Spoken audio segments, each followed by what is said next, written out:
We've got the helicopter with Brittany Bennett and Danny Willard, keeping an eye on the endangered species, following the boats. I think they've got the best view in the house. They're moving out there right now, especially for these ocean conditions. They're hauling. Talk to us about these boats in order again. We've got. So the first one right there is Wally Castro. He's actually a former boat racer as well, and our cigarette racing dealer in Puerto Rico. And then right behind him, you got the blue 42 Auroras named Liquid Assets, and then you got our 41 Nighthawk with red bottom, actually, powered by Anthony Rodriguez with cigarette racing.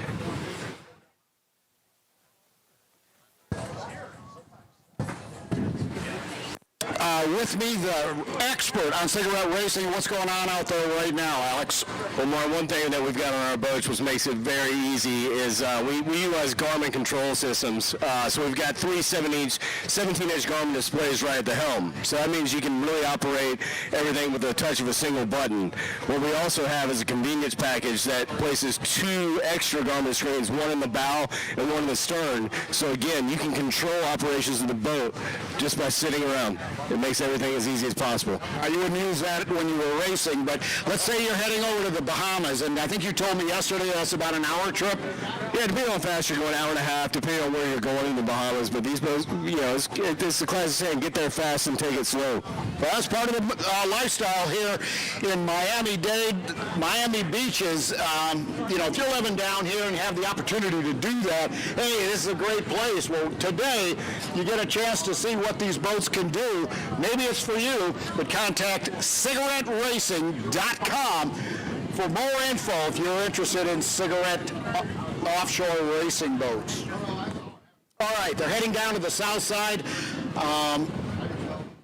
The north side of the box, Alex, and it looks, I'm not sure if I'm correct on this, it looks a little calmer right in front of Show Center here, but as they get down there to the north end, it just looks a lot rougher to me, and so that obviously has something to do with the bottom, the shape of the bottom and the depth.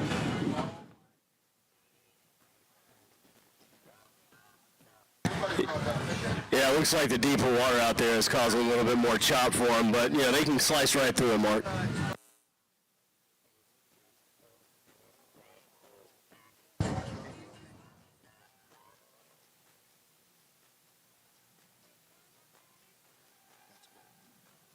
Hyundai, our title sponsor, I just can't say enough about them. Tom Jones, we did a great interview with Tom yesterday, the president of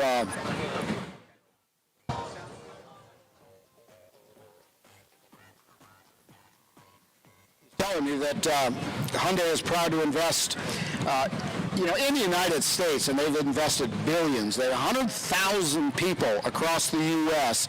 designing, engineering, and building their vehicles. They have a state-of-the-art assembly plant in Montgomery, Alabama, just opening up one in Georgia. Brand new electric vehicle and battery facility building right there in Georgia. We're excited about that one. And of course, bringing you the live stream. Don't forget, Northrop Grumman.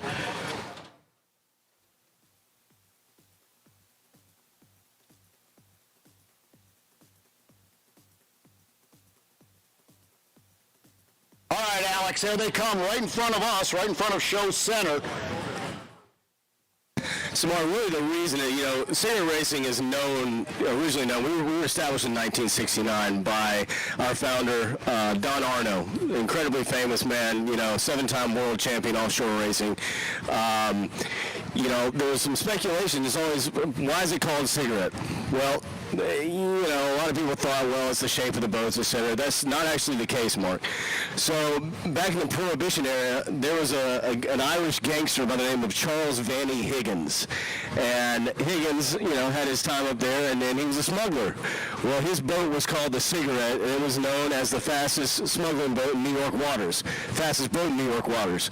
Well, as a child, Don Arno heard this story, liked it, and grew up and decided to name his company Cigarette Racing in honor of Charles Vanny Higgins. And in addition, Don Arno actually named his dog Higgins after the Irish gangster. He liked the story so much. That is a funny story. I remember you telling me that. And if you're heading over to Display Village or you're coming in, Nicholas Children's Hospital, wow.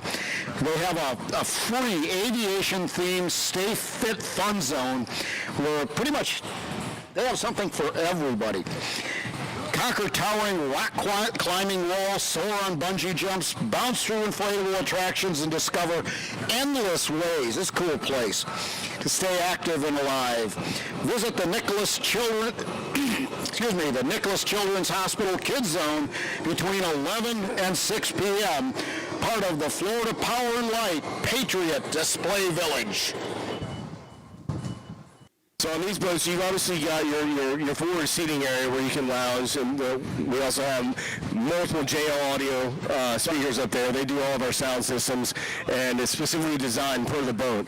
Then you have the stern seating area, which also on these boats, you get the benefit of an electrically actuated sunshade. So when you're stopped, you would press the button. An electronic controlled sunshade? Yeah, so you look at the all carbon fiber hardtop right there. Yep. Inside there is an electrically actuated sunshade that extends over the entire back of the seating area. Wow. So you can get away from the sun if you're out there on the water for a long period of time. Man, that is something else. Heck, with the sunshade, the electric sunshade coming out, the Garmin controls, you just sit back and relax. You can live on them. It's, they've got single head on board. You got the seating area in the cabin that converts into beds. I mean, you can put TVs on these things if you want to. Everything is customizable. We can put starlight ceilings on the inside the hardtops in the helm. You got RGB lighting that's infinite colors throughout the boat.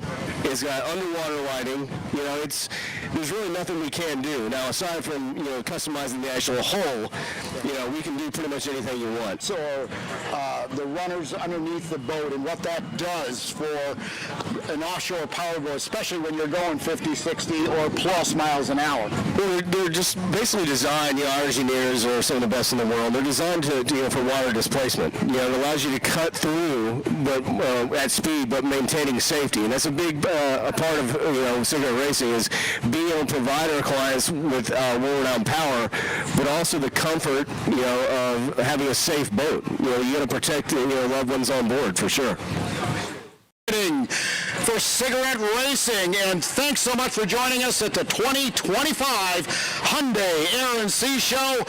National salute to America's heroes. Now this live stream is being brought to you by Northrop Grumman.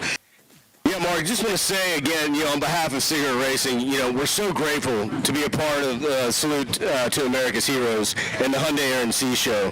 We're all here and coming together in memory of many and in honor of all the brave men and women who have made that ultimate sacrifice so that we all may enjoy the freedoms of the United States that we have. Cigarette was established right here in Miami in 1969, and we are proudly handcrafted in America. Yeah, and that says a lot, Alex, about not only the technology here in the United States, but also the craftsmanship that's right down here, homegrown in Miami. That's impressive.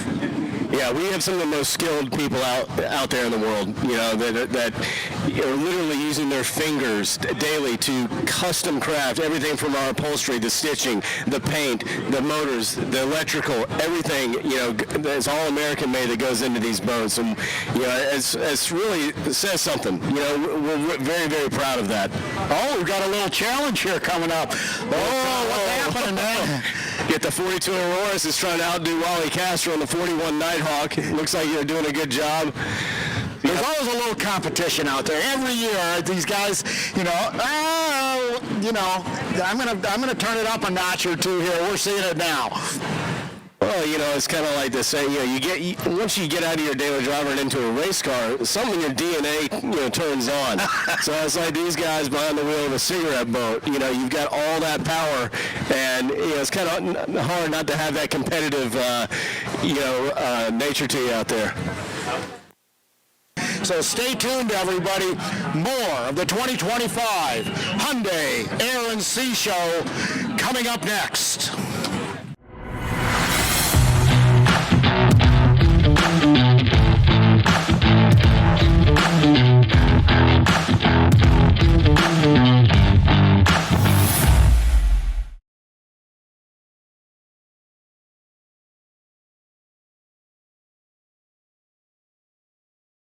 We are here. It's beautiful weather out here in Miami. Super excited because it's going to be a great show all weekend long. You got Saturday and Sunday full live coverage, and we're happy to bring it to you. We'll see you out there. Or affirm to support and defend the Constitution of the United States against all enemies, foreign and domestic, that I bear true faith and allegiance to the same, and that I will obey the orders of the President of the United States and the officers appointed over me,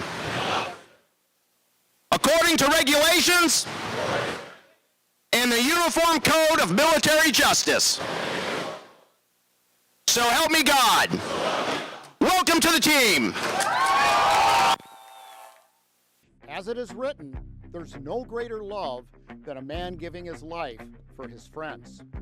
Well, that's the true purpose and the meaning of Memorial Day weekend. This is the 2025 Hyundai Air and Sea Show from Miami Beach.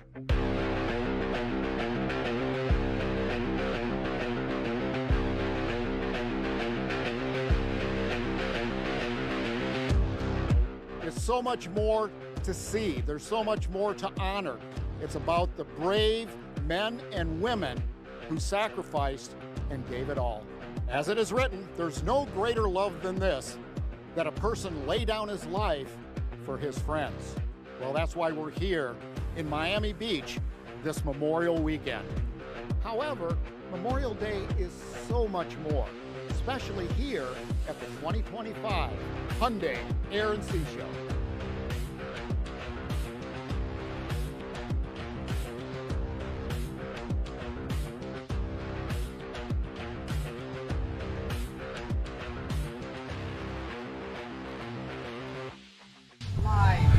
Everybody, welcome to the 2025 Hyundai Air and Sea Show National Salute to America's Heroes. Now, this live stream is being brought to you by Northrop Grumman.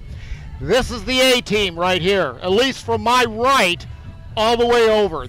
This is a special group of guys that know more stuff than you can ever imagine about what's happening during the air show. They are pilots. They're heroes. They are commanders, and we even have a general. Yeah, a general, General Herensack. And I'm going to talk about him last, by the way, because I have the mic on right now. So anyway, to my right, Bondo Costello, Colonel Bondo Costello, an F-15 and F-22 fighter pilot, instructor, and commander. His dream when he was a little kid was to be an astronaut. That didn't quite materialize, but I'd rather be a fighter pilot personally than an astronaut. It's so much more exciting than sitting up in space doing who knows what. But he was a commander, I believe it was of the 325th, and when you're a commander of a group like that, that tells me something about your leadership skills, not just your ability to fly the most high-tech fighter planes in the U.S. fleet. It is absolutely incredible. Graduated from the Air Force Academy in Colorado Springs. That ought to tell you something, too. Bondo, thanks so much for joining us. You are something else. Mark, absolute pleasure to be here. And if you are looking for loud noises, high Gs, and fast jets, today is going to be the day to watch an incredible air show, and we're glad to be here with you and supporting this great team here to my right as well on this beautiful weekend. Well, the gentleman to his right is kind of new to our team, but he's no stranger now. He has acclimated himself. We are honored to have him. His name is Willard Shepard, and if you live in Miami, you know that name. You know who he is. but you probably didn't know that he was an Air Force pilot of the Warthog. That's the A-10, an unbelievable destructive ship. It's called the Tank Killer. He also flew the MiG-29, the Soviet MiG-29. Just a remarkable guy, some huge insights into that A-10 and some of our other aircraft. And then to my right, far right, General Garrett Harensack, and because he's my favorite general of all time. He has more enthusiasm, motivation than just about anybody I know. He became the commander of all Air Force recruiting, and one of the reasons for that, I think he could convince kids to eat their vegetables and like it. So that's the skill set we're dealing with. But he was also a pilot of the B-1B bomber, the B-2 bomber, and the insights that he has, not just in the hardware that we're going to be seeing today, but into the culture, into the pilots themselves, what goes through their head. That's why this crew to my right is so good. They've been there, they've done that, they've done it in combat. So let's, I'd like to everybody to give them a big round of applause, but we don't have all that much time. So what we're going to do is I'm going to turn it back over, and General, I think we'll start with you this go-round. Well, thanks, Mark. It's another great day here on the most famous beach in the world, Miami Beach.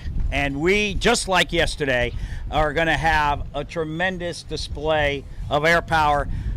And this, we're going to have 1 million people on the beach again watching this display.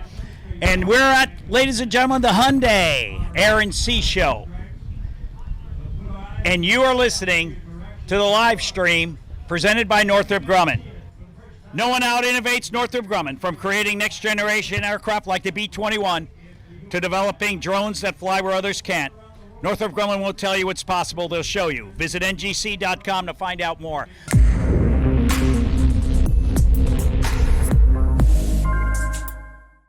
Willard, exciting day yesterday. I think today, I don't know how you top yesterday, but we're going to try. Well, no, we are going to. So there we go. We're already off to a great start for our VFR flying conditions out here during the course of the day. And as we talk about, this is an incredible opportunity for those of us who had a chance to serve.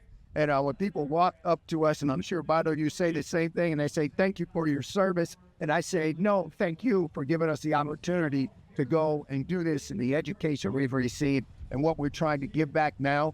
We saw some young people out here earlier yesterday who were able to make this decision that they want to be part of the 1%. And you were in charge of looking out for those people, making sure we gave them a good message. And it's a heartwarming thing for us to see that, but for all of the civilians here, to send them off on their way. And today will be day number 2 of that. Yeah, absolutely, Willard. The National Salute to America's Heroes is all about bringing back the true meaning of Memorial Day. We will do that all day today like we did yesterday, but also at the Hyundai Air and Sea Show, we are going to see a display of military air power second to none anywhere in the world. Also, if you live near here, come on down 5 city blocks of the Florida Power and Light Display Village. 5 city blocks, the largest collection of military equipment in the nation. But most importantly, you get a chance to interact with the great men and women who are serving today. Yep. Bondo, you came up through the Air Force Academy, and I did a little more digging than I already knew about you. But graduating from the Air Force Academy is unbelievable. I mean, that you have to have some intellect. But more importantly, in the Air Force Academy, you have to apply what you've learned in a real world, life and death way. That, in a way, is a huge responsibility. Tell us a little bit about that journey. Well, having the opportunity to be selected for the Air Force Academy is an honor. Then having a chance to go, it is a premier educational institution in America. And it prepares you not only academically, but it prepares you militarily, because you're going to be not only awarded your bachelor's degree upon graduation, but immediately commissioned into the United States Air Force. And you, on day one, need to be ready to lead because you're going to be expected to. And so you go through that experience, not only gaining all the skills intellectually, as we had to learn many times, that man's flight through life is sustained by the power of his knowledge. And that's one of the quotes right there on our campus. But you also needed to be ready if with your character. You had to be ready to lead morally, to lead with strength, to lead with courage.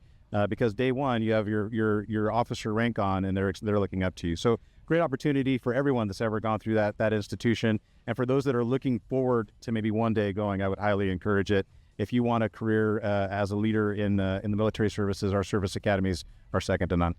And Mark, and just want to add to what he's saying, it for Bondo and for the general, who are both graduates of the academy, as an officer here in Florida, who is the liaison officer between families and young people that are interested in this. I just want to tell you, they're the brightest and the best because the selection process we go through, this is a education that's completely top-notch. I used to hand out to parents, and we want to stand up for the national anthem as the jump for the show and the flag is coming down.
Diana.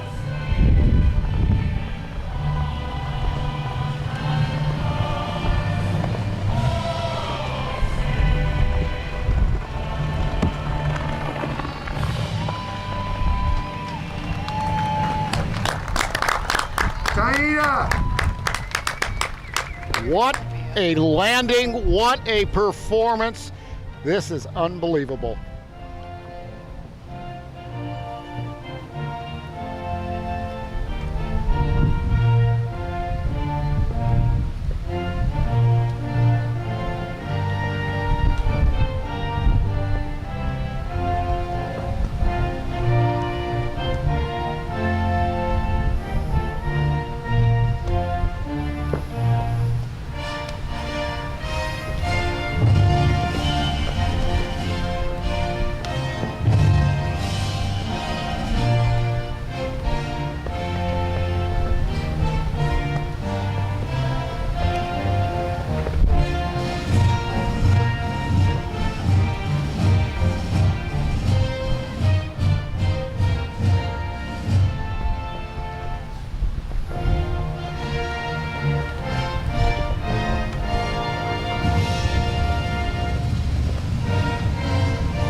Yes, you can applaud that American flag in if you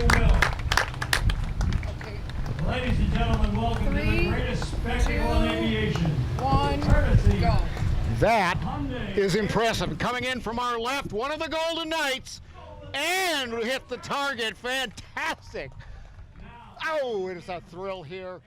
What a beautiful day on Miami Beach for the 2025 Hyundai Air and Sea Show and the national salute to America's heroes. We're remembering the true meaning and celebrating the true meaning of Memorial Day right here in Miami Beach.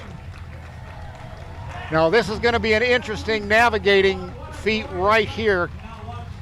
A lot of pressure with that American Looks like flag. he'll nail it. He's right on target. Nail it. Oh, right there. Excellent job. Oh, that was fantastic. You know, guys, that just has to bring, and I know you've done this for decades, has to bring a chill to your spine. I mean, it is amazing. Every time. Nothing better, and nothing better than doing it in the most famous beach in the world on this beautiful day. Yeah, it's we're blessed here. No other way to put it. We're blessed. 87 degrees. We've got a beautiful breeze right off the Atlantic Ocean, keeping all of the. And I think Zach said it earlier. There's anticipated 1 million people here today. There was yesterday. So we're confident that they're all here to have a great time. Probably more today than yesterday, but that's just give a guess. A lot of boats out there in the water, a couple hundred, watching the action. You have our boaters out there as well, you know, from your life on out on the sea. Oh, here we go.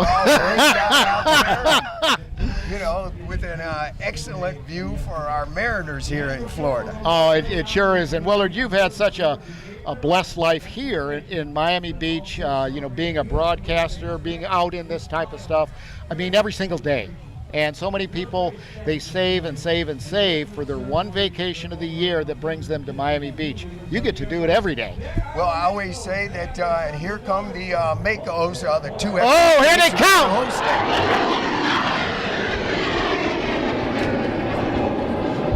Bondo, what kind of jets are those? All right, you're looking at the combat-ready F-16 Fighting Falcon. These are the local boys. These are the guys from Homestead Air Force Base, the Makos, just down the street here in Miami. Willard probably knows them well.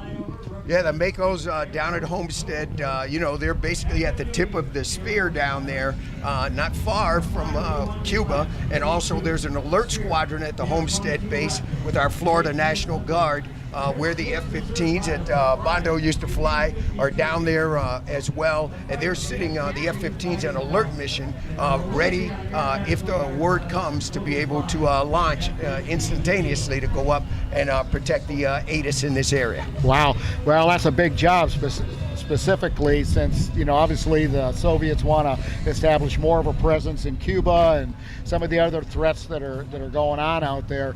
General, you were at the forefront of that, protecting our freedoms.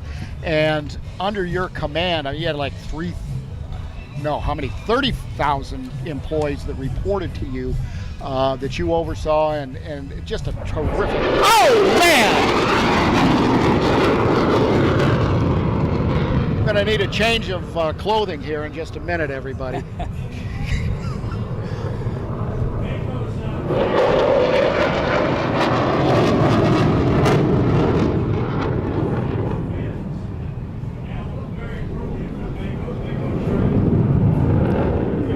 And that F-16 there is demonstrating the close, tight radius of our full afterburner, full high-G, loud jets like I talked about that we'd see today, and what makes them so capable in combat.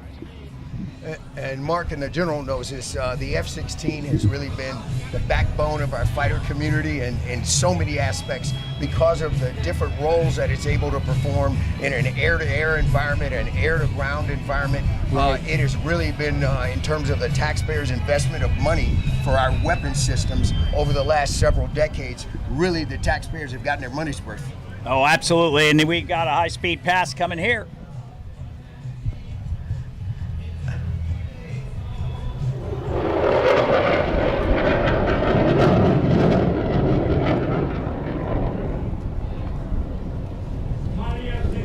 And you, Mark, you talked about big teams.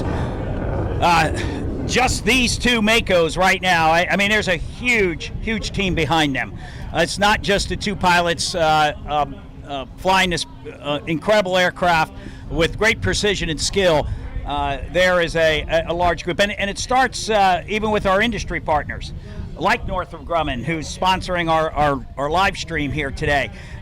There's a lot of people involved, in the defense of this nation. And you're seeing the entire team come together at today's Hyundai Air and Sea Show, the greatest show above Earth. And the Makos reservists, so what we say are citizens airmen who have many of them airline pilots, but many with all different types of backgrounds and professions who are there.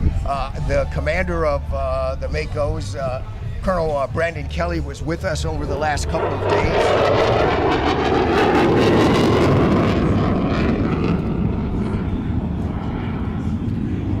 Well, I think we may have to have the General have a spirited conversation with our two pilots out there. I'd like to see a little more up close and personal of those jets, General. I think it's coming. Well, the FAA, and you know a lot about this, the FAA is involved heavily in this performance today, yesterday, during practice. But it's a critical part of our country's infrastructure. Can you address that? Well, it is, and it goes to my earlier point, Mark, is that this is a big team effort. To put on the greatest show above earth, to put on the Hyundai Air and Sea Show, it takes all of government, all of local. I mean, Miami Beach's finest is here. The police department, the fire department, the Coast Guard is keeping those hundreds and hundreds of pleasure boats safe. So, Bondo, I mean, this is a full team effort. Yeah, I think what a lot of folks don't realize is how much time and energy goes into the preparation of this, putting on an air show like this. When that Mako that just flew by and is making that noise over the water there's a lot of safety precautions that are already baked into this air show. These air shows have what are called a temporary flight restriction, a big circle of airspace around this beach location that's going to protect our pilots that are flying from any intrusions of aircraft that shouldn't be here. For months and months, we've been coordinating not only with our local FAA, and they have a fantastic team down here that really support us and help us do our job to put on this show safely. But we even have Miami controllers on our team that are deconflicting the traffic real time. So as all those traffic coming off of Miami International, which is just 5 miles that direction, they need to be deconflicted from all of the fast jets that are flying around.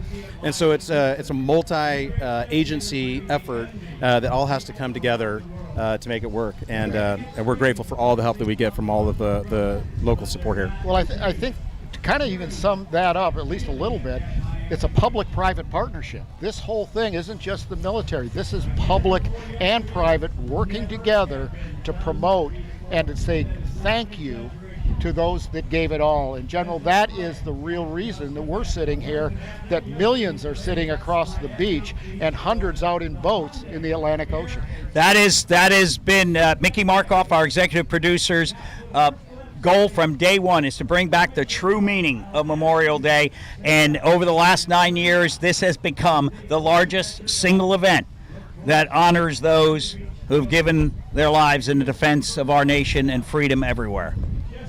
Yeah, yesterday the police chief was out. We've had some of our other local dignitaries who are out here, and they obviously have a lot to do with the security, with what's been set up here and the ability to do this.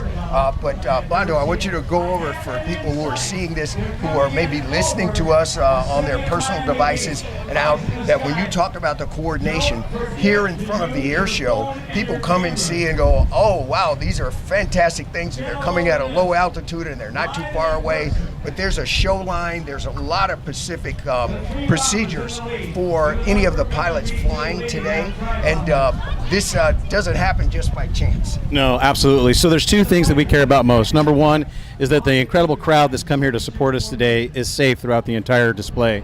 And now we're about to get one of the most important and incredible flyovers. Oh my goodness! This will be the best one that you're going to see this weekend in the country. Unbelievable. Unbelievable. The second time in history. The first time was yesterday. B-2, B-1, the B-52, and flanked by the fighter jets that Bondo can address because he knows more than anybody about the fighter jets. Well, General Sack here, he's flown those bombers as well, and I've flown two of the fighters that are on the wing there, the B-1, the F-22 and the F-15. And seeing that much lethal combat force flying over in one package is frankly a little bit chilling. I tell you, I was fortunate enough to be checked out in all three of the bombers, the B-52, the B-1, and the B-2. And I will tell you, ladies and gentlemen, that is the United States Air Force with the fighters with them. And of course, there's so much more, but this is what protects America. This is what makes sure that there is no sanctuary anywhere in the world for our allies or our for those who threaten us or our allies.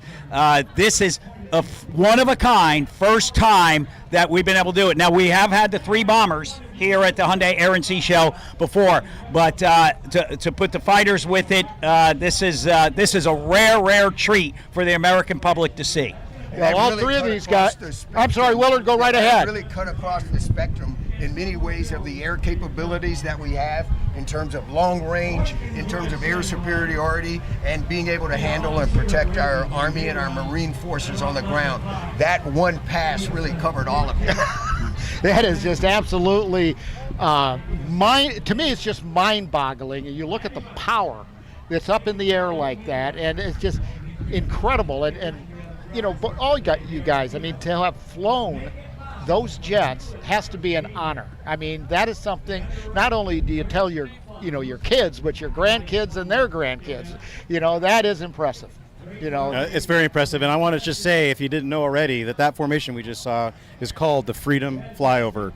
Just like the general said, that much combat power in one spot shows us that the enemy has no sanctuary. We can project the power wherever we need to, at any time, at any place, and that's what helps keep us free. And on this special weekend, Memorial Day, we're witnessing history. We're witnessing the Freedom Flyover. that is something else. What a treat. This is a great day, and thank you for putting this air show on, by the way. It's a phenomenal tribute, first and foremost, to those men and women who have given the ultimate sacrifice for our country. To never forget that. But also a tremendous tribute to the men and women that are currently serving, the military hardware that contractors like us provide. But it really comes to life. What makes it the most effective is the men and women in uniform of the United States military. That is our greatest asset of the country. Lauren and I were talking last night. We've gotten B2. We're going to be seeing here soon. It's 35th anniversary year of Year 2.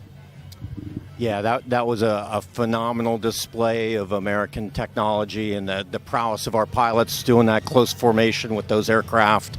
I did see a B-1, B-52, B-2 flyover during the rollout of the B-21, which was phenomenal, and that's something you can look up on YouTube and go see. That is for me, is a very stirring and emotional event after all the years our team had put into developing that aircraft. But certainly, I think this is, we could all agree, a first. I think you say you've seen some similar things.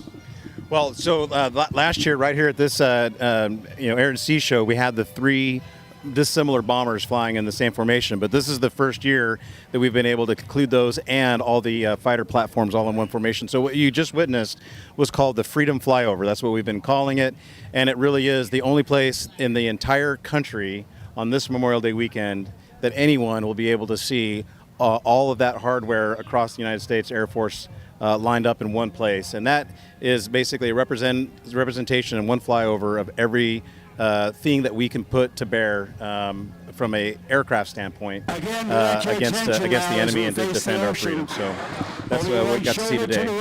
Yeah, it really gave an idea and a point of view, and we'll be able, as the show goes on, to explain about the missions of each one of those aircraft. But it was really kind of the entree to open what will follow along the way, and that for people in our civilian population, people who come all across Florida to see this, a fantastic opening in terms of the aircraft that we see and the all different types of technology that exist, and all the different roles that were all there. To see them all in one flight is pretty amazing.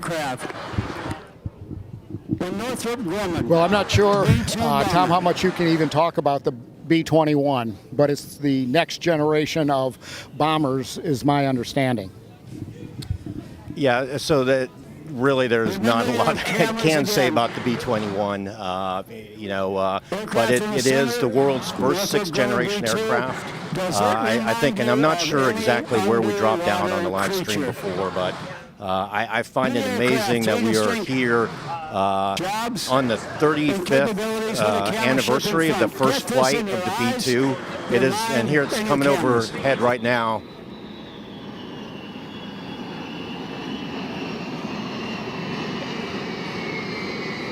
And ladies and gentlemen, to give you an idea of the evolution of that technology, the flying wing was first conceptualized by Jack Northrop in the 1940s and 1950s, We're doing research and development on the 60s and 70s. Like I said, 35 years since first flight, still the preeminent, most highest technology bomber in the world. Think about it. How many pieces of technology have you got at home and had for 35 years that you can still look at and proudly say that is the state of the art in the world? And now we're working on the B-21, lessons learned out of 35 years of operating the B-2, and it will be the preeminent aircraft in the world for 3, 4, 5 decades to come as well. So very, very excited to bring that technology to the United States for the defense of freedom. Tom, could you just talk just briefly for our audience not familiar with any of what you go through? People see their tax dollars, they're paid at a specific time, but it takes a lengthy time period for this whole process. And people in our test pilot community to do all of this, all the work. Just go over that so when people who see this today and taxpayers go, hey, I think I paid for that the other day, where is it? Yeah, absolutely. So, I mean, it's actually, you'll find that the test phase of an aircraft is as long as the design and development of it. So depending on how complex the aircraft is, we have rapid prototypes that we've conceptualized and built and had flying actually within a 2-year time frame, but they're not set up for mass production, things like that. If you're going to go into something you want to produce for a number of years, it's a more complete design. It will usually take 8 to 10 years before you get in production. Then as you start production, you'll find, like I said, a similar type of time as it's going through both developmental tests. So does the aircraft do what it's supposed to, an operational test, which is, does it give the warfighter the operational capability they wanted? With the B-21, we're actually looking at how we can compress that timeline. We're doing some novel things where we have built the very first aircraft exactly like the production aircraft. B-21, the first test aircraft, is literally built like the first production aircraft so that we can wring things out much faster and get up that learning curve. So again, I think we're drawn to our end now. I'd just like to thank you so much for having me here today. Northrop Grumman, very proud to be a sponsor of the air show this year. And showcase some of the technology we work on, and once again, honor those who've served our country and paid the ultimate sacrifice. Gentlemen, thank you very much. Tom Jones, Northrop Grumman, President of Aeronautics. And Tom, just on behalf of all of us, including SAC, I want to thank you for all your hard work, everything that you've done for this country and you personally for Northrop Grumman. Thank you so much. Absolutely. Thank you very much. You're welcome. You bet. Yeah, Mark, here the formation comes from the right, sir. Here they come, ladies and gentlemen. The Freedom Flyover. This is American air power at its finest.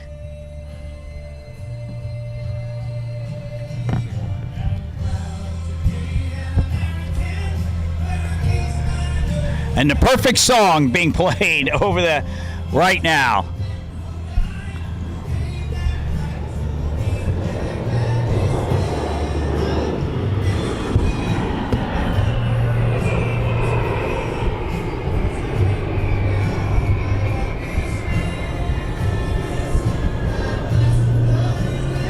Hey, Bondo, talk to us a little bit about the precision required.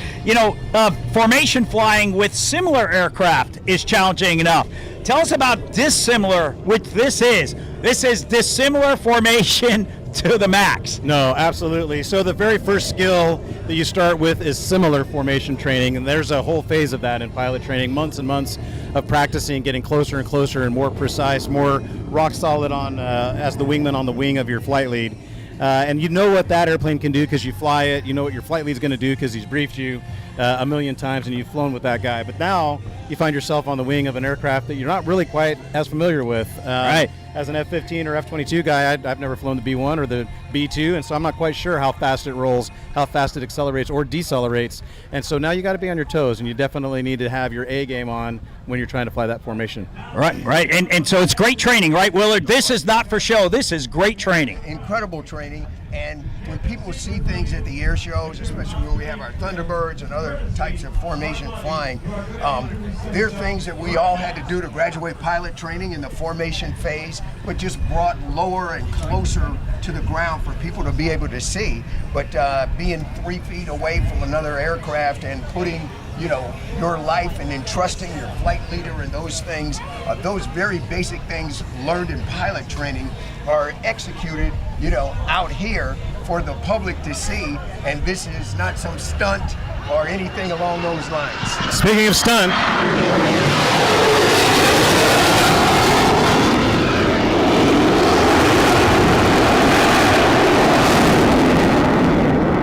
we're excited to see that today. This was not shown yesterday. They call it the F-22 teaser, a little sneak pass from behind, making sure the crowd is awake today on Miami Beach. They are now. Bondo, you flew that plane, and you flew it here. That has to just be sneaking up behind everybody and, oh, what happened? That is incredible. No, absolutely. A little teaser there to get everybody aware of air power, its lethality, and especially when we combine stealth. In this case, we didn't know that airplane was coming. And that's what happens when that airplane is actually in the enemy airspace. They don't know it's coming, whether it's the B-2 bomber, soon to be the B-21, and our F-22 here that's showing off its raw power and maneuvering capabilities. It also is stealth, and that's what makes it 5th generation. Bondo, that maneuver looks like a lot of negative G's. You're pulling some positive to start the climb, and then you're definitely pushing. You're pushing over into negative G's there. There he goes again. Stopping the airplane on a dime with a J-turn. Right now we have alpha applied with backstick pressure. He's post-stall at this point. Kicks in a boot full of rudder, and now he's whipped that nose right back around. Still completely controllable, maneuverable, pointing it right where he wants to be.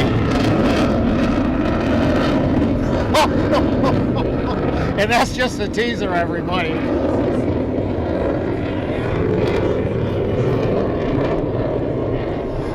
The pilot out there.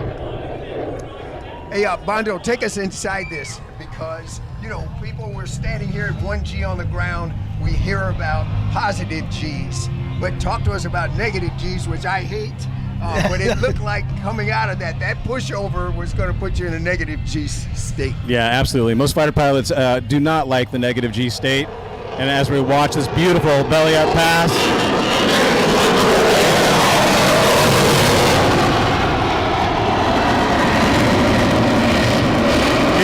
turn that tight, that quickly, is thanks in part to what we call thrust vectoring on those engines. As the airplane gets slower, it activates an actual change in the nozzle geometry.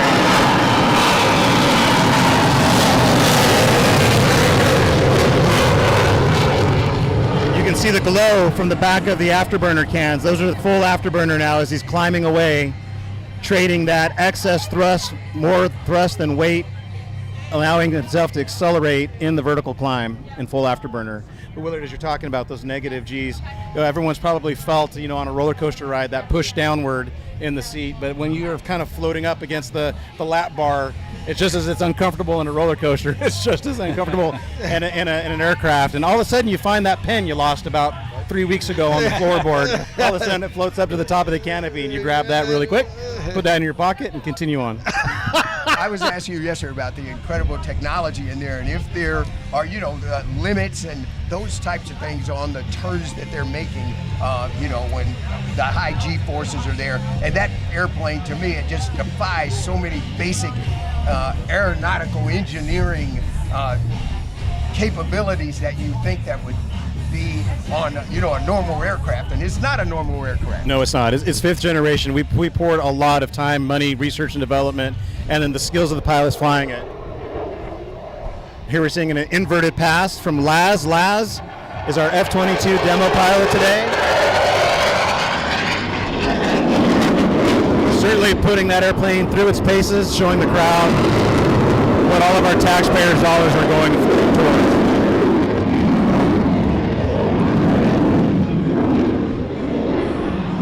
And Bondo, talk a little bit about This is not normal for the human body to be put through here. So, our incredible pilots, whether they're on bombers flying 40, 30-hour missions or taking this G-force, they've got to be in great shape.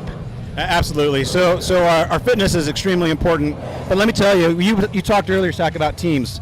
There's aerospace physiology teams. There are our aircraft equipment teams that keep all of the equipment in operating condition, that help us to pull those G-forces just a little bit easier, that keep us healthy a little bit more, and take that peak level of fitness and performance to the next level with good gear, good oversight from our medical team.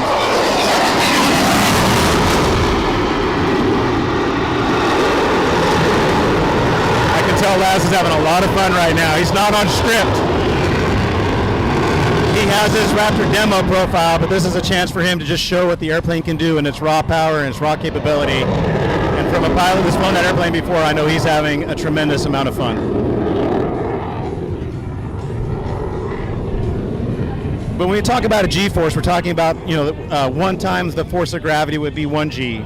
9 times the force of gravity is 9 Gs.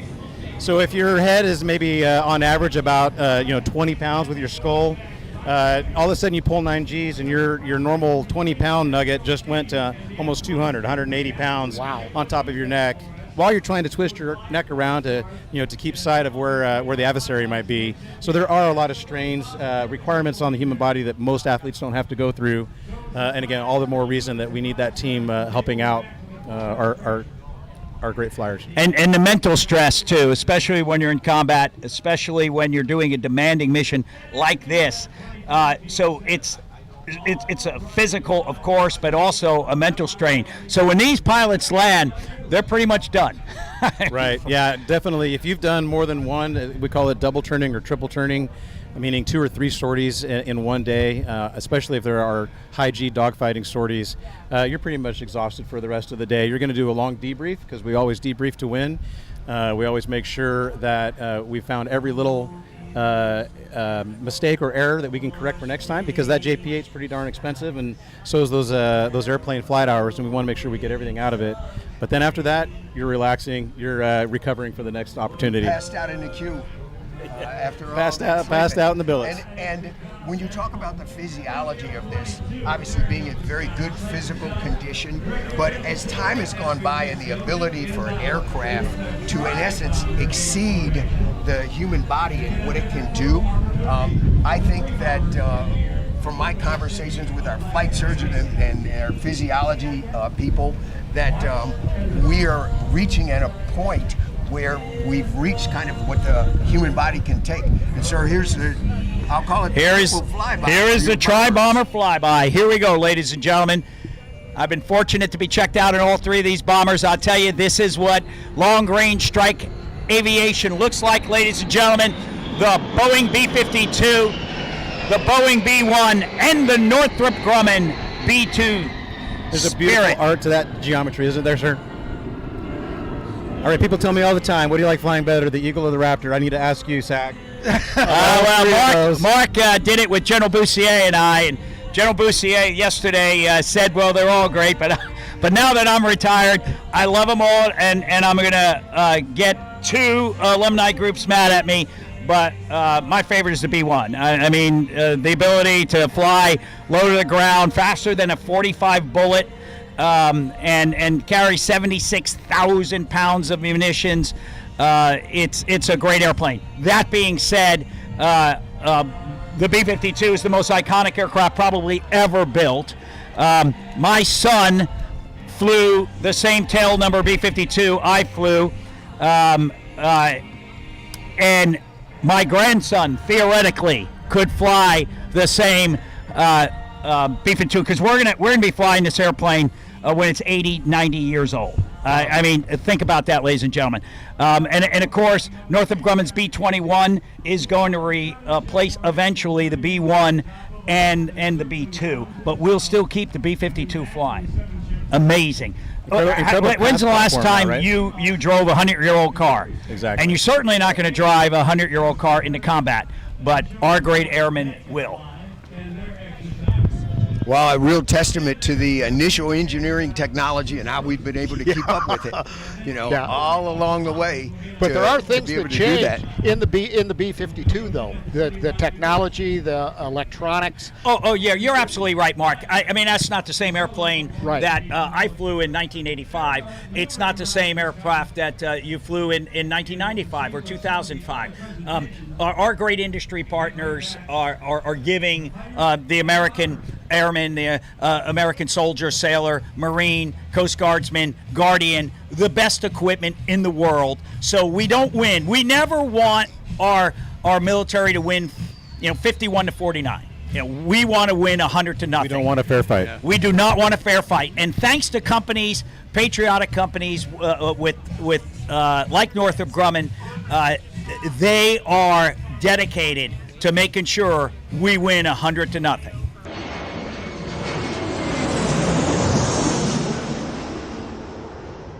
Well, we have some exciting stuff coming up, everybody. Make sure you stay tuned. We have a B-2 by itself flyby.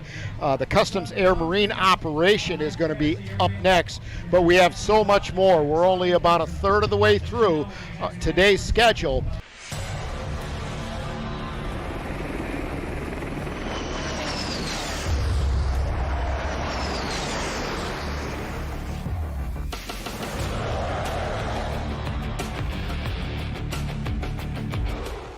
What a beautiful day, ladies and gentlemen. You're listening to the Hyundai Air and Sea Show live stream brought to you by Northrop Grumman. Okay, we've got the B-2 bomber. General Harensack flew this. That had to be such a thrill. Unbelievable. B-2 bomber, the most advanced aircraft in the world.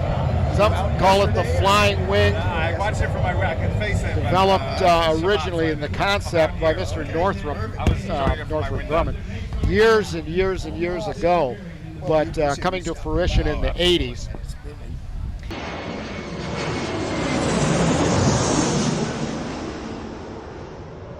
Hey everybody, back at you. Mark Jackson along with Willard Shepard. We have a special guest, Mayor Miner. I had the opportunity to interview him last year. I walked away so impressed with what you have here in Miami with this mayor right here. He has changed it. He is a law and order mayor. He has brought civility back to the community. He's changed so many things, and he understands you have to invest in your community if you want to get the returns from that community. Here to talk about it, Mayor Miner, thanks so much for joining me. I'm going to turn it over to Willard because he's really a good guy, and he's sort of Mr. Miami, 20 years at NBC. So have at it, guys. All right, Mark, thank you. Mayor, thank you so much for coming to be with us today. And I'll first of all say to you, I always say people come from all over the world, and we're fortunate enough to already be here. We are. So tell us about this day, what we have here, and it's just an incredible display before we ever even get to any of the airplanes of a wonderful place to come and bring your family. I can't even describe how amazing this weekend is for our city. The Air and Sea Show here. First of all, Memorial Day used to be a problematic weekend for us. Our residents used to leave. Now it's safe. We have military personnel throughout our city, and obviously the display of power and precision of the jets, naval exercises, and it shows the wave of patriotism that's coming over me right now is profound. Well, we couldn't ask for any more in the flying business. We have what we call VFR conditions out here. Almost no clouds in the sky, a nice light breeze coming through for the people that are out here. So much of the military and people that are not in contact with the military directly, what does this allow to do, not just for the residents who are your constituents, but across all of Florida? Well, it's an opportunity to say thank you, and I could see residents are so appreciative. They've come to me. I saw some soldiers, and I went over to them and said thank you. I know the soldiers appreciate it. It really makes it real because we don't often come in contact with the men and women who protect our country, protect our borders, who keep us and make us the safe nation that we are. And today and this weekend, we have the opportunity to do that, and I'm very grateful. Right in your jurisdiction here, just to the south of us, we have the Coast Guard station. Yep. And the Coast Guard does an incredible job, not just on days like this, but they protect us at all times and many of your residents. Yep. Well, we're surrounded by water here, so the Coast Guard serves an important part. Our Miami Beach has a fantastic Marine Patrol, but certainly the Coast Guard in doing what they do, could not be more appreciative. I saw your police chief the other day, who I've known for a long time as he worked his way up through the ranks. You all have really changed what Miami Beach was in many capacities, because you just mentioned some of the residents leaving, into what it is now. And I know your police department played a big role in that. Talk about what the chief and under his directive and all of our officers have done. You know, absolutely. Memorial Day, we've cleaned up in a big way with the Air and Sea Show. Spring break for many years had been a big problem for us. I became mayor 2 years ago. The police chief was pretty new, and we collectively put in some serious measures, legislative measures. Our police department certainly had to implement those measures. They did it flawlessly. I had reached out to the governor. We got state troopers. We had county sheriff troopers, and spring break is now a highlight, and we did extremely well. Our hotels were the highest hotel rates in the country. It was peaceful. We didn't have any of the issues that we've had in the past. So thank God. Spring break in March, now Memorial Day weekend in May. Flawless, peaceful, and vibrant. What were your initial thoughts when you came up with the idea to make that transition? And I'm sure there were many challenges. Yeah, there were a lot of challenges. We got a lot of pushback from many, not within our residents. Our residents were all on board. But a lot of people pushed back, and because we took some serious measures to make sure we had license plate readers, we had restricted parking, $100 parking, towing. So a lot of people were not on board with what we were doing. But it's funny, it was successful last year, and this year we didn't get much pushback because people realized, hey, it worked. Oh, 1,000% to create the opportunity to go out and do this. We have such a large maritime community here as well, and your Marine Patrol has to do a lot of work to protect us in that area as well.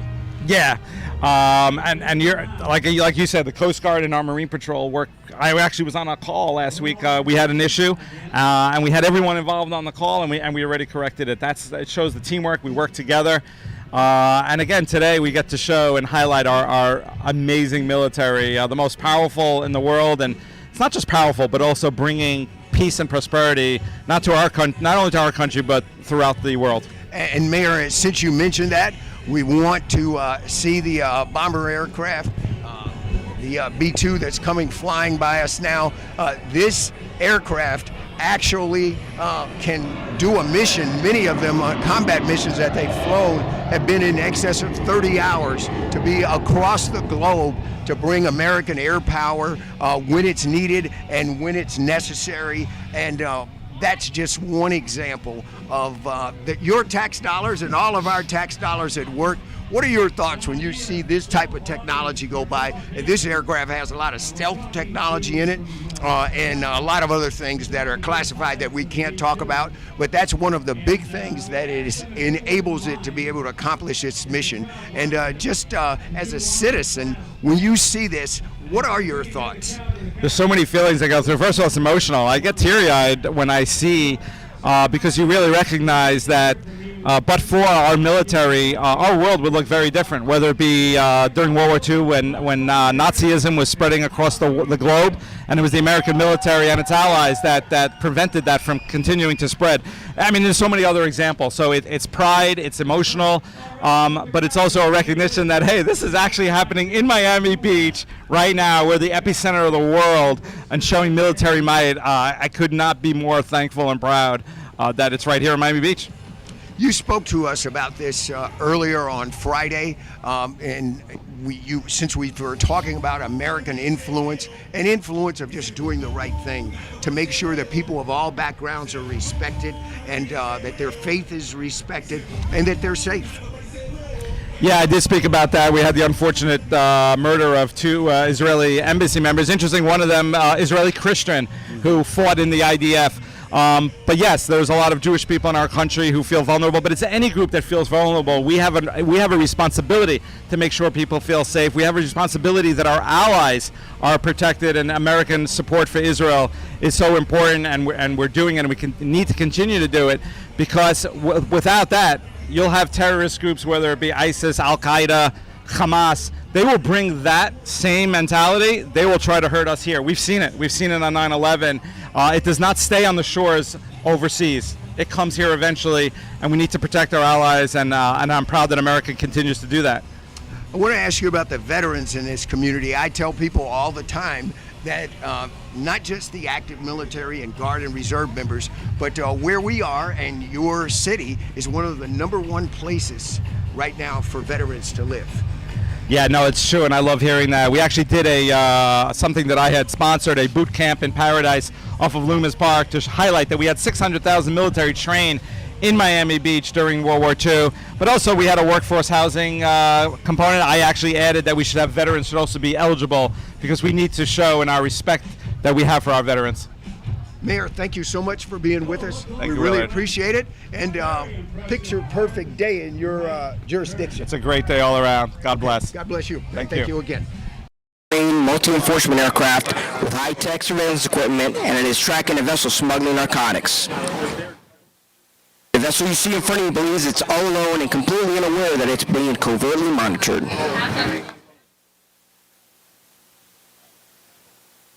The at-a-site MEA crew radios in for assistance for an AMO interdiction team, and they are dispatched to intercept and interdict the vessel at sea. The interdiction team has developed an intercept plan and will coordinate the best platform for the vessel's interdiction.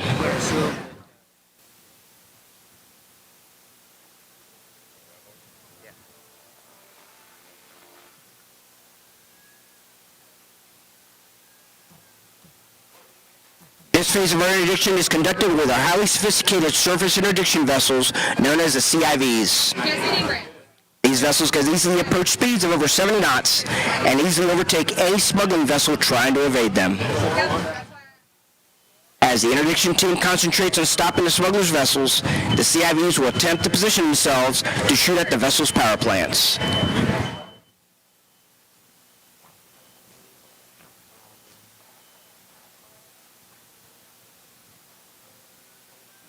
The MEA aircraft high above maintains situational awareness and continues tracking the vessel while the entire interdiction is being recorded.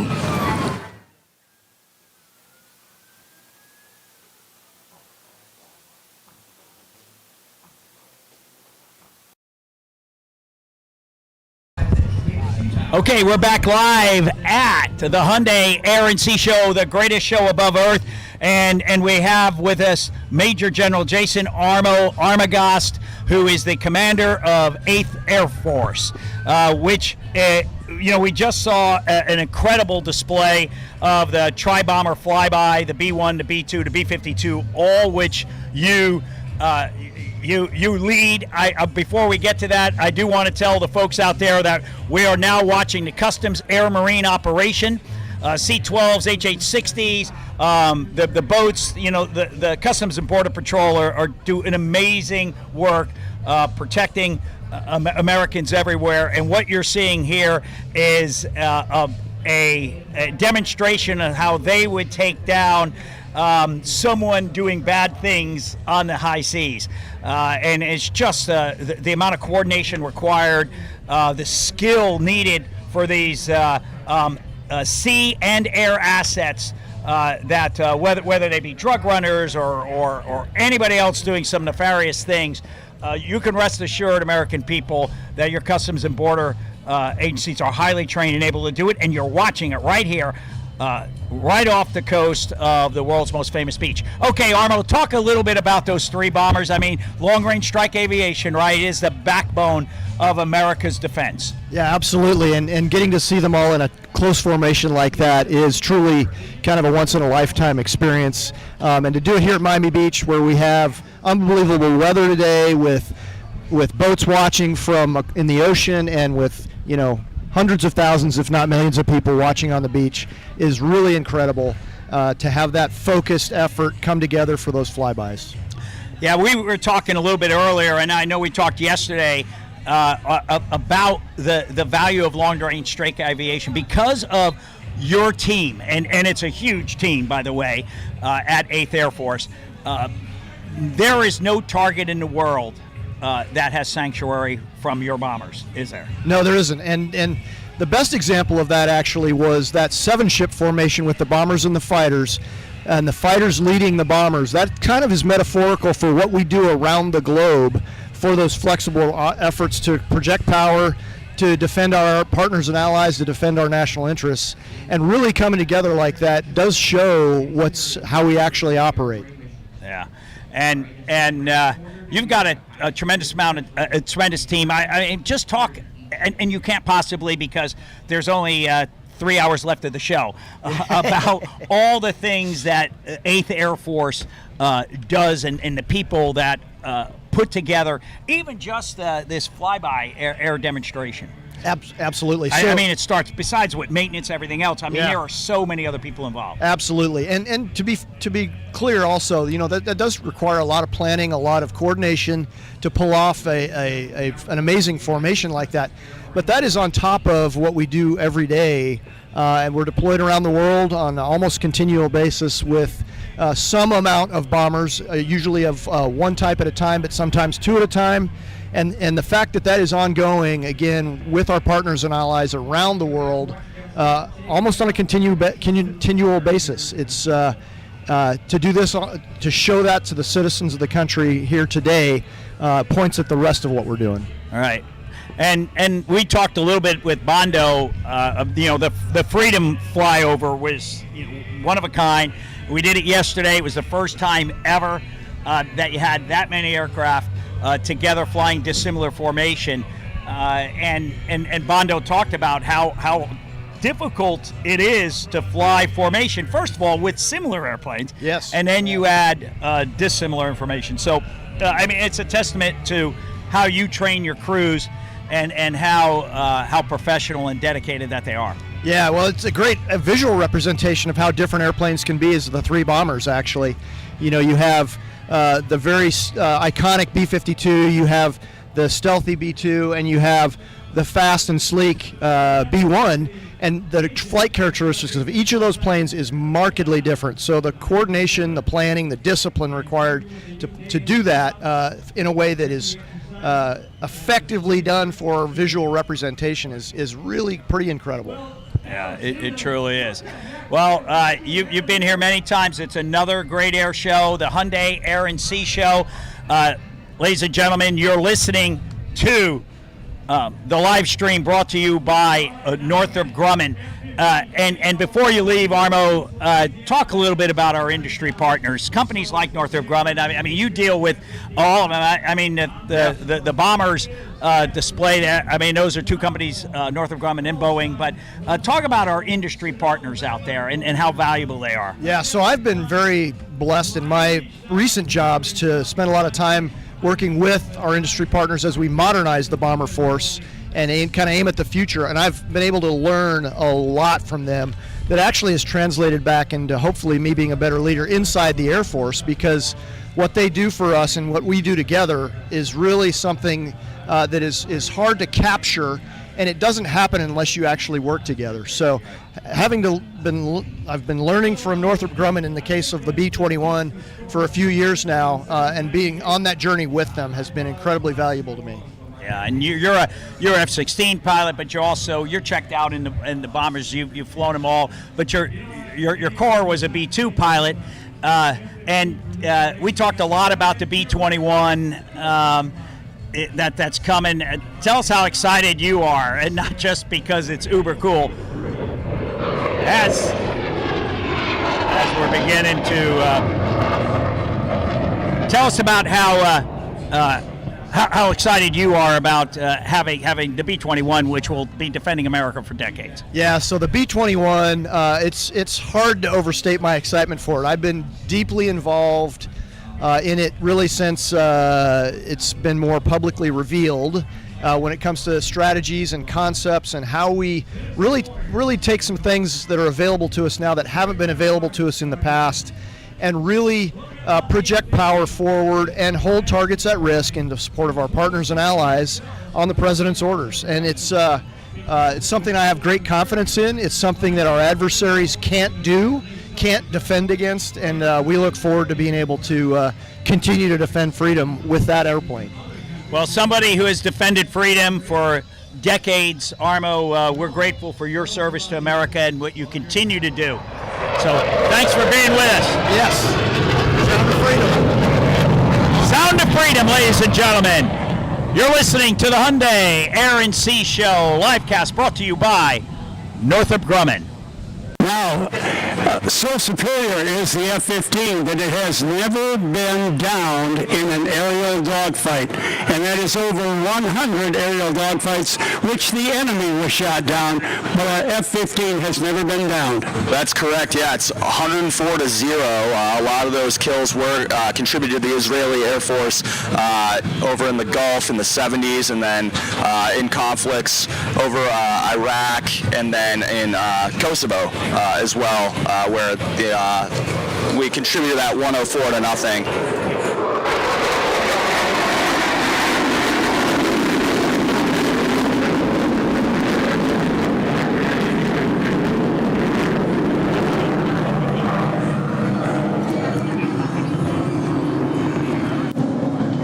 Blowing up for a piece of the blue, we call that. Major Ryan McDaniel. Fernando Abreu. Captain Michael Miller. All right, and collectively they man the B-52 together as a crew, and we just want to learn a little bit about their aircraft, what it does, what it's meant for, and tell us a little bit about the aircraft, what makes it special. Well, the B-52 is a bomber, basically one of the 3 in the inventories for the Air Force. It's also the longest. It was designed the earliest in the 50s, and the tails that we have right now are from the 60s and 61s. So it has a long heritage. The Air Force is planning to fly for 100 years. So the plans is to remodel the jet and continue on to flying and take it on to the next stage of American bombing with the B-52 and the newly oncoming B-21, which is going to be the 2 premier bombers. Here soon when we retire the B-2 and the B-1. Awesome. That's amazing. That's really great. So let's just hear, what's your favorite thing about being a part of the B-52 crew? I would say it's honestly working with a crew. You kind of put your heads together and you have a common goal. In that moment when the crew just kind of meshes really well and you can almost anticipate the other dude's actions and you don't even have to say anything. It's just really nice. It's just being a part of a team like that. It's really great. Awesome. Well, just meeting you guys for just a few minutes, I can tell you mesh together well. So how about you? The best thing is basically most of us are instructors. Me and him teach at the weapons school, and he teaches at the schoolhouse where the new aviators and pilots go to learn how to fly the B-52. And you see the career progress from when they train with him. They're just learning how to land the aircraft, how to make turns, how to do air refueling, and then they go to basically the highest point in their career. After they become instructor, they can attend the school that both Major Daniel and I teach, which is basically we focus on the tactics. So we talk about the intricacies of dropping weapons and basically how to target things at a different level, and also how to maneuver tactically and defend the aircraft so that when we go in combat, we can employ effectively and come back alive. Awesome. That's amazing. And question for you. We know the Stratofortress, it's got its name because it's huge. How many engines does that thing have? It's got 8 engines, and it's pretty unique because it's the only one in the entire inventory that has that. So you can spot it pretty easily from far away. 8 engines, and that's not going away. I love that. Well, we're excited to see it tomorrow. I know we can't miss it. It's the biggest plane in the flyby, so we're looking forward to seeing it. Quickly, just tell us what brought you into being with the B-52 bomber? Basically, once I discovered my love for aviation when I was in college. I started as an engineering design for aviation. Shortly after that, I changed into a professional pilot and joined. After I finished my master's degree, then I joined the Air Force through OTS process. I went to be a navigator for Special Forces, flying the MC-130 Herbert Field here in Florida. I did that for about a couple of years and then transitioned to be a pilot. And of course, like Ryan said earlier, he loves the crew, and I also loved having a crew to work with. So I decided I wanted to fly B-52s, and that's where I ended up on the B-52. That's amazing. And we had a fun little conversation before, what was the longest time you spent doing a flight? 25 hours or so. 25 hours? 38.3 hours. Whew, 38.3 hours, man. And 25, same flight. And 25, same flight. Wow, that's amazing. You guys are incredible. Thank you so much for your service. And we're excited to see you out there. When you're flying an airplane that has 4 throttles, like a 747, you feel pretty cool. You're the king of the skies. You're Sky King. When you have 8 throttles, nobody can beat you. 8 throttles, all that power. That is cool, Jack. Gets no cooler than that.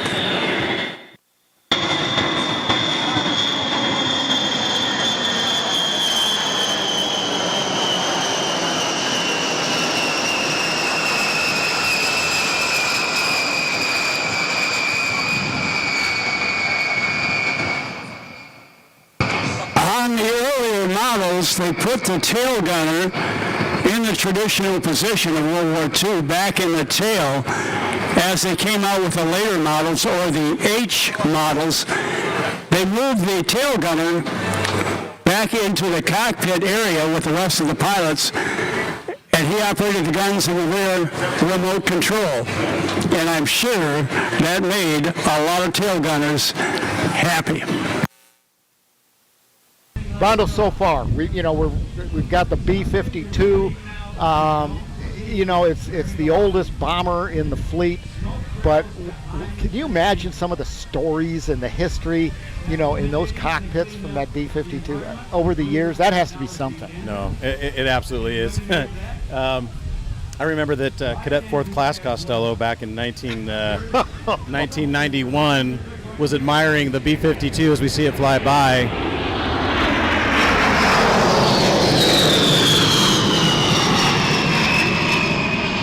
Admiring it on the static display that so many of us Air Force Academy graduates know exactly what I'm talking about. At the north entrance, the north gate of the Air Force Academy. There's been a B-52 there for decades and decades and decades, and we're still flying it. And as Sack mentioned earlier, he flew it in the 80s. His son has flown the same tail number. It's very theoretical that his grandson can fly the same tail number that he flew. And there are folks that actually have that story where they can log in their logbook the same tail number that their grandfather flew, back in the 50s or 60s. Well, you had mentioned it earlier that the platform itself, the plane and the electronics, yes, the shell is the same. The engines are newer. The technology is newer. Talk a little bit about that. That's a very important point. When we talk about the age of the platform, and when we show these airplanes at an air show, what people are seeing is the outside of the airplane.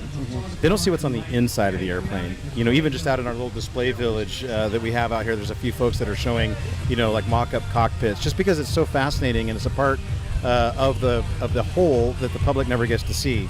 So when we're talking about, let's say, an approaching 80-year-old platform with the B-52, the outside hasn't really changed much in all of those decades, but the inside is, you would never recognize it. So the grandfather that flew that tail number would not have walked into that cockpit and know what a single, screen or display or switch is compared to what they had when they were in that same cockpit. And that's the difference. When we can really change the avionics, when we can change the software packages that run these airplanes, that run the supercomputers now that we have on board that can help us do the targeting, do the identification, with the weapons employment, it opens up a whole new realm, and it keeps these platforms relevant for many more years to come. So what the crowd sees on the outside isn't indicative of what capabilities are in the inside. Well, that's such a good analogy, because it's like a human being. What you see on the outside isn't necessarily what you see on the inside. There may be beauty on the outside, but not so much on the inside. But which brings me to my next question to you, because so many people don't understand. It isn't just sitting there with a stick and going fast and dropping bombs. learning the technology and what these weapon systems are capable of, what they aren't. How tough is that for you as a pilot, the F-15, the F-22? That's just amazing to us. It's a tremendous amount of work, but I'll tell you, it's a passion. I hope it's a passion if you're doing it. And I think the most of the folks that I've ever worked with, including myself, just have a true passion for that career field, for the chance to fly. The public sees us flying airplanes and thinks it's, we get in it, we go fly it, we get out of it, we walk away from it, and that 1 hour of work was all we did for the day. And nothing could be further from the truth. It's just going through the basic training of these airplanes, these combat weapon systems. It's basically like getting a master's degree, for each individual airplane. If you were to fly more than one, then you've got accumulated multiples. So there's a tremendous amount of academics involved with it, tremendous amount of practicing in simulators, chair flying, practicing how we're actually going to execute the airplane, and then going out and doing it. And so our daily training mission is every day. The American public needs to know that men and women in all the services and all the branches are executing their role, usually in a training environment, to get themselves better and better and to stay ready and on that tip of that spear. It was interesting when we were interviewing General Bussier yesterday, one of his assistants, I think she was a major, Jennifer, and I asked her the question about how tough is it, is to be a woman in today's Air Force and all. She said, that's not even a relevant, she didn't say it this way, I'm paraphrasing, but it's not even a relevant question because it's all based on merit. If you can do the job, we'll put you in the position. And she said it has nothing to do with my gender or anything else. It has to do, can I do that job? And I just did it to a high level. Right. And so that's what it's a meritocracy. That's exactly the right word. That's what we should be promoting, not this other stuff that has exactly no bearing. The right word. Yep. And it feels fantastic to be a part of the team, i.e., the United States Armed Forces. It's all built around a meritocracy. My entire career, all the way back starting in the 90s, I have never once measured any fellow service member based on gender or race or creed or anything other than how committed are they to doing their job to the best of their abilities. And fortunately, the people that, like Willard has said, as the 1%, those are the folks that have the character, that have the self-discipline, that put the hard work in to be the best at what they do. And it truly is a pleasure to serve with highly competent, fellow service members. Your advice when you were commanding, I believe it was the 325th, is that right? That's right. Yep. Here's his statement. He advises new airmen they have to focus on the importance of serving our nation and staying true to the Air Force core values. And that kind of sums up what we just talked about. But I thought that was a brilliant statement. I've got it all highlighted in yellow. But it's really interesting. Buddy, your grandfather, or did you have two grandfathers that were pilots as well? My grandfather on my mother's side was a World War II and Korea War era fighter pilot, was truly an inspiration, a role model for me, and the reason that I'm sitting here today with the experience I had started back at that young age. And at air shows like, the Hyundai Air and Sea Show, where we had, when I was young, I had a chance to see the Thunderbirds for the first time. Yep. Definitely made an impression on me as a young 8, 9, 10-year-old. And I was like, gosh, grandfather, that's what you did? I would love to learn how to do that. And he, with his stories and his encouragement and his advice, helped me have the motivation to keep working hard. And I'll tell you, I think most of the men and women in the service have someone that, or more than someone, that's one person that stood behind them. Good family structure, good support network, and that's what it takes to make that commitment to serve. Well, you're committed. If you don't stand for, what's that old country song? Something about you have to stand for something, or you don't stand for anything at all. If you don't stand for something, you'll fall for anything. No, that's it. Okay, I can't even remember who the singer was that said that. It was a really, really good one. But the values, the core values of the Air Force, diligence, hard work, all those things that made America great and continue now to make America great and successful, and I've talked a lot this weekend. We had Mayor Minor on. We've had a lot of politicians, several politicians yesterday. And one of my topics was, and one of the points I was trying to make was, the public and the private work together so well. And I really believe with all my heart, and I think General Sack supported me on that culture, that whole environment, when it sort of transmits over into the private sector, like with the title sponsor of our live stream, that whole scenario makes us so much better, because we all have gifts. God's given us all different gifts.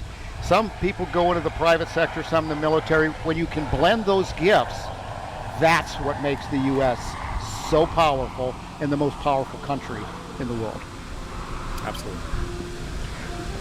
Well, we're watching a little bit of search and rescue out here. The not real stuff, it's just sort of a demonstration. That's our Air Force MH-139.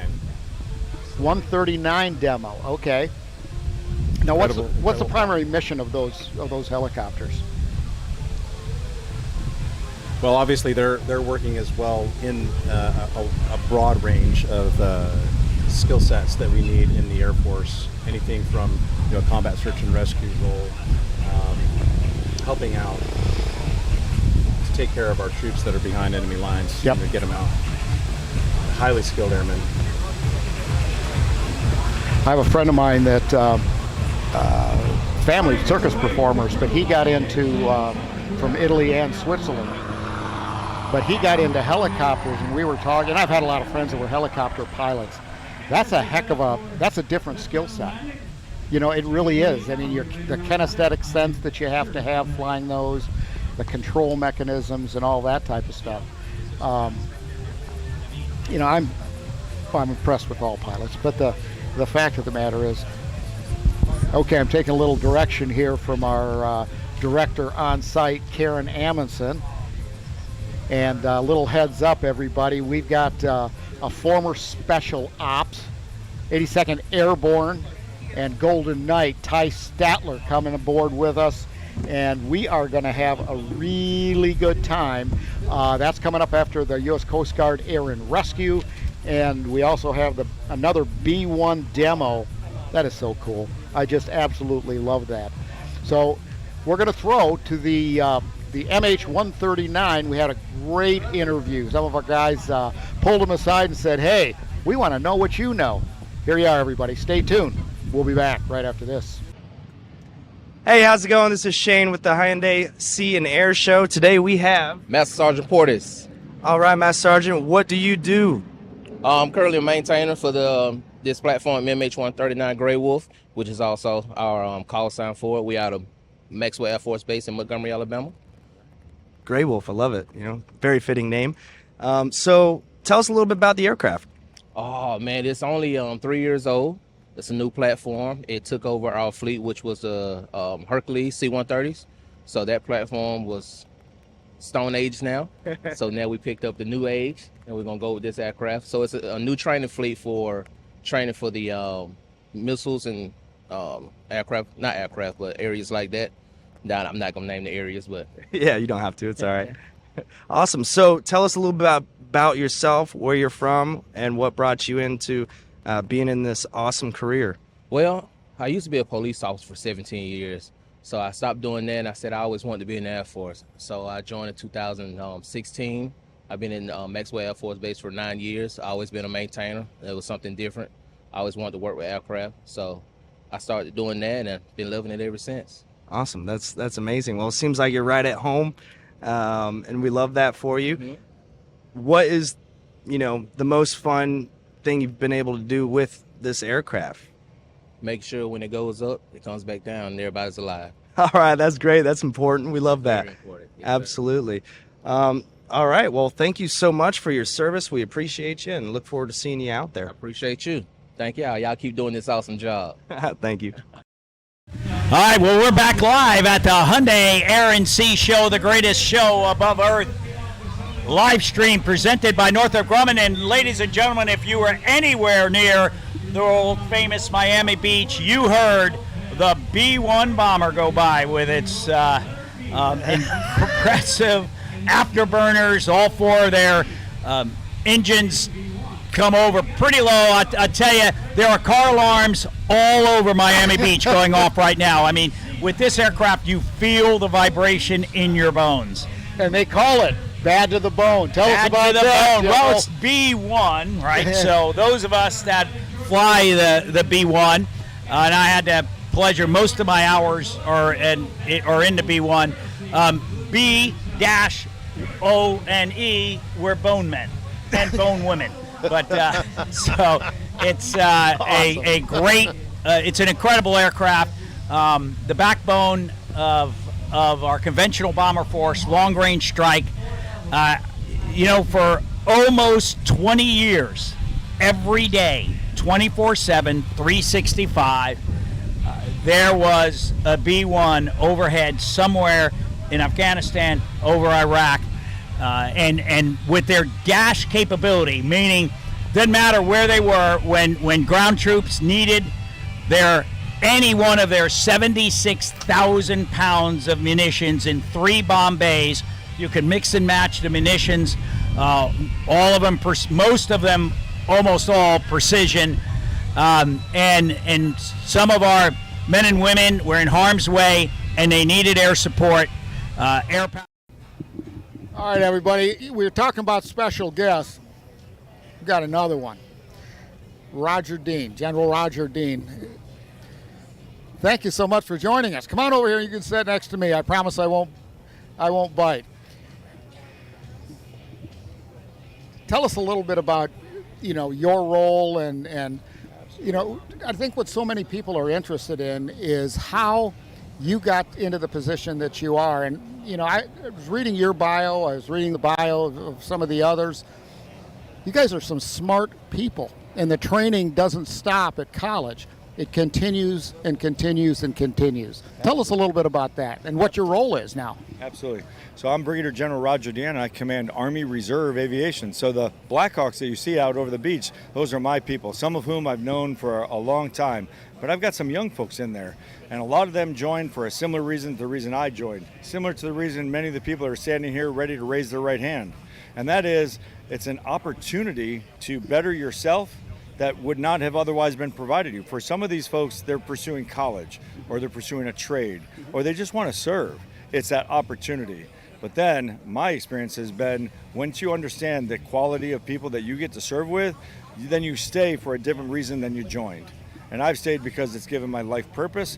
It has absolutely enabled my family to be in a better position financially and for me professionally than ever would have been afforded in anywhere else in America. For me, the military has made me a better person, and it has enabled my family, and it's enabled my entire circle. But I have thousands of colleagues. I would call them everything from veterans to fellow soldiers. But the Army Reserve soldiers are true professionals. Many of them are dual citizen. We have hundreds and thousands of them in Florida. You have Army Reserve professionals that are in Florida right now that serve amongst your community. And if you're listening to me right now, you could serve in your local area in the Army Reserve. And we'll give you a trade. I'll pay for your college. I'll give you a skill set. And then if you want to do it full time, you can go full time all day. But if you want to do it in your local area and keep your family in that current location, you want to keep going with school for a little while, whatever's the circumstance, you could be a part of Army Reserve right now. And that unit and those aircraft came out of Clearwater, Florida.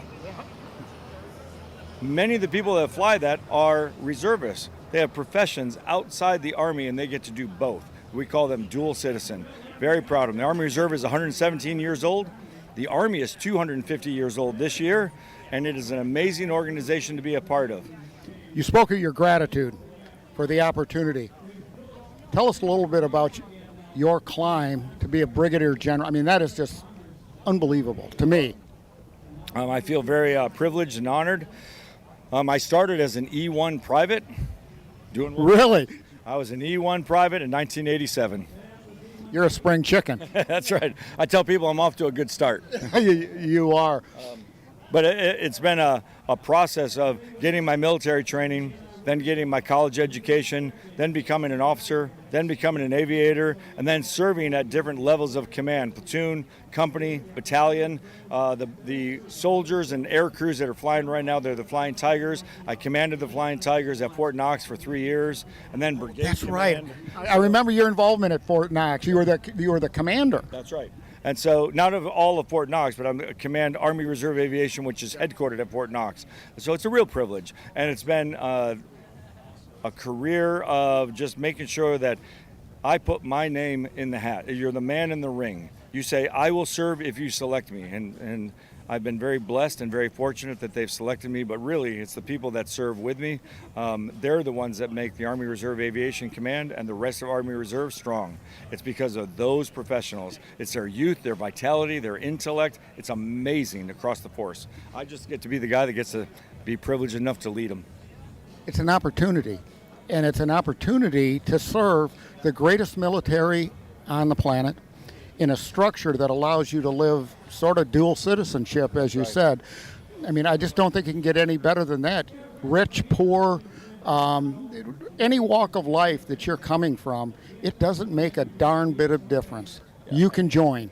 There is no socioeconomic class that prevents this opportunity. I am a great example. I am a single-wide, rural America, proud of my heritage, but that's where I came from. I didn't come from any silver spoon. But some of these kids that are standing right here before us and they're getting ready to enlist, many of them don't have the same opportunities. Whatever's their home life, and we'll never know with precision, but the idea is I guarantee that when they raise their right hand, their opportunities are now going to improve. And we also provide an opportunity I would like to highlight for the active duty soldier. Not all active duty soldiers stay for 30 years. A lot of them will serve their active duty tour, but they still want to serve. The Army Reserve is an amazing opportunity to still serve your country, wear the uniform, and be a part of it, but then still pursue your civilian opportunities. That could be airlines, it could be industry, it could be a host of things.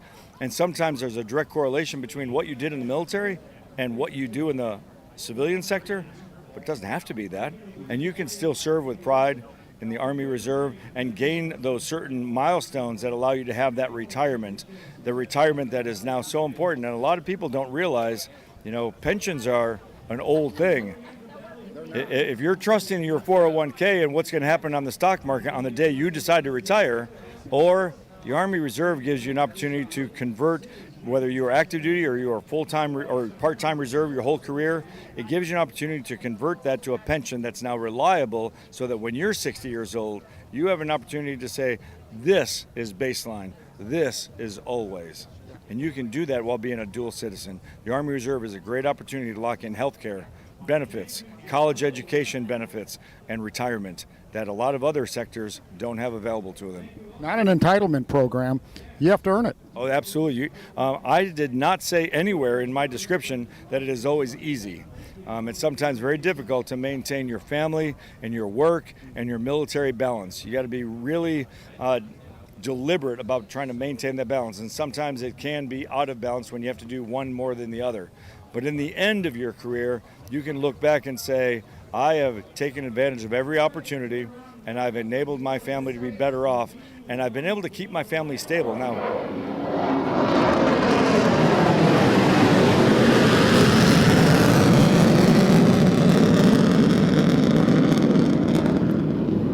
the B-1 bomber just made me squirm a little bit.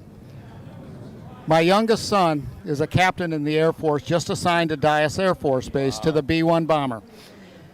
And he started his interest here at the Air and Sea Show way back when we were doing it in Fort Lauderdale. It launched his career, and he absolutely loves it. But for him, it's a career. Absolutely. For you, it's a career. And you can do that. You absolutely can. In fact, right now, from last year's Air and Sea Show, which I attended, I have a few people that I talk to in this audience that are now in basic training or advanced individual training, learning a trade, or on their way to become a commissioned officer, or on their way to become a warrant officer, or are in flight school. This is a place where if you want to pursue more, you can learn more. That's the beauty about the Air and Sea Show here in Miami. You can watch it on the beach, but you can actually go talk to professionals that can help you know what the next step is right behind the berm. And go there and talk to some of my recruiters. They have precision instructions on how you could pursue it.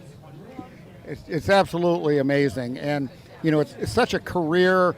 It's an honored career, but it was interesting talking to General Healy. About 1% of the U.S. population are active duty right now. It's mind-boggling to me. And what I also find really a strength of the Army Reserve is there are certain communities in America that are really strong military presence. San Diego, San Antonio, things like that. Very strong military presence. But the Army Reserve is in all the communities across America, and you can still serve. And I would also encourage, find your local National Guard, find your local Army Reserve and support them. So many of our communities are wonderful at recognizing their first responder, but when you find that soldier that's going to drill on the weekend, thank you for their service.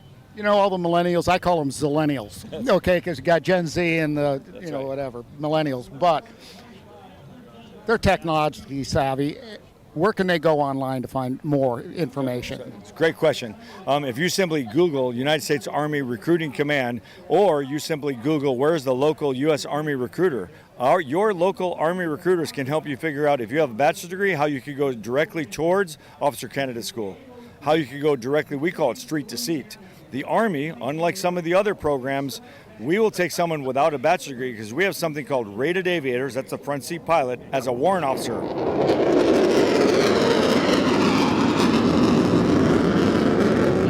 Unbelievable. Wow is right. The B-1B bomber. Your local United States Army recruiter can help you see and understand how you could be a warrant officer, aviator, pilot, which a lot of our warrant officers do a bachelor's degree. I'm not discounting that. But you can go directly to be a technical expert in aviation as a warrant officer. We call it street to seat. You can be in flight school before you turn 20 without a bachelor's degree, ladies and gentlemen. That's unbelievable. I want to talk about bachelor's degree. If I remember correctly, you got your bachelor's degree in business, correct? I actually got it in political science and history and education. And for a while, I was a history teacher while still being a reservist. And then I've gone off and on between active duty service and reserve service. Okay. But I've always been honored to understand what it's like to live in the local community. I've always kept that strong connection with my local community, and I've always appreciated that. I think it makes me a little more aware of what the American citizen is going through because I go through the same thing as they do. Where'd you grow up, by the way? I grew up in upstate New York, western New York. More cows than people, I sometimes tell people. Very rural, sometimes very cold. Miami, you have a beautiful area, but there are some people here in Miami that opportunities are not being handed to them left and right. The United States military at large and the United States Army Reserve are ready to talk to you and see if you are the person that we want to give an opportunity to. You could be part of that 1% and serve proudly. But if your family situation or your education situation are holding you in southern Florida for just a little while, that's okay. You can start that process even now. I'm ready to sign up. You're always an inspiration, you know, and we talked last year and I was telling my wife that you know, how can you not like General Healy and what opportunities are out there? You have to earn everything in life. Nothing's handed to you. Yeah, no, you do have to work hard. There's no question. But you're going to be led by people who want to enable you. You're going to be sent to professional military education, we call it, and we're going to enable you. We don't expect you to be a general on day 2. We're going to program you, or not, that sounds bad. We're going to enable you and provide you those opportunities to learn and grow. Between my civilian education and my military education, that's measured in years of total education time to prepare you for those senior roles. Brigadier General Healy, he is an inspiration to all of us.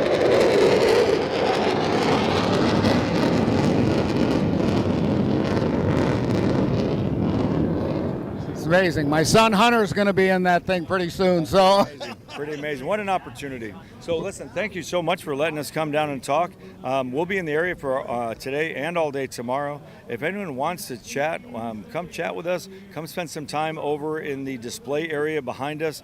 There's some amazing opportunities to really learn more if you'd like.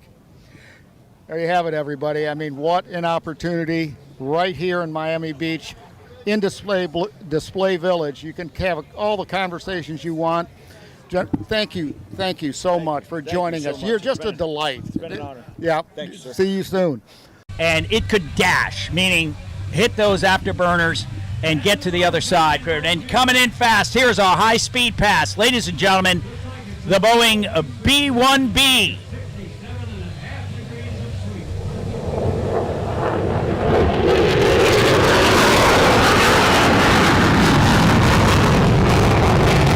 Zach, can you tell us about the wing geometry? Can you tell us about the wing geometry? Yeah, so the B-1 was originally designed and built by a company called Rockwell, and the idea was to be a low-level penetrating bomber that could go under integrated air defenses of our enemies. And so in order to go as fast as it needed to be, they have a variable sweep wings. The wings can go to 15, which is what you would use in the pattern when you're taking off and landing, all the way back to when you want to go above the speed of sound, Mach 2, Mach 3, you sweep the wings back. Of course, if you're going as fast as you can low level, it's high, very high subsonic speeds. You're talking 980 feet per second. That's faster than a .45 bullet, and the crews would and could fly it at just hundreds of feet above the ground, depending on the favorite too, wasn't it? It was. It is. It's just, hey, any pilot will tell you when you could go low and fast, that's cool. and nothing goes lower and faster than the B-1B. But I'll tell you, it had early on. It was rushed in production. The B-1A was canceled by the Carter administration in the 70s. President Reagan brought it back, and we didn't have time as an Air Force and an industry to do all the what we call operational testing on it because we needed it quickly, so it came. So it had some early maturation problems. But I'll tell you, all airplanes have early maturation problems. Would you agree, Bon? Oh, absolutely. But the B-1 did, but it overcame that and became the most versatile conventional bomber we have in our fleet. It does not carry it does not carry nuclear weapons.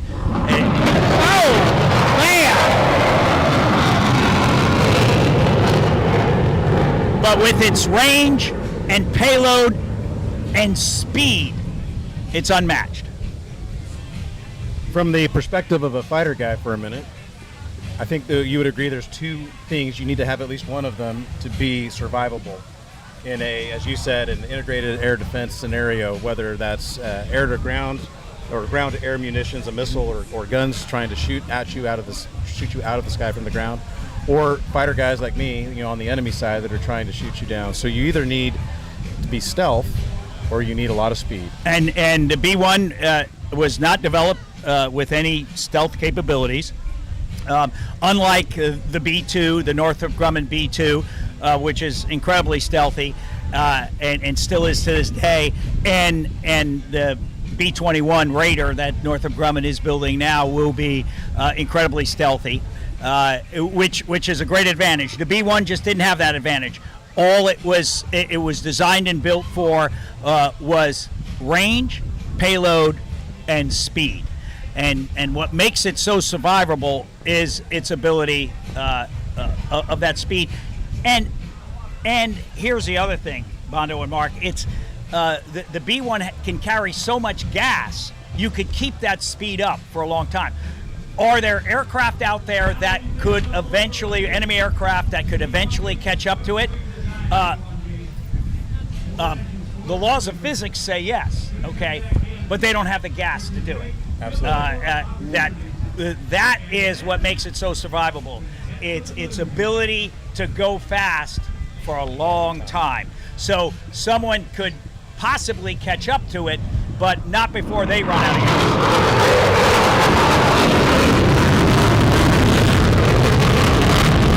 Bondo, you can tell we have humidity. You see the vapor trail. That is, I just love that. Oh, it's beautiful. You're seeing that on the B1. You're seeing that on the fighters as they're going by.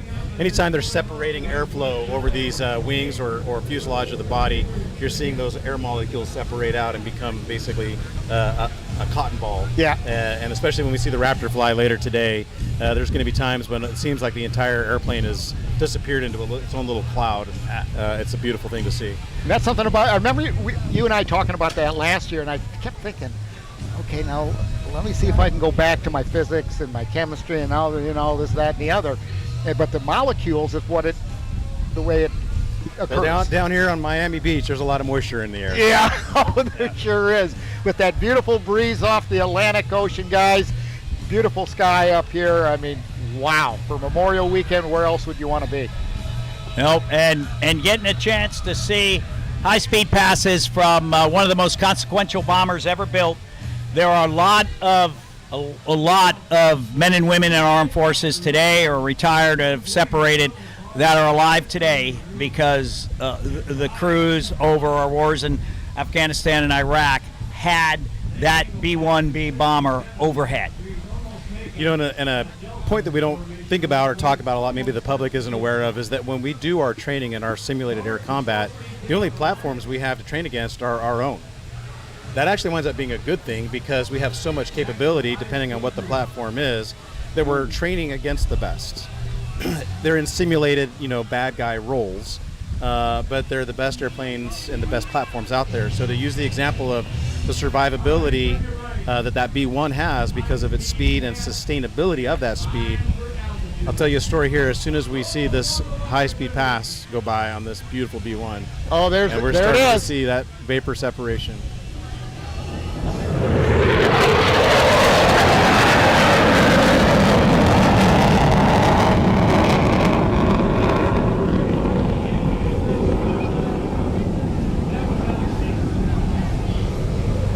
So I can tell you, as a young Eagle driver, we try very, very hard to make sure that we maintain air superiority.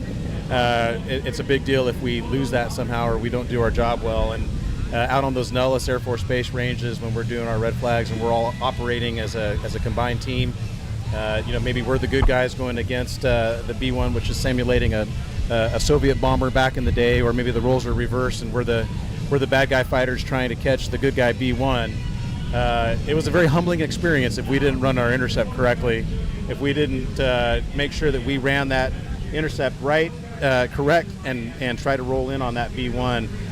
Just like you said, even though we're in the Mighty Eagle and it's a fast airplane, we would not be in a weapons engagement zone if we ever got ourselves in a tail chase with the B-1, meaning that our ability to shoot a missile is dependent on the range, and when we're trying to chase another airplane, that range is decreased.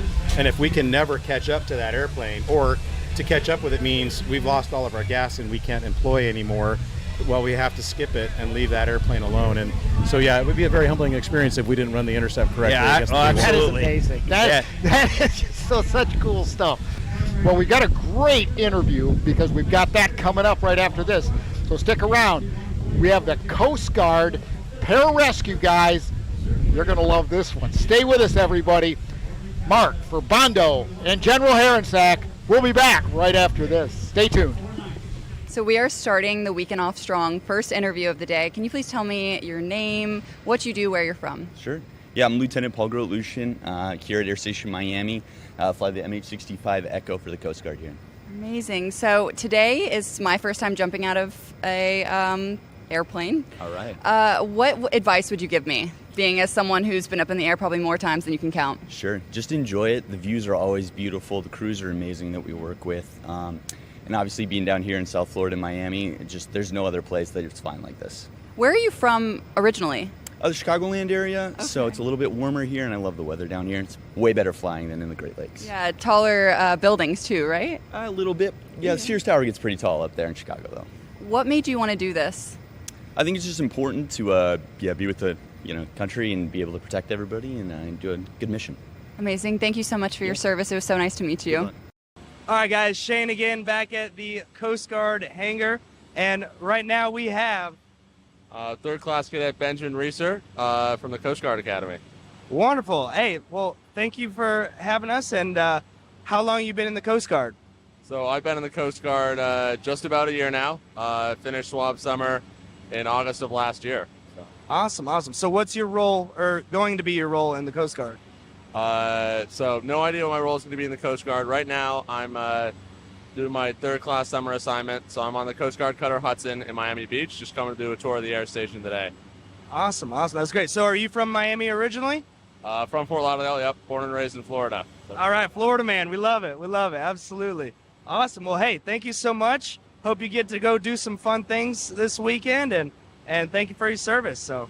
Now, the job of the helicopter is to locate the vessel or persons who are in distress in the water.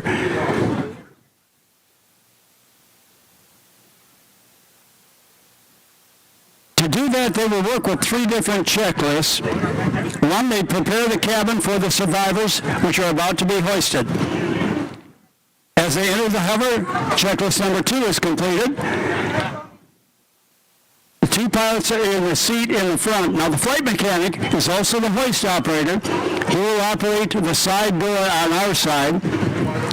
Flight mechanic putting on his safety harness, turning on and checking the hoist and the hoist cable. He will open the hatch. He will then inform the pilot he is ready to begin hoisting. Now, the pilot at the controls in the cockpit calls for team feedback in formulating the hoisting altitude rescue device to be used in order of evolutions. Then summarizes the final brief back to the crew for smooth execution.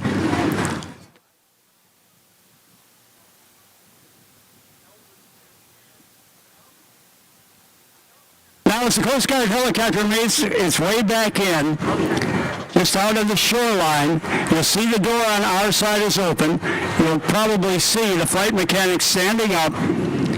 As the helicopter gets down to between 10 and 15 feet above the water, the swimmer will actually jump from the helicopter into the water. Now, keep a close eye as they make their way back in. They'll be doing a hover. And then if all looks good and safe, all the checklists are complete, the rescue swimmer will hit the water. Something we like to emphasize wherever we go when the Coast Guard does their demonstrations. These are highly trained individuals. Today we have a perfect city of Miami Beach sky and weather conditions. It's not always like this. It could be very hostile weather.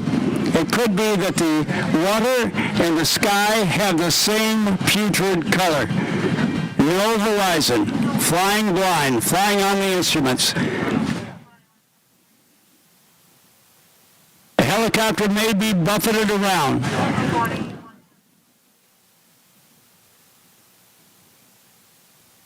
Now here's the fixed-wing machine we talked about that drops the survival across the bow of a ship in distress.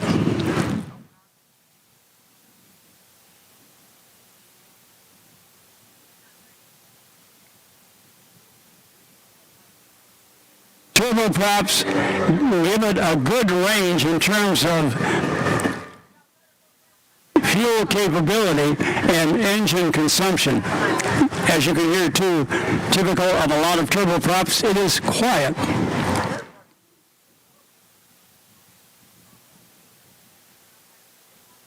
A tremendous amount of training goes into this coordinated event. Now, we talked to you about the less than favorable conditions on many of the rescues. In addition to that, in addition to the helicopter being buffeted around, rain may be lashing it horizontal to the windscreen. Visibility is 0.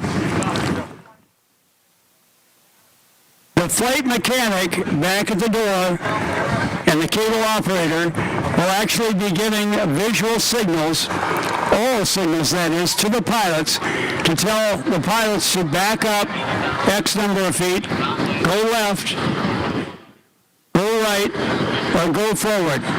Then it's up to the pilot to hold that position, which is as directly over the survivor and the rescue swimmer as possible.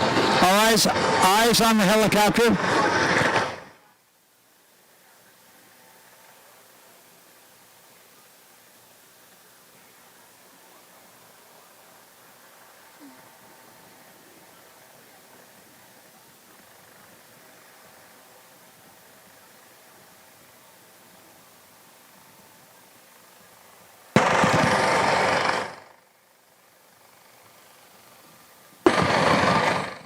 Looking for that target altitude of 10 to 15 feet. In addition to all the hostile conditions I meant to you, it could be extremely cold, the outside air temperature and the body of water. Whether it's one of the Great Lakes or one of our oceans.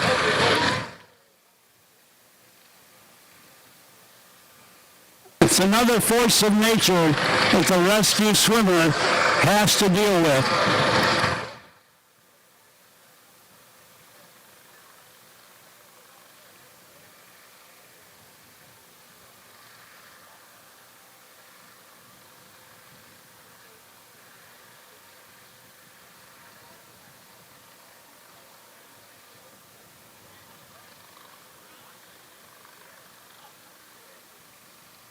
This time being hoisted down into the water. We talked to you about it was an option. Now it's our same hoist and harness that will allow the rescue swimmer to make his way or her way to the victim. If the victim is mobile and not injured, they will hoist him up in that harness device back up into the cabin. If a person is injured or not mobile, there is a wire basket that will be dropped down. The injured person can lay in that basket.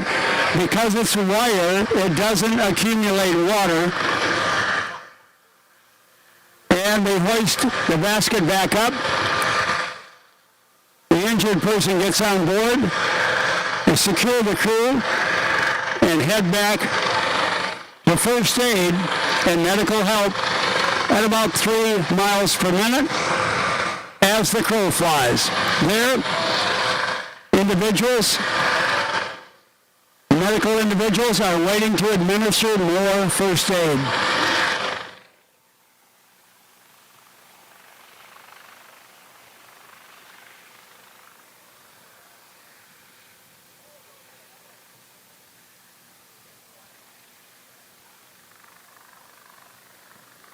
There's the jumper, one in the cable, then the jumper from the lower altitude.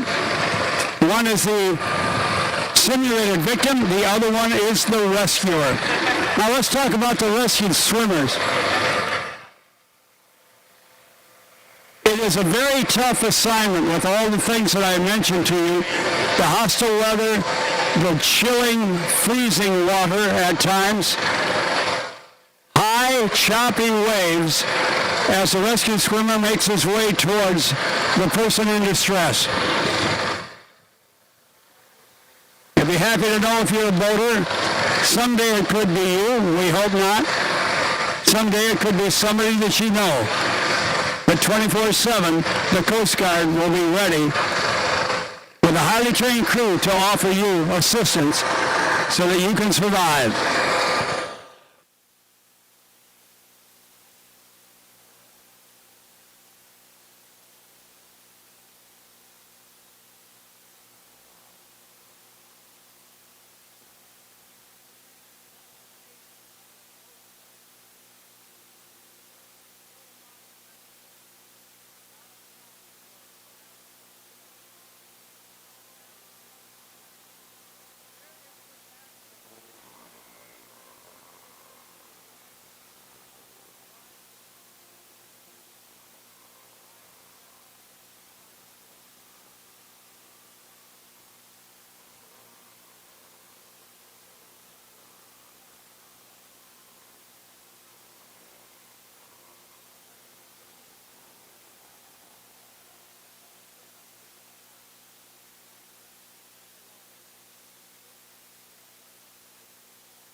Because of the rigorous training of the Coast Guard, this crew has the possibility of never flying together before. But because of their standardized training, each one knows what they have to do. They count on each other to be proficient and to be trained.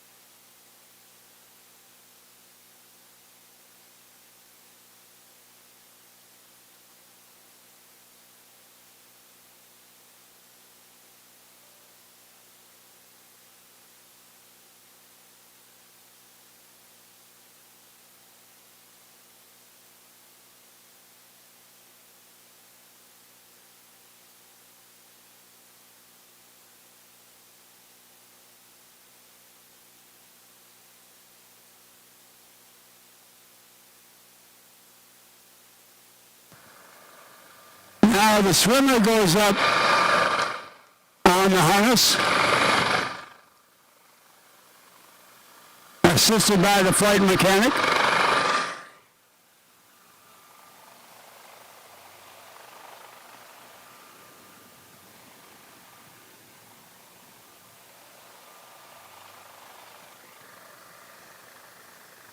With about 50,000 active duty and reserve service members, the Coast Guard is an agile and unique branch of the military responsible for saving lives, protecting the environment, and defending America's coastlines and waterways.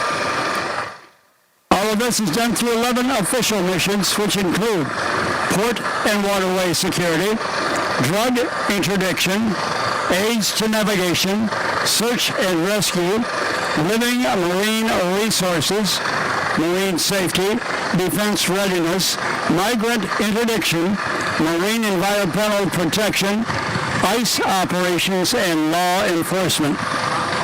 The Coast Guard protects and defends more than 100,000 miles of U.S. coastline and inland waterways and safeguards an exclusive economic zone encompassing 4.5 million square miles, stretching from north of the Arctic Circle to south of the equator, from Puerto Rico to Guam, encompassing 9 time zones. Well, welcome back, ladies and gentlemen, to the Hyundai Air Sea Show, the greatest show above Earth, live stream presented by Northrop Grumman. We have Admiral McPherson here, Rear Admiral McPherson, who is the J3 of Southcom. Admiral, tell us a little bit about what you do for Southcom, and then we just got to talk about the incredible work that the Coast Guard does. Yeah, sure, absolutely. So U.S. Southern Command is responsible for providing military operations within the Western Hemisphere in the Southcom AOR. So we're talking about the Caribbean, Central America, and South America. We work by, with, and through our partners to address national security threats for the United States and for our partners. And we use all the service. We are a joint command, so we have all the services represented, and people can feel safe and secure that we're on watch. Sir, and thank you again so much for being with us and all your service to our country and our community. One thing that I want you to emphasize is under your command, these are real-world missions. We saw the Coast Guard come by here and do a demonstration today. You were in charge of what I always like to brag about for you, the busiest Coast Guard station and Coast Guard district in the country. But these are actually real-world interdiction missions and life-saving missions. I presume some are going on right now. Yeah, that's right. So as you know, this southeast Florida, the Caribbean, there's more boating here than any place else in the world. You have one of the largest cruise ship ports in the world here, and the trade and commerce that goes on. So more than 4,000 search and rescue cases each year. The Coast Guard saves more than 4,000 lives each year, and we're always on watch here, working with our partners. When somebody gets in distress, we're going to be ready to respond, but we really want to focus on prevention and to remind people to wear a life jacket and do all the safety things they need to do. Take a boating safety course. I fortunately, in my broadcast career, the Coast Guard's been fantastic to me. This reach goes well beyond the waters here in South Florida. I've actually been with your teams in Haiti and places throughout Latin America when they're going to save lives. Yeah, absolutely. The Coast Guard is a global Coast Guard, so we're used to seeing them like we saw here today, doing a search and rescue demonstration. But we have Coast Guard men, women, cutters, aircraft operating across the globe and including in this Western Hemisphere. At U.S. Southern Command, as the Director of Operations, I have the privilege of partnering with the Coast Guard and our other services to address things like the security situation like we see in Haiti or supporting exercises. You know, the USNS Comfort, the Navy's hospital ship, will be in the area next week, and we look forward to having them down here visiting 6 countries providing global health engagement. Admiral, tell us a little bit about Southern Command. When you gave at another event of the National Salute to America's Heroes on Friday, I think everybody was stunned about your level of your area of responsibility. If you would talk a little bit about what that area of responsibility is and even what that means. Yeah, sure. So at U.S. Southern Command, as I said before, we have a representation from the Army, the Navy, the Air Force, Space Command, and Coast Guard, working closely with Coast Guard. And our focus really is on deterring malign activity that could come from, nations such as Russia and China, right here on our own hemisphere. They have growth and influence in the area, and we're concerned about that for our national security interests. We're also supporting illegal immigration across the land borders and the maritime borders, so we're supporting the Department of Homeland Security with that. As indicated, we're very involved in Haiti. We're providing logistics support to the multinational security support mission that is going on there that's led by the Kenyans with 6 other countries. So if you can think of a challenge or a threat, U.S. Southern Command is on the forefront of strategic competition and getting after it. And sir, what about the relationships that are developed with all of the countries within the area of operation throughout all of Latin America, and just how important that is, and the types of exchanges we have, not just militarily, but also politically? Yeah, that's a great question. So I would say for us at U.S. Southern Command, we don't have a lot of assigned and allocated forces, meaning that we have ships and aircraft at our immediate disposal. We can get them if we need them for missions. But really what I think our superpower is developing those relationships with our partner nations. So we work side by side with them in training and exercises, special mission exercises or evaluations, and what we do is we help build their capability and capacity, and then when we are operating, we're able to be interoperable. We can work with them and they can work with us, so it's really a win-win. Let's change just a little bit of focus to your career as in the Coast Guard. You're a career cutterman. I know you've commanded a couple of cutters, or 3. 3 was it? Right. 3. You've done 3 cutters. You're like me. You're a kid from New Jersey, and you made the momentous decision, like you saw 170 or so do just a little while ago, to raise that right hand. What would you tell a parent or a young person that might be interested in joining the Coast Guard? I mean, you've had a fabulous career, but what would you tell them about, what would you encourage them to do? Yeah, I think if anybody is looking for something where they want to give back, they want to be involved in something that's bigger than themselves, they want to serve their nation and their neighbor, I can't think of a better way than joining the military. I grew up on the Jersey Shore. I was around the water like we have here in Miami Beach, and it was a bit of a family business for me. My oldest brother joined the Coast Guard, went through the Coast Guard Academy. 2 of my other brothers went to the Naval Academy, and my younger brother went to the Coast Guard Academy. And it doesn't stop there. My niece Rory is an ensign aboard the Coast Guard cutter Robert Yeared, home ported right here in Miami Beach. And so we've all been blessed and honored, and feel that it is really our service and our duty to give back. You can do it in many ways. Military service is not the only way to do it, but I would encourage people, if you're looking for something fun, exciting, and they want to be a part of a great team, check out the military. Sir, talk to us about here in South Florida. It's a beautiful day now. We hope it stays this way throughout the course of the year. but we're approaching hurricane season, and you have a gigantic mission if that need arises. Absolutely. We're always preparing for hurricane season. So at the end of one hurricane season, we start preparing for the next one. As you know, June 1st is the beginning of hurricane season here. I was the district commander when Hurricane Ian hit the west coast of Florida, and it was devastating to those people. And they're still recovering from it. We've come a long way for preparedness and readiness. We can't let up our guard. At the same time, the Coast Guard will be ready to respond when needed.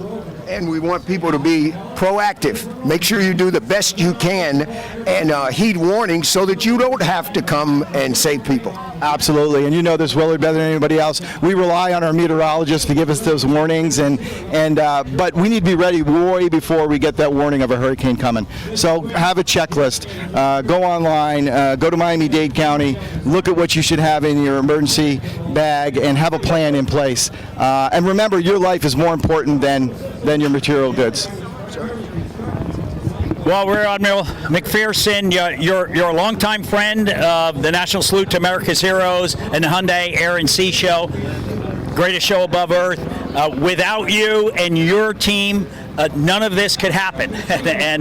So on a weekend of gratitude, there's gratitude from Willard and I and the entire team at the National Salute to America's Heroes and the Hyundai Air and Sea Show. Thank you for your service, but also thank you for what you're doing to make today and tomorrow a safe and a wonderful event as we honor those. Yeah, let me just say one thing. I mean, this is a great air show, right? This is my fourth one. I think it's been about 8 years since they've been doing this. It's incredible to see these impressive combat power here at the air show. But what I really like about this weekend is, we celebrate and we get to see our military in its greatest form on Saturday and Sunday, and then Monday we take time to remember those who've gone before us, those who have made the ultimate sacrifice and fallen in service to our nation.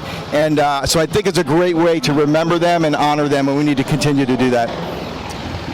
Well, thank you, Rear Admiral McPherson, the current Director of Operations J3, as it's called, at Southcom, and a truly great American and patriot. Thank you for your continued service, my friend. Thank you. Sir, thanks for coming to see us. God bless. The Coast Guard operates a multi-mission fleet of 259 cutters, over 200 fixed and rotary wing aircraft, and more than 1,600 boats. Well, welcome back to Hyundai's Air and Sea Show, the greatest show above Earth. This is our live stream presented by Northrop Grumman. Looks like you got a new hat there, Yes, Mark. How yes. cool is that? Well, it's super cool because he flew one of these things, and Bondo was like a superstar in the F-22. I have been wanting one of these for a long time. So all of my friends out there and family, when you see me walking around with this on my head with a lot of pride, just remember I served here with two superstars, and I'm going to call them superstars because that's what they are. Three superstars. Bondo, who's taking a break. Willard Shepard, taking a break. But General Herenzak and I, we're here. We're ready to rock. Right, and there's General? no better place to be, Mark, than on the most famous beach in the world as we're waiting for a great parachute demonstration that's coming. Ladies and gentlemen, this has been a great day at the Hyundai Air and Sea Show. Beautiful day. Easily 1 million people on the beach watching this. We're looking at hundreds upon hundreds of pleasure boats out there, and they're seeing a show of a lifetime. Oh, this is absolutely unbelievable. My favorite so far. History making. The Freedom Flyover with the B-2, B-1, and the B-52 flanked by the A-10, F-16, F-15, F-18, and, F-22. We were blessed to be able to be here to witness that. And coming up, we have Ty Statler. Yeah, special ops guy. He's going to be talking about the Golden Knights because he was one. Come on, Ty, come on over here. Ty's a personal hero of mine. It's great to have you back. Great to be back. All right. So tell us what we're seeing here, Ty. Well, the Golden Knights and the Red Devils, British Red Devils, are going to do a joint parachute demonstration today. The first pass that comes overhead is going to be, they call it a wind test indicator. So in layman's terms, they call it the wind dummy. They throw a guy out, he checks the winds, makes sure the spot's good, he relays that back up to the aircraft once he gets down on the ground, letting the team leaders of both teams up there know that they're going to, that the spot was good and they're going to be able to land safely on the drop zone. And then after that, they're going to come around the first pass of the mass formation with both Army Golden Knights and British Red Devils are going to be together, flying in formation in free fall. Then they'll open up and come in and land on target. The second pass that they're going to do is they're going to do canopy relative work. So they're actually going to fly their parachutes and ram them into each other, climb down their lines, stand on their buddy's shoulder, and make some geometric formations in the air with their parachutes instead of their bodies. And they'll be flying some big flags up underneath them. That is amazing. And another reason why you should come to both days of the Hyundai Air and Sea Show, because yesterday the Golden Knights and the Red Devils jumped separately. Yeah, that's correct. This air show gives us a chance to highlight both teams. So we wanted to highlight each team individually to allow them to showcase what their skills are. And then today, we've worked closely, the Golden Knights and the Red Devils have worked closely together since the 60s. So they've been kind of joined, and now we've got them back over here a lot.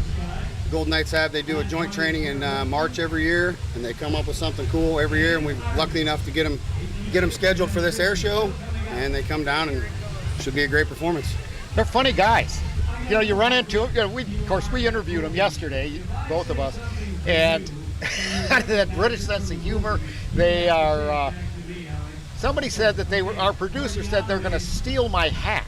No, you're not. I've got Ty here, special ops goon that will mess you up, Mr. Kronk, who is our producer. Anyway, back to the Red Devils.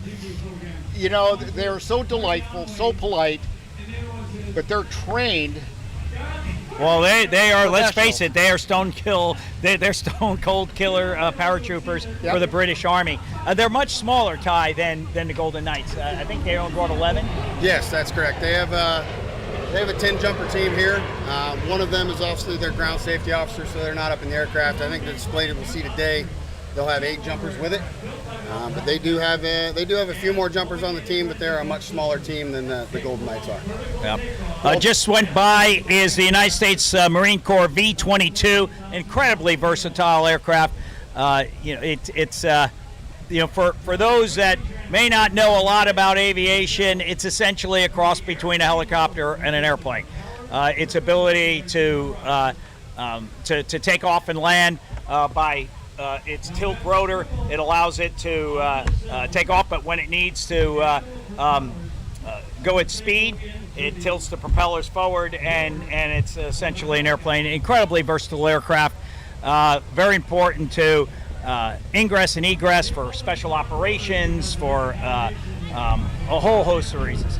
Ty, did you ever have a chance to work with a V-22? I did. When I was in the 82nd Airborne as an artilleryman, we worked closely with them when they also have sling load capabilities. We were able to come into a hover and pick up our howitzers and fly them around and then drop us off at the same time.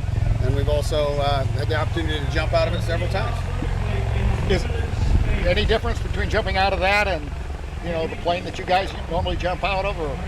The size a little bit, and door size, but they also have the ramp on that, so you can go out either way. And I did it for so long, it kind of became a thing where the door's a door. If I can get out of it, I'm going. That is really interesting, the way those arms come up like that. How long does it take to go from going horizontal to being able to hover vertically? Right, and it takes a special skill set to fly this, especially employing it in combat operations. At night, it's as you can imagine, like a normal helicopter, you lose your visibility as you get closer to the ground. If they were landing on the beach right here, it would create essentially a sand cloud that would make it difficult. So very, very unique skill set for V-22 pilots. And that's primarily used by the Marines and Army. The Air Force has them. Air Force also has them, and United States Marine Corps. So it's a lot of great uses over our years of wars in Afghanistan and Iraq. This platform was very useful.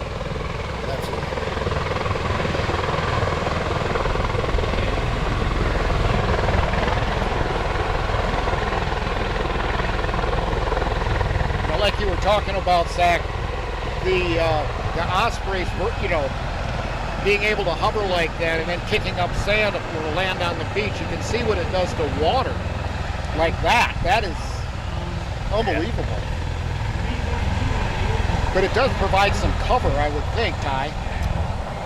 Yes, but it's a lot of wash. It does provide some cover, so there's a lot of rotor wash coming down off of that, plus the exhaust system is very hot coming down. So you got to be very cognizant of that when you're exiting that aircraft from a hover.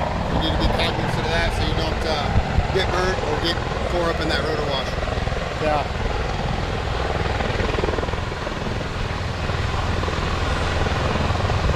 Yeah, that looks a little imposing, like it's going to shoot a missile at us or something like that. It's a menacing figure when you're looking at it head on like this. Yes, it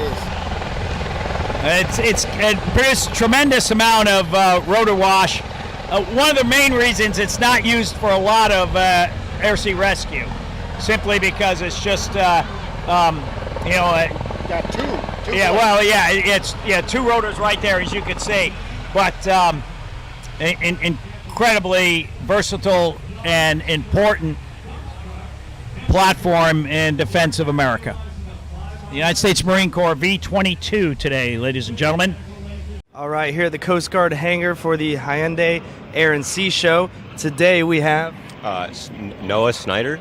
Noah Schneider and Landon Fisher. Landon Fisher. All right, guys. Well, welcome. It's a nice day out here. What is your role? I'm a V-22 crew chief. I support the pilots when we are doing our maneuvers and tactics.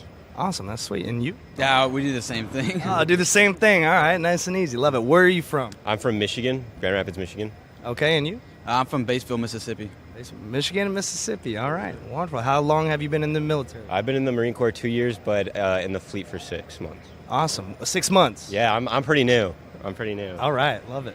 Yeah, I've been in about 2 years, and I've been in the fleet probably 4 or 5 months. Okay, nice and green. Love it. Brand new. So what is your favorite part about being in it, pretty new? I think just experiencing the people and flying and just learning all the different tactics and maneuvers that we can do. Yeah. Same thing. It just kind of opens your eyes a little bit, especially I think aviation's like a big part. I think everybody should get a taste of it, but yeah, just being a part of the whole crew with the pilots and everything, you get pretty close to officers, and that's not something that happens very often in the Marine Corps, so it's pretty cool. That's really awesome. Heck yeah.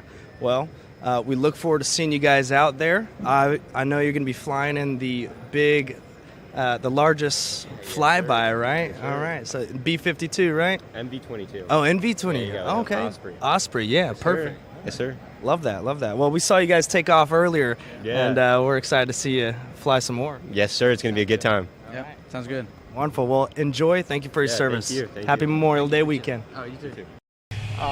Ty, and I know that you're one of the few that have, I shouldn't say one of the few, because most military guys, veterans, they go off and they participate in the private sector. Yep. And you've successfully done that in business. You've taken the skills, the training that you learned as a Golden Knight, as an Army Special Ops guy, and you've applied those principles. And the reason this is so important, I think, to send a message that training prepares you well for life in the private sector or to continue in the military. And I think, with you're a business owner now. You have to use discipline as a business owner. You learn that in the military. Absolutely. The military, no matter what branch it is, can offer anybody an amazing skill set, whether they want to further their career and do an entire career in the U.S. military, or if they, like you said, want to go to the private sector. The amount of discipline, the skills that you can learn, the connections that you can make, it's incredible what the U.S. military can offer individuals that would love to, that are looking for something to do. Maybe they're confused about this or confused about that. Hey, there's a ton of opportunities in every branch in the U.S. military. So It is a viable option that's out there for anybody that's looking to join. Well, we do have a really special interview we put together. This segment is unbelievable. Check out our special interview with some of the current Golden Knights. Stay tuned. Ty, Zach, and Mark Jackson will be back right after this. All right, we're out here today at the airfield at the U.S. Coast Guard base with Chad. He is a U.S. Army pilot. Tell us a little bit about yourself. Hey, good morning and welcome to Opelika Airport. We're happy to be here. Today we're going to execute a parachute jump. My name is Chief Warrant Officer 2, Chad Whistle. I've been a parachute pilot now for about 2 years. I got 2 years left under the belt. Originally from Gwinnett County, Georgia. Home city is Buford. I have a wife, I got a son, and we're absolutely ready to put some people out of the plane today. Awesome, that's great to hear. So, being Memorial Day weekend, what does Memorial Day mean to you? Well, Memorial Day for me is a lot of things, you know. I represent a legacy that I didn't earn, and I just try to carry that legacy forward to make sure that we, one, don't tarnish this reputation, and two, I have a lot of family members who serve both in the Marines, the Army, as well as the Navy. So for me, it gives me time and opportunity to reflect on my grandfather, my father, and just really appreciate those who came before me and serve with memory and pride. Wonderful. Well, thank you so much, and I hope you have a great day out there and have some fun. All right, well, I hope you guys enjoy the show. Thank you. Thanks. Hey everybody, we're back. Ty Statler, Special Ops and Golden Knights. He is our color commentator. If you've just joined us, I'm Mark Jackson. This is the 2025 Hyundai Air and Sea Show National Salute to America's Heroes. This live stream is being presented by Northrop Grumman. Ty, it is a delight to have you back. You've, for 2 years, you have just provided insight, input. People don't get any. I don't care what air show you watch or any of that stuff. It was the best. Yesterday was the best description of really what goes on as a Golden Knight, and while you're doing skydiving, it is something else. And yeah, it's you're my prepared. Pleasure. Yeah, I try to be. It's my pleasure to be back. Thanks for having me back. Like you said, those of you that were watching yesterday, you got to see individual performances by the Golden Knights and the British Army Red Devils. However, today they've combined forces and they're going to work together as a team, and they're going to jump together out of the same aircraft. They're going to get 3 different passes of jumpers. And the first pass that comes over, there's going to be one single jumper that goes out. That jumper is going to test the winds for the rest of the guys in the plane, and then he's going to come and land on the ground here at the drop zone. He'll get on the radio on the ground and relay up to those guys in the plane and say, hey, the spot where I exited the aircraft was good. The winds are doing this as I'm coming down, and then you should be good to land on the ground. It ensures and gives those guys the most real-time information that they can get from a trusted teammate, that when they exit that aircraft, they know they're in the right spot, and when they open their parachutes, they're going to land on the right spot. And it appears we have a jumper out right now. The first jumper is out. Okay. As we listen to God Bless here. We'll be flying in the POW MIA flag.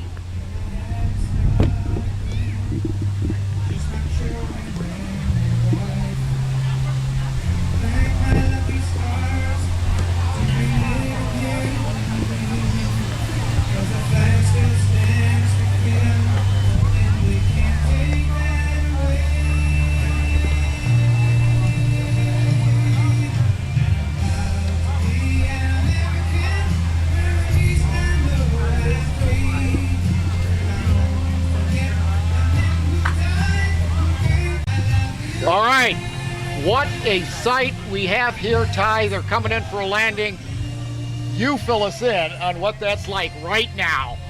Well, I can tell you, jumping that flag on this day, this weekend, above this crowd, is one of the most special feelings you can have as a Golden Knight. Flying that flag or flying the U.S. flag on this weekend, and what it means to each individual that jumps that flag and what that flag should mean to everybody in this country, is a very special moment for that jumper, and I think they're putting on a great show here today.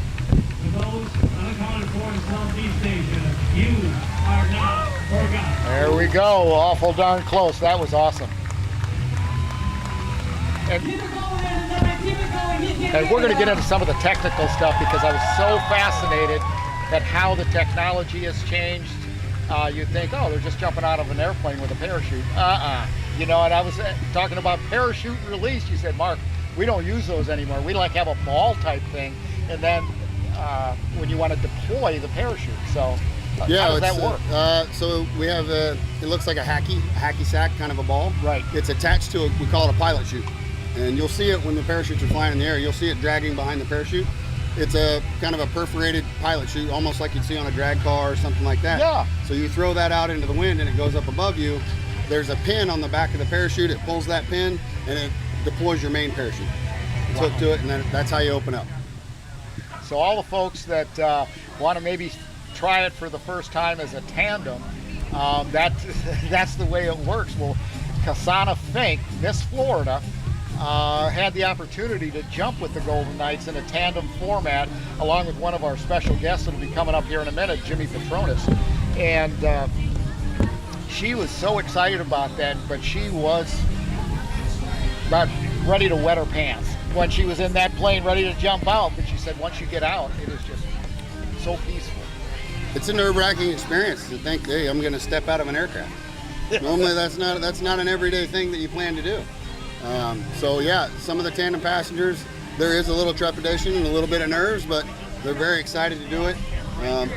99 times out of 10, 100, when they come down on the ground, they're very, very happy and very excited that they were able to enjoy that experience. And over Miami Beach, not a better view in the world. Everybody, well, an exciting time here at the 2025 Hyundai Air and Sea Show presented by Northrop Grumman. I'm standing next to the newest member of the Golden Knights, Miss Florida, Kasana Fink. Kasana, jumping out of an airplane, perfectly good airplane, first time ever.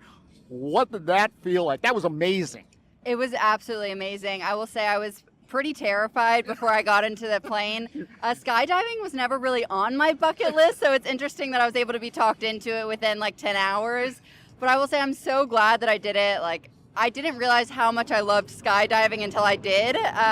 But it was nerve-wracking until you get in the plane. We were up in the air, and I didn't feel nerves anymore. I was just ready to get it done. I'm excited. Okay, so you're going from 120 miles an hour, terminal velocity, and then that chute opens and just jerks you. How tough was that? I forgot about the parachute. I was so in the moment. So thank God I had a great person tandeming with me because he remembered about the parachute. But the jerk wasn't as bad as I was expecting it. I will say that's really when it kicked in of how high we were. I have a fear of heights, and everyone told me it doesn't translate when you're in the plane. Like, it's a very different experience. But once you do the parachute, that's when really you're like, holy cow, I'm high up in the sky right now. Well, you go from 120 down to 22 miles an hour. You had a lot of airtime, and that is so peaceful. I mean, it's just absolutely amazing. What was that like coming in for the final landing after that very peaceful kind of circling and all of that type of stuff? That was pretty cool. I actually kind of got nauseous after the parachute went up.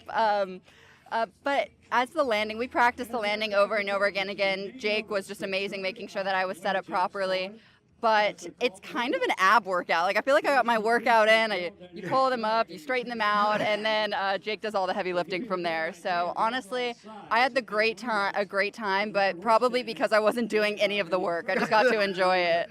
Well, you did a lot of work. About a year ago, this young lady here won the Miss Florida contest in Lakeland, Florida, hosted by Visit Central Florida. And your reign is coming to a close. You do it for 1 year. Tell us a little bit about Miss Florida. Yeah, it's been an amazing opportunity. Miss Florida, under the Miss America organization, is an organization that is the largest scholarship provider for young women in the world. And so because I've competed, I'm able to graduate debt-free with my master's from the University of Florida. But it really is so much more than just the scholarship. It really develops you as a person. It allows you to be able to speak. It allows you to be able to have a servant's heart and really make a difference. Being Miss Florida has by far been the greatest honor of my life. It's one that I worked really hard for. And I can truly say I've lived 1,000 lives as Miss Florida. But it's because every day I woke up wanting to make the best of it and to leave a legacy of a hard worker and someone who loves what they do. Well, that flows very nicely into the very purpose we're here on Miami Beach over Memorial Weekend. It's the selfless sacrifice of those men and women, mothers, fathers, daughters, sons from all walks of life that gave everything for our freedom. What does Memorial Day mean? The Memorial Day weekend mean to you? I think that it's something that every American should really be connected to. The fact that we get to live a life and do the things that we enjoy because people have not only served but given their life, which is what we are celebrating and honoring on Memorial Day. Both my grandparents were veterans. My one grandpa was on Normandy Beach. Absolutely crazy. Never really spoke of it again, but I think just seeing that and understanding what they knew they were giving up when they went and fought for this country. It's just such a level of respect that every serviceman should have. And I'm honored to be here. I'm surrounded by some of the bravest people I've ever met in my entire life, and it's going to be a great weekend because we get to celebrate that. Well, unbelievable action out here on the beach, Miami Beach, that is. The perfectly blue Atlantic Ocean behind Cassana and I. Cassana, thank you so much for being talked into jumping out of a perfectly good airplane. You did marvelous. We were thrilled. Thank you so much. Thank you. I'm glad that we made it happen. It was one of those things that I said yes to on a whim, and then all of a sudden it became reality. And I just wasn't going to let myself give up such a once-in-a-lifetime experience. So very grateful that we were able to make it happen. Newest member of the Golden Knights, Cassana Fink, everybody. Stick around. More action right after this. A lot of people don't know what it takes to become a Golden Knight. It isn't like you just go, oh, I'm going to sign up, join the Army, and I'm just going to be a Golden Knight. This is a tough selection process. They only pick the very best in the world to be a Golden Knight, but it doesn't stop there. It only starts there with the training, which is unbelievably rigorous. That's correct. When you attempt to become a Golden Knight, you have to put in a packet and get that approved by your command. The Golden Knights accept you. We call it the Assessment and Selection Program. You then come to Fort Bragg, depending on where the soldiers are located. We bring them to Fort Bragg, and it's an 8-week assessment and selection process. Teach them everything from how to pack the parachutes safely and efficiently, and how we do our demonstrations, or how the Golden Knights do their demonstrations in a professional manner. They have to learn.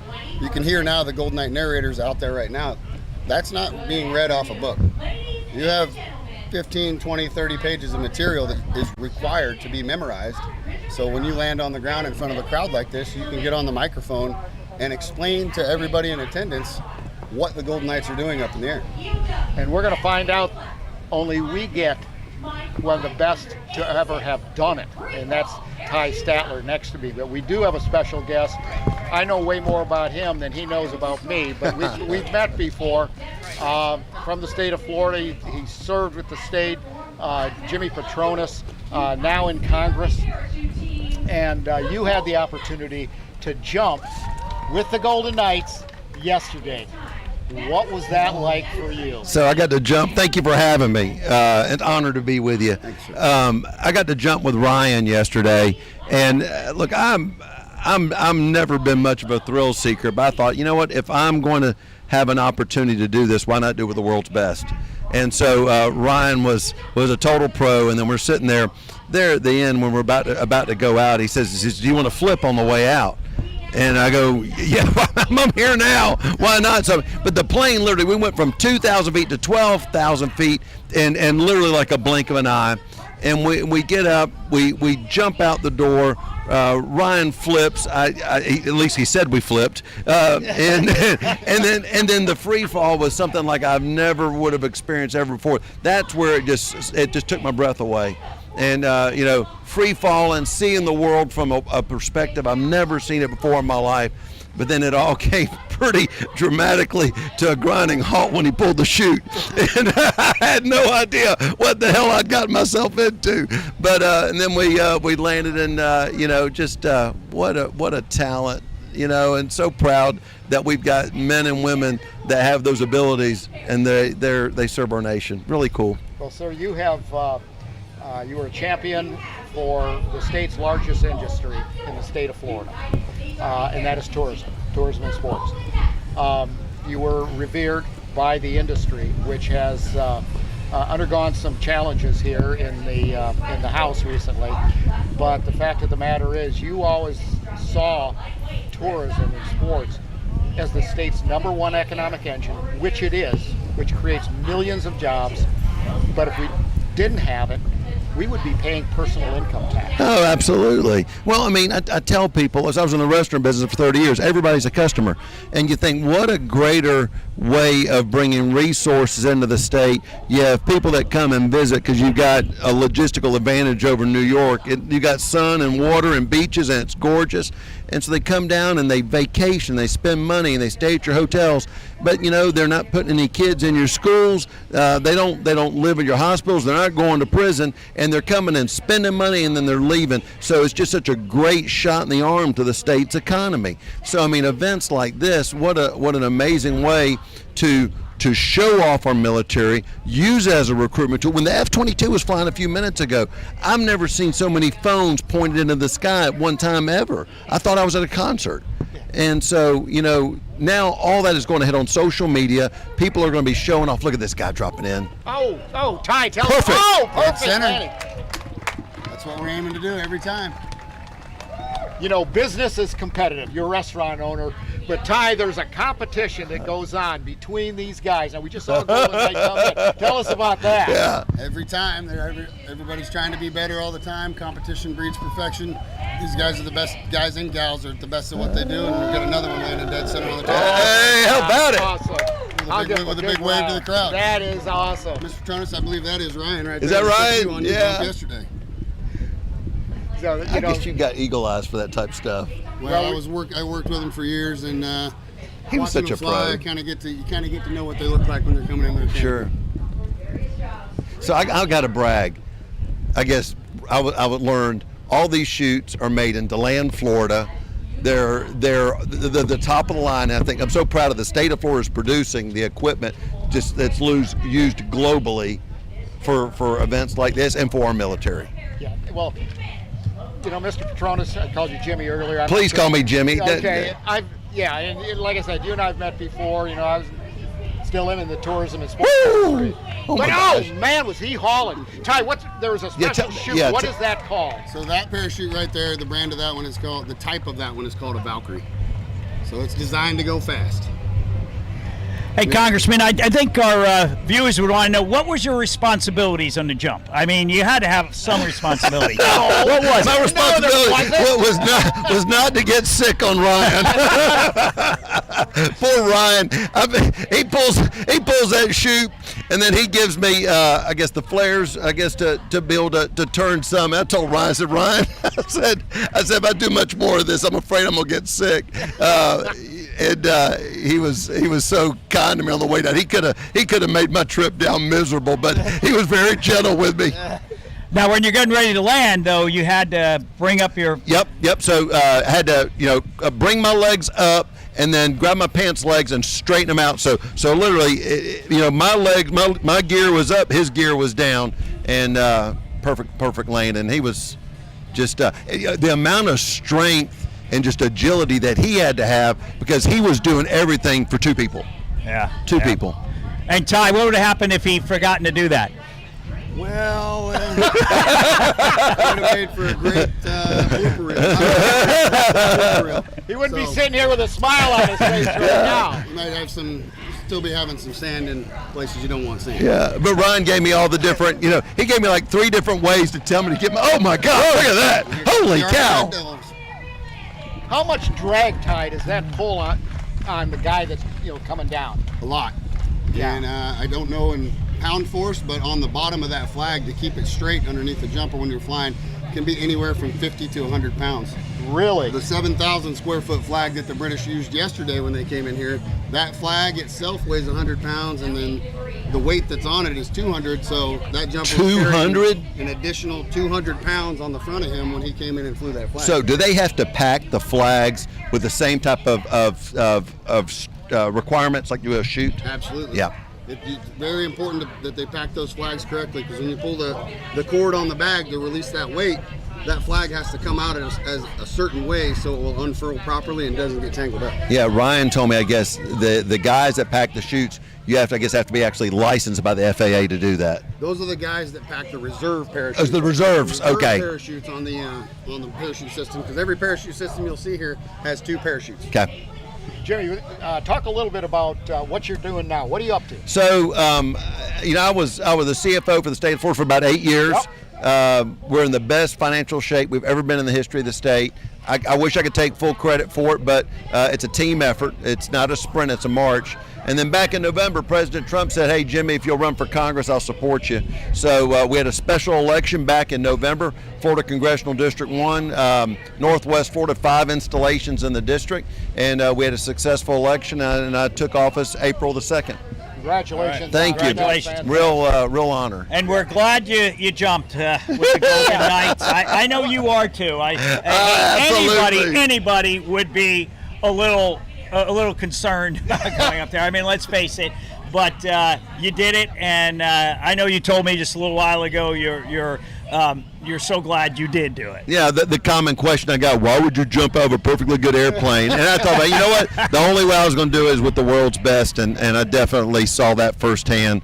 And I tell you, the teamwork, the camaraderie, the repetitive checks they did of each other's equipment before, during, and before they took off. It was just so much redundancy to safety. You know, and it was just impressive, just the systems in place and how they communicated non-verbally to each other the whole entire time. I mean, they could read each other's minds. As a U.S. Congressman, how proud does this make you? Oh, you know, I really, oh my God, I'm sorry. I just got to watch that again. Look at that guy. Here comes another one. Yeah, it's like you can't get it. Wow, right behind him. Whoa! There you go. You know, I just look at what. I get a little emotional just saying this. Every one of these guys is volunteers. Every single one of them's volunteers. And they show up with a love of country to provide freedom, to allow us to enjoy days like this with total peace of mind that we live in the safest country in the whole world. Yep. You know? Oh, here we go. Ty? That's the British Red Devils, and like Congressman Petrona said, it takes an incredible amount of teamwork, incredible amount of discipline, and thanks to our allies, we're able to showcase the amount of teamwork that we can do between the U.S. and British forces to be able to do this out here on Miami Beach and they on train Memorial together, Day right? weekend. Absolutely. So for 1 week a year, the British Red Devils, they come to Fort Bragg, North Carolina. Hey boys, get pictures of this. Trained with the U.S. Army Golden Knights, specifically to be able to do joint demonstrations, but also to share knowledge of parachuting from the displays that they do in the UK, from the stuff that the Golden Knights do in the States. They work together to share that information so both teams can be the best they can possibly be. Well, Congressman, it's been an honor to have you on the live stream of the Hyundai Air and Sea Show, the greatest show above Earth, presented by Northrop Grumman. So thank you so much, sir. And I think Ryan wants to go out there and see some proof of life. Yeah, let's do it. So can you put it together? I think they all got a little worried about me yesterday. So General, thank you so much for having me. This was a real treat. Appreciate y'all. Oh, Jimmy, it was great to see you. Great to see you, sir. Absolutely. Thank you. you. Thank you for everything you do. Yes, sir. Wow, what a delight to have Congressman Petronas with us, former CFO of the state of Florida. I remember him when he was in the state legislature, and he was a champion of events like this, and particularly here at the Air and Sea Show. So what you guys just witnessed there was the Golden Knights. There was one Golden Knight piloting what they call a try-by-side. They turned their toggles and they brought those parachutes so they were coming straight down, and then when they broke, they split apart because there's that much tension on the lines that it splits them apart and shoots them out like they're shot out of a cannon. And now they're all coming into land. The last jumper's getting ready to come in now with the red smoke behind his feet. Here he comes.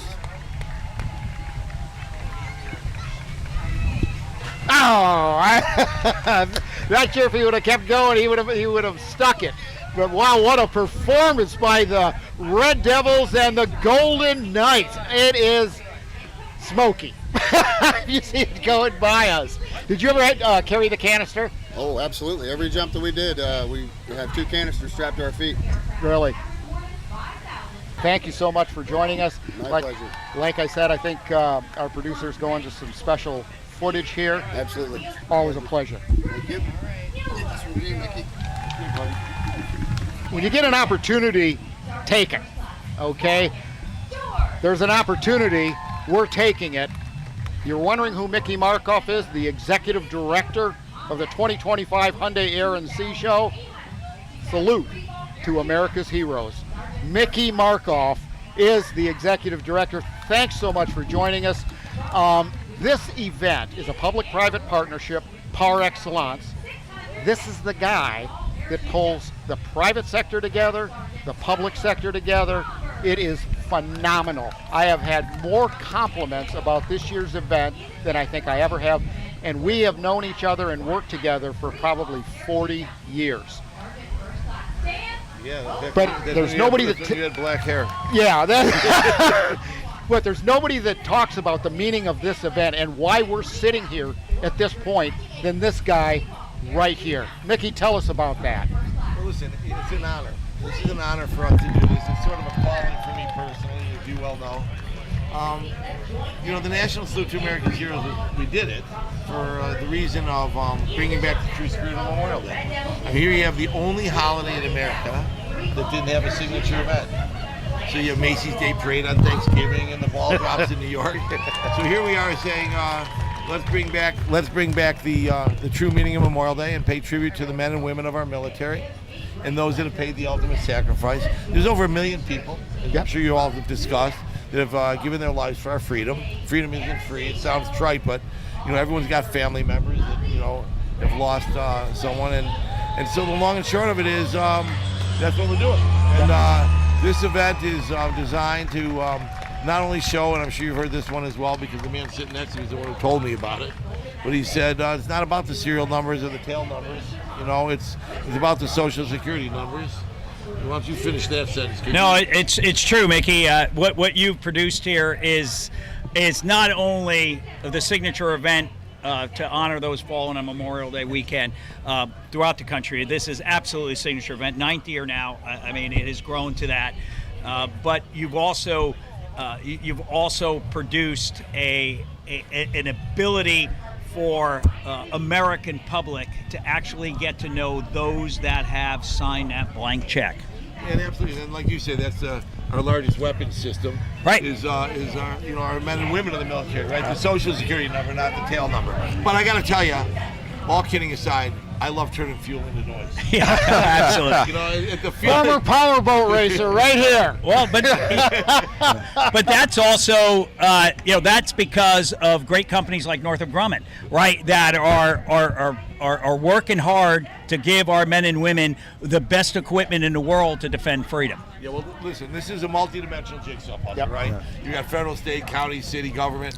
Everyone involved, obviously all the security issues that you have to put on something like this, but more importantly, you've got corporate America, and this is a win-win deal for everybody that's involved. So for Hyundai, of course, and thank God they've renewed now for 3 more years, and they've been with us since the very beginning. They authentically care about the men and women of the military. I mean, they're building $21 billion worth of facilities here, making an investment in our country. They know that through the Korean War, that our American military was there. Remember the book, Mickey, A Grateful Nation? Yes, absolutely. Absolutely. We used to hand that book out. Yes, we did. It was written by Hyundai to show that they really did care about our military. And you take it a step further, now you have corporations like that we have that all come in and have a different reason for participating, right? And but Northrop stepped up and did this live stream with us, and was able to help us to do this. And here's a major defense contractor. I mean, here's like the real deal coming in here. They're making the B-2 bomber. They're making the next generation B-21 bomber. They're making the F-35. So to have them be part of this as well and have their senior leadership here is a real honor for us. And so I'm really proud to have Northrop Grumman as our sponsor and partner of ours. And of course, Hyundai has been incredible.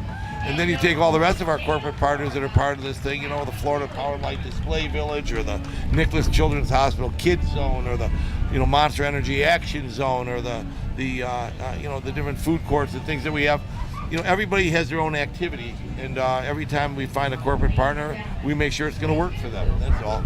Well, it's about shared values too. Yeah. And that's it. The narrative of this event, that there's no better time than Memorial Day weekend to pay tribute to the men and women of our military and those that have paid the ultimate sacrifice on behalf of our freedom. I mean, that's the elevator pitch. And the truth is, there isn't a better time. So, where we've produced many major events, and Mark, you and I have worked on events from boat racing to car racing.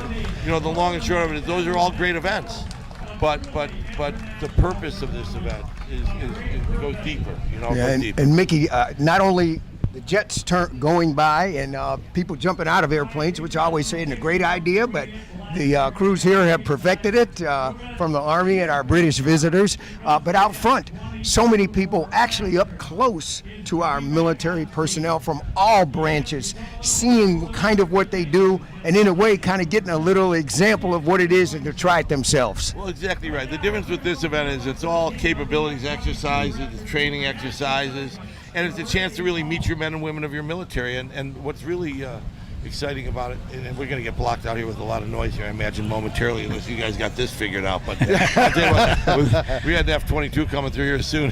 We'll all be like talking to ourselves here in a minute, you know. But no, it's exciting to be able to put something like this together, and well, I'm going to put in a big pitch. This is a 365-day-a-year job with a team of unbelievable experts, night and day. This is the guy that makes it happen.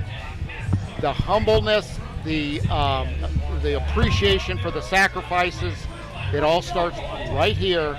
I'm proud to call him my friend. I'm proud to call him my boss. But the fact of the matter is, it's all about relationships. We all have relationships, and well, as you know, Mark, Mickey always says, "Hey, it's not about me." I had to, you know, put a figurative gun to his head and said, "You're gonna get out here," because he doesn't want. But the credit is all due to Mickey. I mean, this was his vision. He's got a great team that puts it all together. But we all know leadership matters. Leadership matters, and your leadership, Mickey, over the almost decade now, putting together the largest, most consequential Memorial Day celebration in the nation, and of course the Hyundai Air and Sea Show here, which is, we did this year with the Freedom Flyover. It never been done before. I mean, all this stuff. And here's the thing, Mickey's not done yet, because next year, guess what? It's going to be better than this year. Right? Well, it has to keep be. Going. Believe me. Well, listen, but you just look at all sitting on the table right now. You know, when Willard was sitting here a few minutes ago, you know, he came and interviewed me in 1994 at my house, when we first, that little townhouse, when I first started an event, and we've stayed friendly. You know, here you were, the head of recruiting for the United States Air Force. You know, you came down here right on this beach, not, you know, and now here you are, a disciple, you know, helping us with this. You know, you and I have been together since 1987. Yeah. So, you know, listen, it's all about people, right? And just like I was saying about, we got the greatest technology in the world for the military, but it's about the people, and we're here to honor the people. Well, same situation. I'd be remiss to not say thanks to you guys, of course, for being part of this thing. Bono, obviously, you being here. But in addition to all that, to say thanks to my staff. You know, when I started this show this time, I had been, just relaxing for a few years, and I called my team, and to a person, every last person came back and said, so now it's like deja vu, you know. But listen, you got the F-22 coming in. Enough about this. Just thank you to everybody who's been involved in this, and I really appreciate the opportunity to do this for everybody. And please come out and say thanks to your military. They do a lot for all of us. Thank you, Mickey. Thank you, Mickey. Well, everyone, we have two very special pilots, and Mickey Markoff, the executive director of the 2025 Hyundai Air and Sea Show. Well, my favorite fighter pilot of all time is sitting to my right, and I have my hat on. I am so happy. Where did you get that, Mark? I've got it from a very good friend, and here it comes!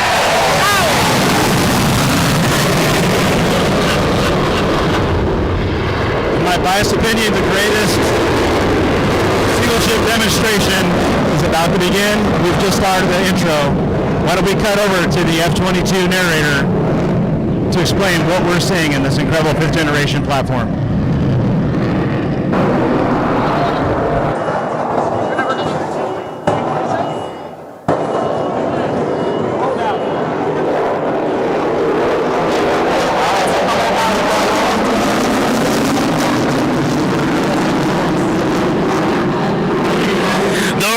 Advanced flight controls combined with its powerful engines allow the F-22 to pull more than 9 times the force of gravity. Watch from the right as the Raptor demonstrates its tight turn capability with a mid-radius horizontal turn, then power straight up into the vertical.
Comes in any combination of 8 missiles and up to 8 precision satellite-guided bombs. The F-22 is the first supersonic, multi-role, and highly agile stealth fighter in the world with a fully internal combat weapons load. Ready your cameras as the Raptor banks in from the left and cycles its weapons bay doors.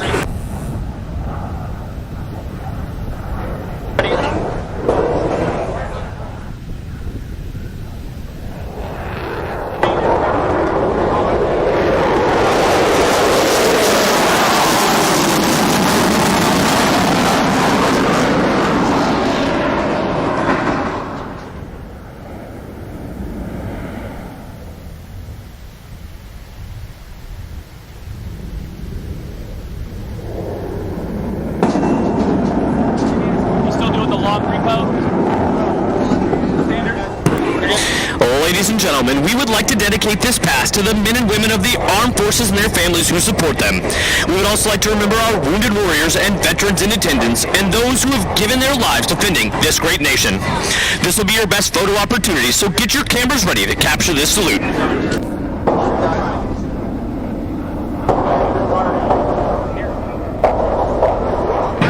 And now, from behind and to the right, the F-22 Raptor proudly presents the dedication pass.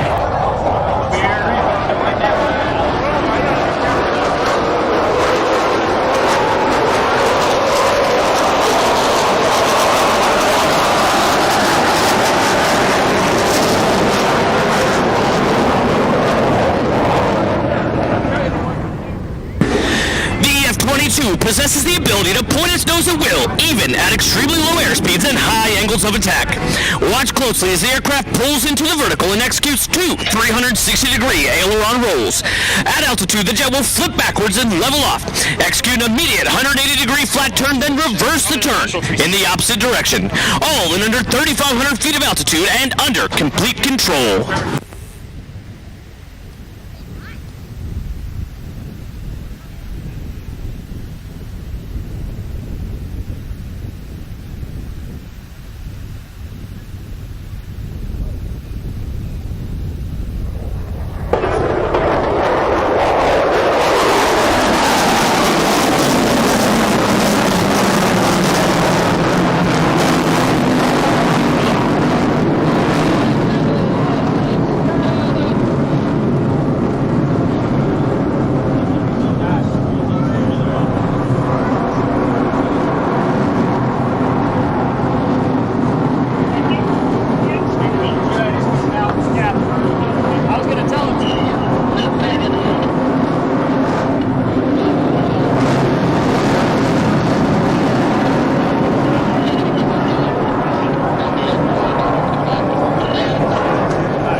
action and show you what the advanced flight controls and engines can do.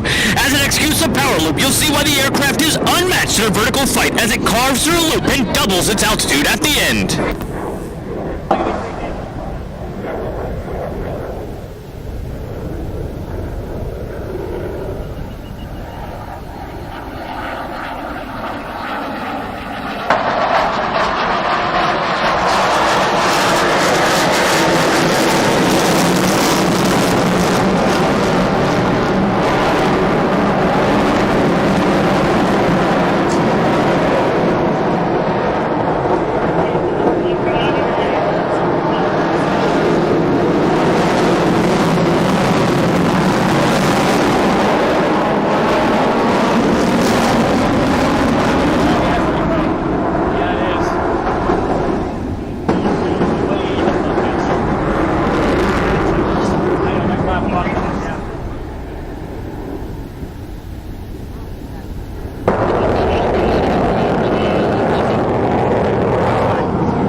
Mini-jets can turn tight, mini-jets can roll quickly, and mini-jets can climb fast, but not many can slide.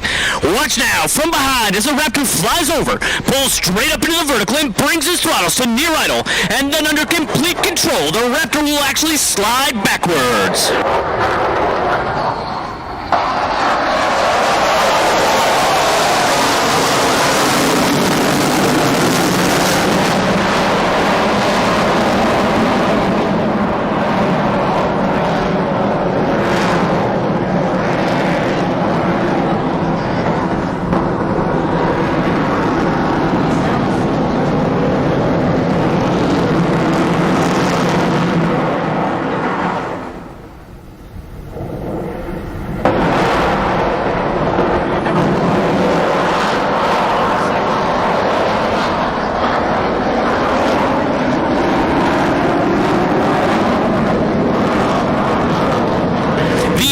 Slow-speed handling characteristics are phenomenal.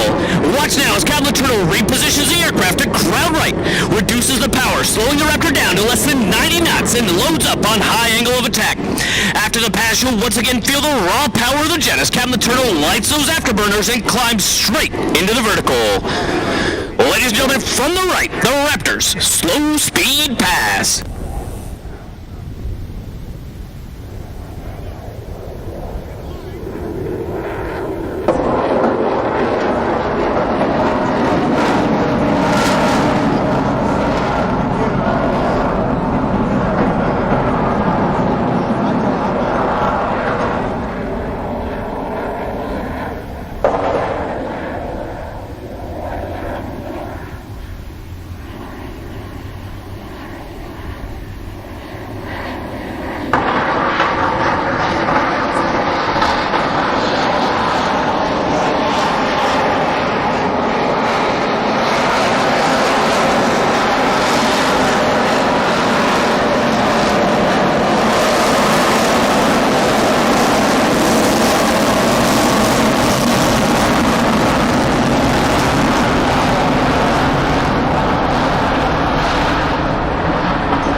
Possesses the capability to reach speeds and altitudes that make it virtually untouchable, even without using its afterburners. Accelerating from 90 knots to over 600, Captain Turtle will now roll inverted in preparation for the split-S reposition and high-speed pass, showcasing just a fraction of the aircraft's super cruise and full-speed capability. Ladies and gentlemen, prepare for Freedom's Thunder on the high-speed pass.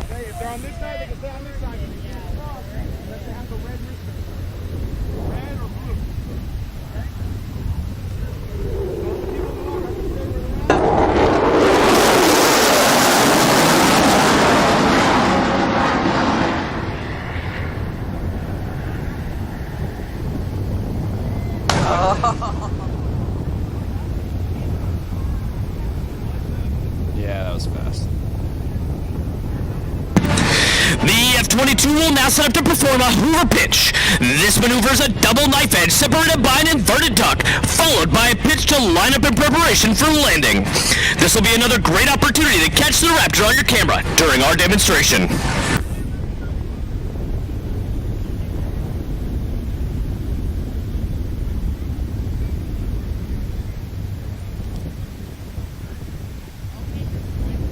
Ladies and gentlemen, named after the late legendary Bob Hoover, the Raptors Hoover pitch.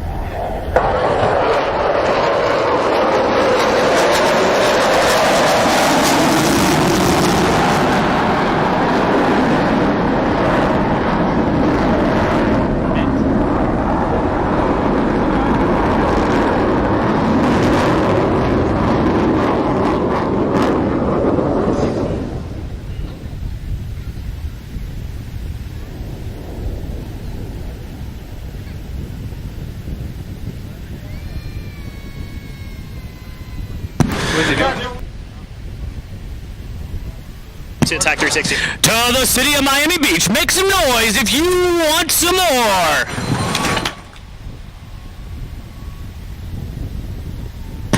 I think we can get Captain Turner to do maybe one more pass. Give it a second, we will make some noise. Got the crack over us.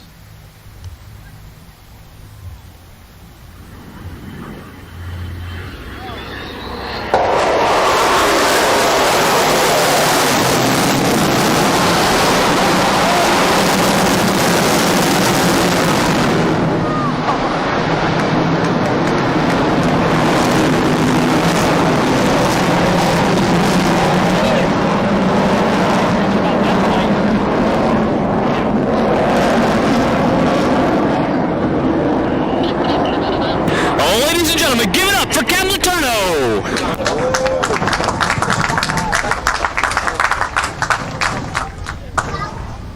As he comes in for one last pass to say goodbye to the city of Miami Beach.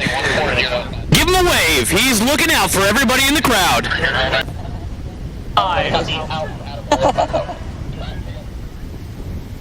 Oh, nice. What's that? Yeah, sure, why not?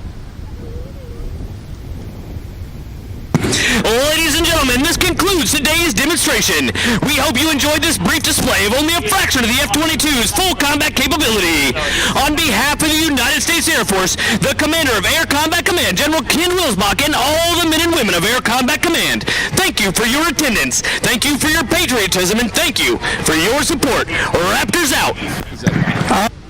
It is great to have here at the Hyundai Air & Sea show live stream presented by Northrop Grumman Desk, Lieutenant General John P. Healy. Sir, thanks for being here. Tell us a little bit about what you do to defend America.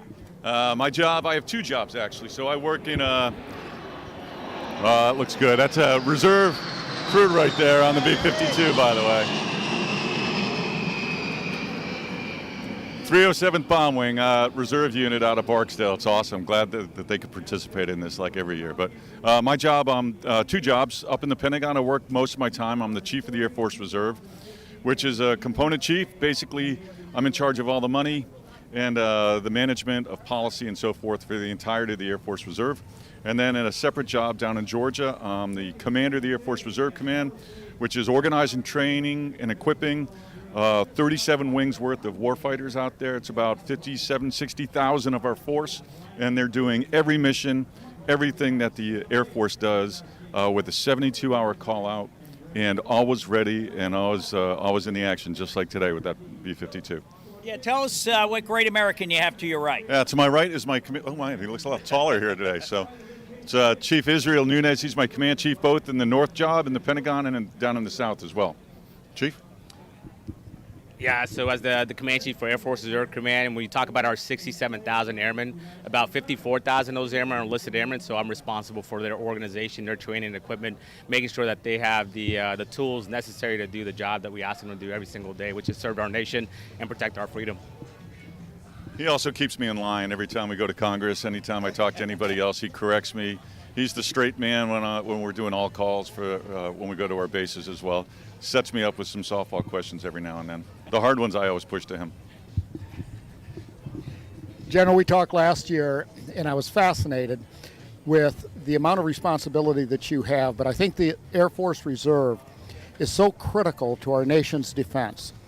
But it's a way that people can continue to give back, to serve, while they maintain their position or their jobs in the private sector. Tell us about that, because it's critically important to our overall defense.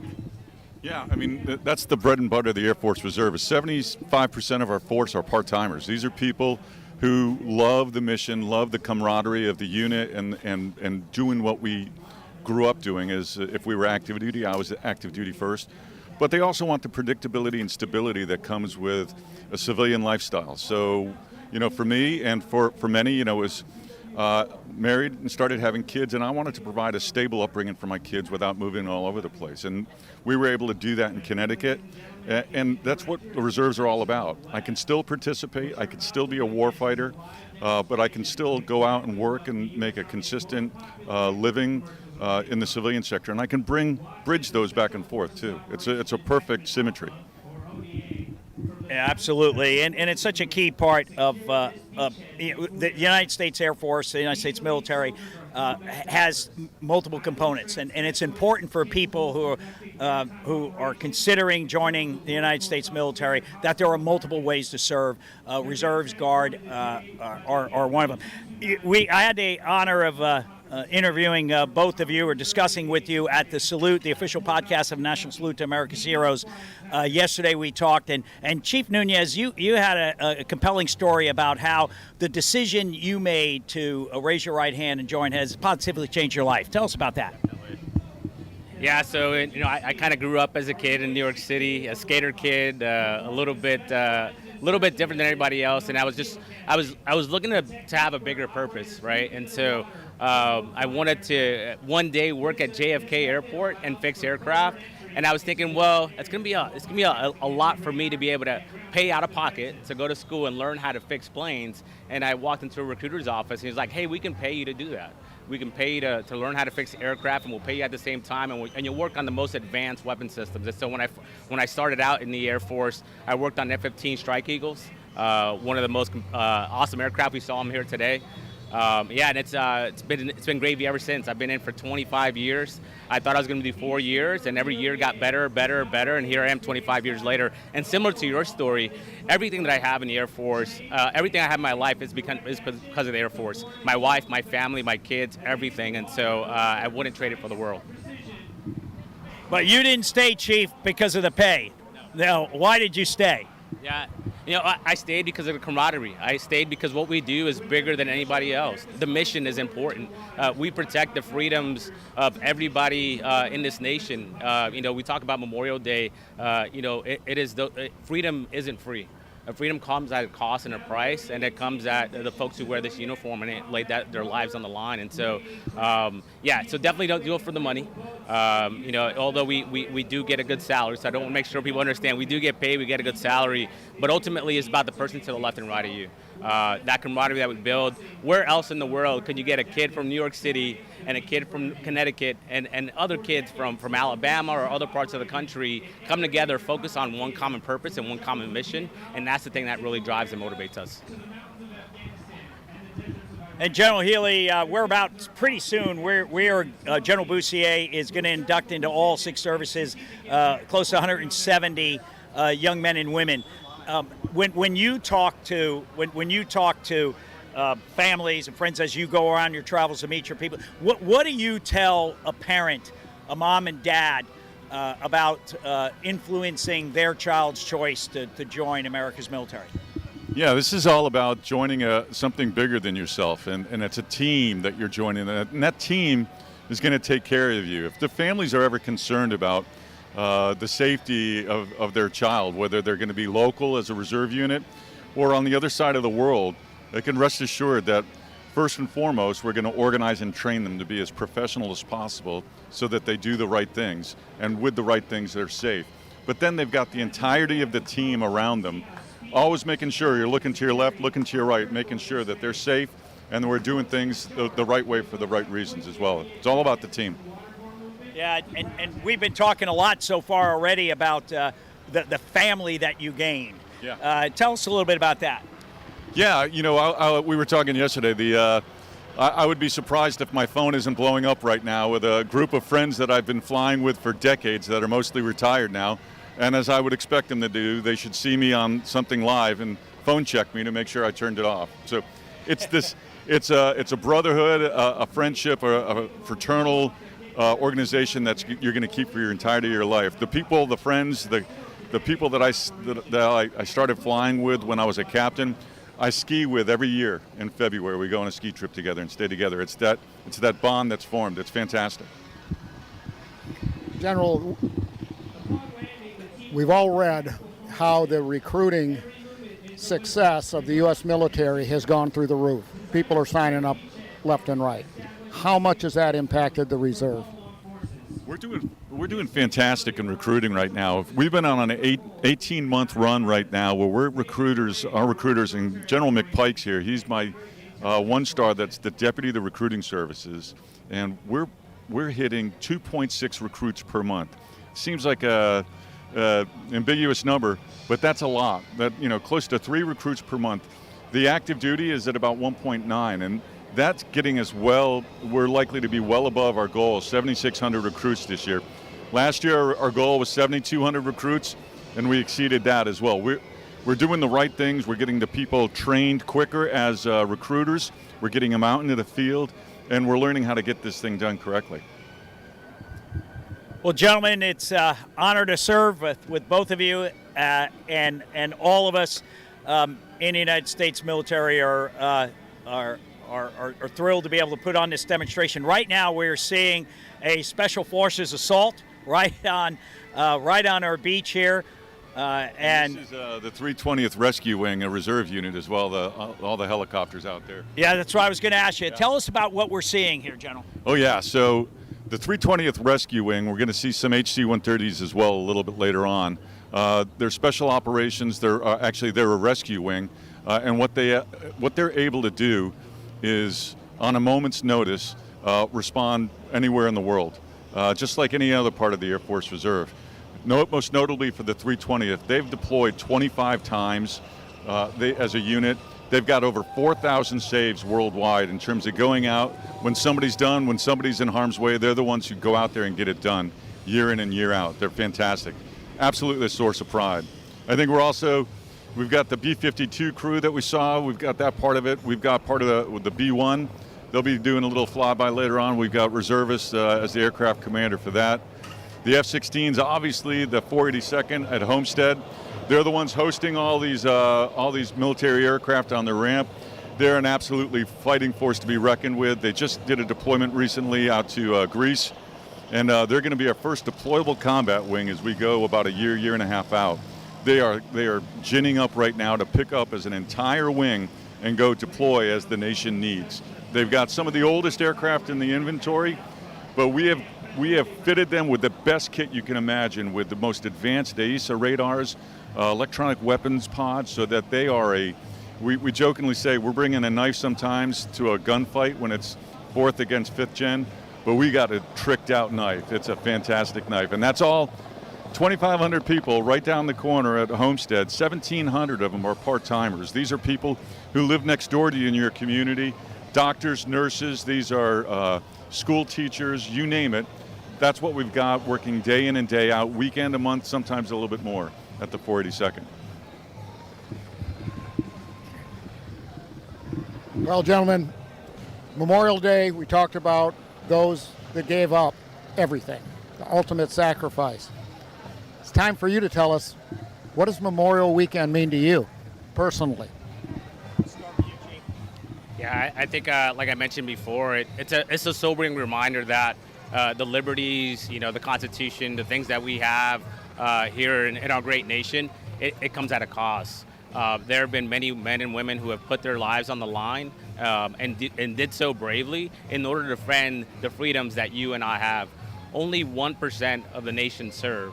That 1% serves that other 99% so they can have those freedoms and those liberties. And so for me, I think it's just a humbling reminder that my brothers and sisters who are no longer here defended my freedom, and I have to make sure that I continue to honor them every single day.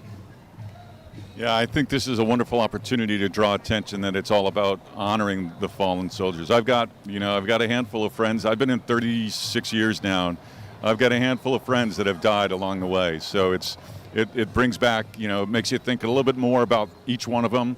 As you're going through the day, you think about, I flew C-17s with Todd just like that. I see things, and it brings back those memories. So I love the fact that it's not a commercialized type event. This is all about just showing what we do in the military, but the constancy of reminders that this is about honoring those people who have fallen serving the country, I think really makes this special and makes, I think, what this event is so special about it. Well said, sir. Lieutenant General Healy, Chief Nunez, it's an honor and pleasure to have you at the Hyundai Air Show live stream presented by Northrop Grumman as we watch the greatest show above Earth. Thank you, gentlemen, for your service, and Thank we. you. Thank you. I know we'll see you back again. Thanks, gentlemen. Hey everybody, Mark and Bondo back with you. I can hardly speak. That is unbelievable. Absolutely unbelievable. He's an F-22 pilot that performed here. You talk, because I'm speechless. I just hope that the crowd got to appreciate what we just saw. That fifth generation capability. No other airplane in the world can do what we just saw. It really, truly defies the laws of physics. At least that's what it looks like. And I'm hearing many people around in the crowd just oohing and awing and saying, I can't believe the airplane's supposed to do that. I heard another woman say, airplanes aren't supposed to do that. And, it really is true where we're talking about the tail slide or the high alpha loop, where we're using that thrust vectoring and that incredible amount of thrust to weight ratio of the airplane. So really grateful that we had a chance to demonstrate America's, premier air superiority, air dominance fighter, and the best one in the world. Well, Mickey was talking a little bit earlier, Bondo, about it's not about tail numbers, it's about Social Security numbers. These are human beings just like, you and I. And the pilot, his name is Nick Letourneau. He's from Minnesota. This guy is married to the 2023 USOA, United States of America, beauty pageant winner. I mean, this guy, he's flying an F-22. He's married to a beauty pageant winner. What the heck is going on here? But only in America. Well, listen, Laz is the nicest guy I know. Incredible professional. As you just saw, he flew the heck out of that airplane. And those kind of Americans, it just makes you proud to be on the same team as those guys and the entire Raptor demo team and everybody back home that helps to put that together. They did a fantastic job. Well, this is something I wanted to ask you about. There's a guy that talks to him on the ground. His name is Chirp. Right. And Chirp's real name is Brian Poitras. And he's from Birmingham, Alabama. Talked to him this morning at our air briefing. And both these guys, if you have daughters out there, I tell you, these are the type of guys you want them to marry. They are just both really, and Bondo too, because he's an F-22 pilot, but and 15. But Bondo, the human beings behind those controls are what makes the difference, in my opinion, in the U.S. Air Force. It's just phenomenal. Absolutely right. I like to call it the soul inside of the steel. It's that spirit, it's that power, that passion, and that dedication. And without that, it doesn't matter how good of a platform you have. We don't have that kind of training, that kind of commitment to excellence. We're not going to be the top, but we are, because we have those people, and they're all fantastic. Yeah. Well, also a commander, and what you see is what you get all the time. No different, on air or off air. Thanks a bazillion for joining us for the F-22. Pleasure. He's going to be back in just a minute to call some more of the action. But in the interim, Bondo, I have a couple of special guests that I have. Love to get that. I'm looking forward to talking to them. Thank you. Got it. All right, you guys. Karen. So we've got We've got an Army demo coming up, but we're going to get to this right now. And Jeff, you're with the Florida Restaurant and Lodging Association. There is, it's one of the greatest organizations in the state of Florida. And Liz. Lynn, you know, it's really hard to hear with these headphones on, Lynn. I apologize. No worries. No Carol Dover, who is your leader, based out of Tallahassee.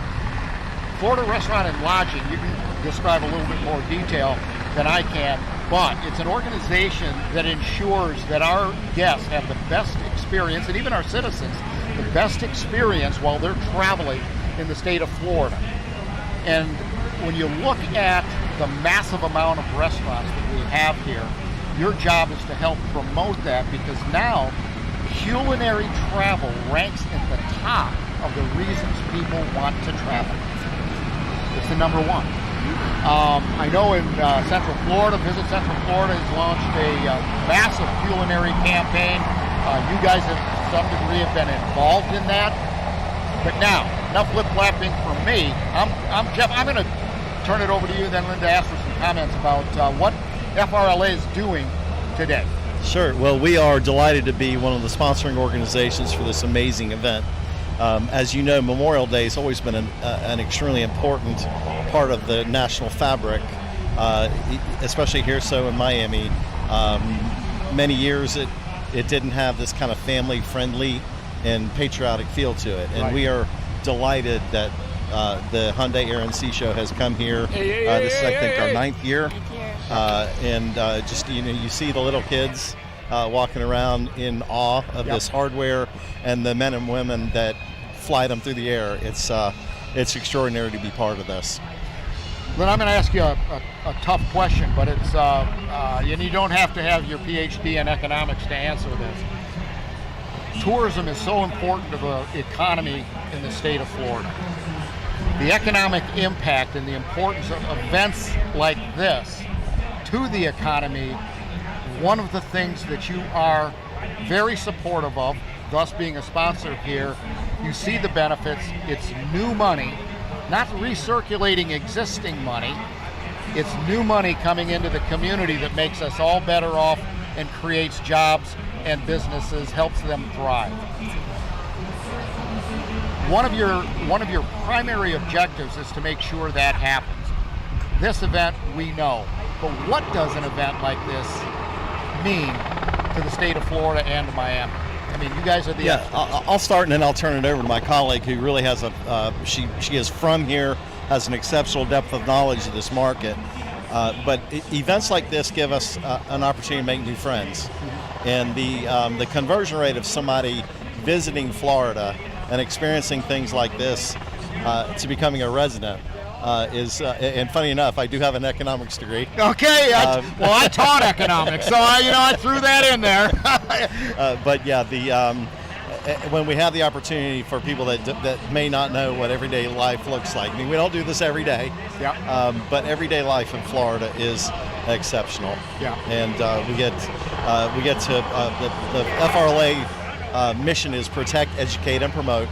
So things like this help us promote our industry and help set a vision for people to see, hey, I can open a business in Florida. I can raise a family here. And so it's an extraordinary opportunity for us to fill our restaurants and our hotels, but also make new friends and residents. Lynn, these type of things just don't happen. It doesn't, we have beaches and we have theme parks. People will just show up. That's a fallacy. Tell Coca-Cola that. Tell them that they don't have to advertise anymore because people are going to drink Coke anyway, or people are going to buy Fords anyway. Life doesn't work like that. Right. It doesn't work in your industry either. Exactly. I think this particular event, now in its 9th year, we've been a sponsor from the very beginning because we saw the vision of bringing a family-oriented event that honors our heroes on Memorial Day. I mean, what a better event for this particular weekend. And in Miami Beach, it's gorgeous. What I see as a local is I see our boats, I see our families coming to the beach, our hotels are full, our restaurants are full. It's a wonderful, wonderful event. Yeah, and it makes a difference in people's lives. Absolutely. It makes everyone in Miami more prosperous, It creates jobs, it sustains jobs, and equally as important, the quality of life here in Miami Beach. And my hat's off to Carol Dover, to the team at the Florida Restaurant and Lodging Association for fighting the fight to educate, as part of their mission, everyone about the importance of food and beverage, about culinary, and ensuring that our legislators know that this doesn't happen by magic. If you want the quality of life and no income taxes here in the state of Florida that we enjoy, then you need to support tourism, you need to support the lodging, you need to support the restaurants. That's what it's all about. That's the way our economy works. So my hat is off to you, and I appreciate what you do. And when you go back, I want you to tell Carol Dover that Mark Jackson said hello and thank you from the bottom of our hearts, and that you guys also are involved in Sun and Fun in Lakeland, and that is another huge event, economic driver. We appreciate her. We appreciate your organization. So thank you. Mark, thanks for highlighting us and this great event and our number one industry in Florida. It is, and that's why we don't pay personal income tax. Amen. I don't want to pay any more taxes. So anyway, thank you so much for joining me, everybody. Thank you so much. Okay, absolutely. Wow. I get fired up about that because it's such an important part, whether you're a local or whether you're a tourist. Food, beverage, and lodging is all part of the overall experience. They make it happen. Well, coming up, everybody, or actually out on the water right now, we've got some really cool stuff. We've got it's a demo by the U.S. Army, and the United States Air Force C-17 and KC-135 will be following that, and then the 920th pararescue demo will be following that. That 920 was the same one that flew 350 miles out in the Atlantic Ocean to save the life of a young child out on a cruise ship, flew back, had to refuel and all that type of stuff. That's what our military does for the citizens of this country. Anyway, stay tuned, everybody. We've got a little segment coming up. This is Mark Jackson at the 2025 Hyundai Air and Sea Show, National Salute to America's Heroes. Thanks so much for joining us. We'll be back right after this.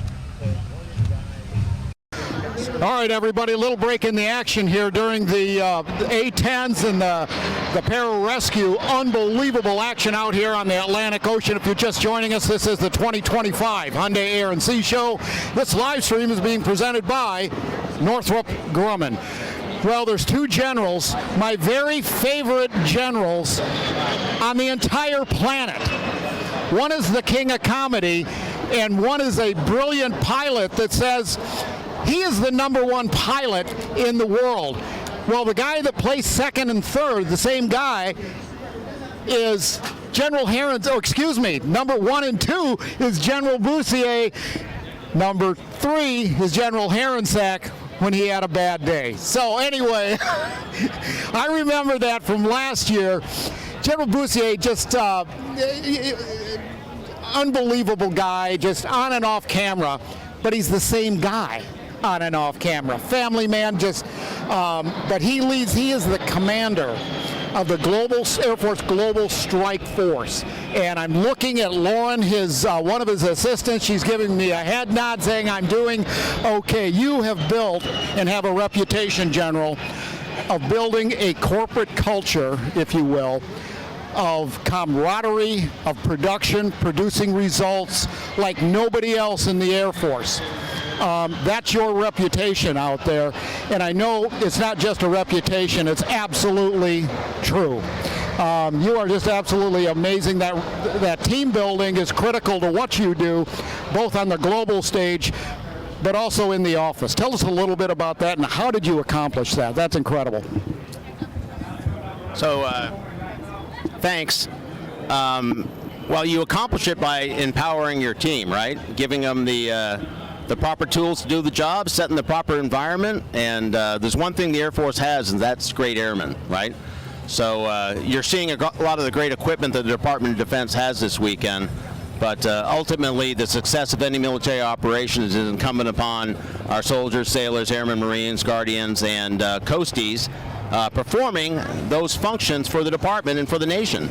And so I have kind of underlying three aspects of our organization. The first aspect is discipline. You know, we perform military operations in a very disciplined manner because of the nature of our business.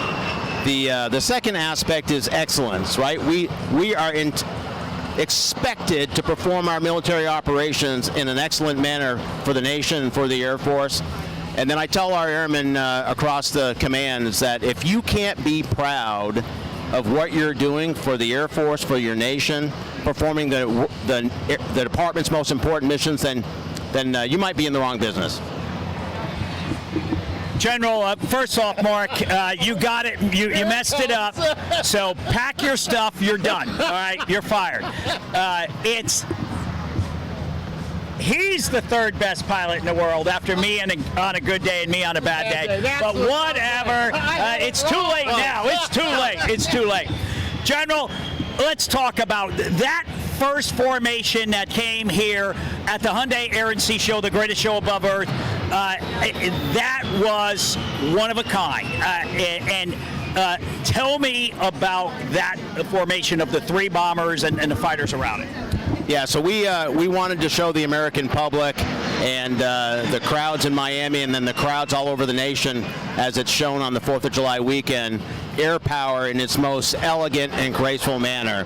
And that was the formation of the B-2, the B-1 bomber, the B-52, the F-16, the A-10, the F-15, and the F-22. It's really a testament to the men and women that maintain these weapon systems and the men and women that employ them. It is the epitome of air power. Absolutely, and let's talk about the value. We talked about it a little bit earlier in the show, but I mean, you're the worldwide expert on it. Talk about the value of long-range strike. So I'm a little bit biased in my opinion on this, but the essence of an Air Force is range and payload. My opinion is what happened in World War II with the mighty 8th Air Force was the tipping point in the president and the department creating a separate Air Force back in the day after World War II. And that is empowered the airmen that currently perform the mission in Air Force Global Strike Command with our bombers. Range and payload is the soul of an Air Force. General, you get a little bit more on the personal side here because, you know, everybody recognizes that you're the preeminent guy. There's no debate about that.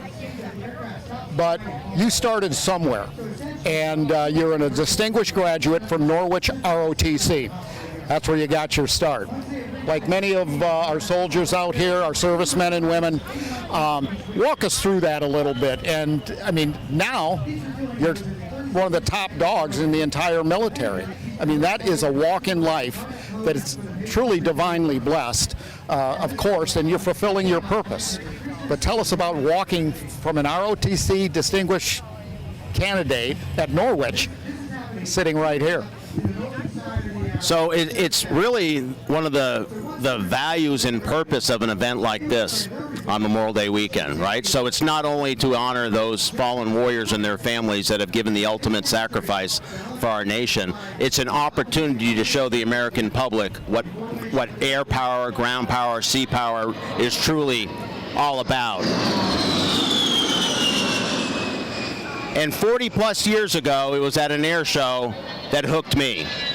And that's quite frankly what we're hopeful is going to happen this weekend, is we'll have the youth of America seeing our air power demonstrations, our sea power demonstrations, our Coast Guard demonstrations, our first responder demonstrations, and want to serve. So after I witnessed that at an air show, my father took me out for a open cockpit biplane flight and a Bell helicopter flight back to back on the same day. And I said, that's what I want to do. Now, what most people don't understand when they join the military is they join for a various reason. There's no bad reason, right? To fly helicopters, to fly aircraft, to drive a tank, to be infantry, to do artillery, to be a naval warfare officer, to be a submarine driver. We bring in the best of our American youth to serve in all our branches. But why our airmen, soldiers, sailors, Marines, Guardians, and Coasties join is different than why they stay. So if you would have asked me 40 years ago, so last Thursday was my 40th anniversary of pinning on 2nd Lieutenant Butterbars, if you would have said, hey, Lieutenant Boosie, are you going to be here in 40 years as an old man? I would have said, I don't know. I wouldn't even have thought of it. But I will tell you, the last 40 years, the last 4 decades have gone by in a flash. And here's the thing that the military provides to you. Opportunity is unbounded, and the ability to make an impact that's well beyond your own self. You know, you talk, General, about the value to recruiting, the value for the Hyundai Air and Sea Show, the greatest show above Earth. But there's also a chance for the public that normally doesn't get a chance to interact with your great airmen, the soldiers, sailors, Marines, Guardians out there. Talk to us about why that's so important at a time when less than 1% have served. Yeah, so again, that's not only part of the campus behind us with all the demonstrations and recruiting efforts along the beach and along the air and sea platform.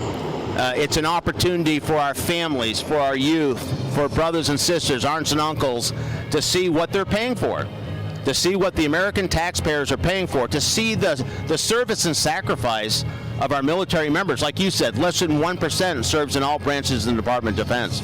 That's a pretty astounding statistic. Less than 1% serves in all the branches in the department.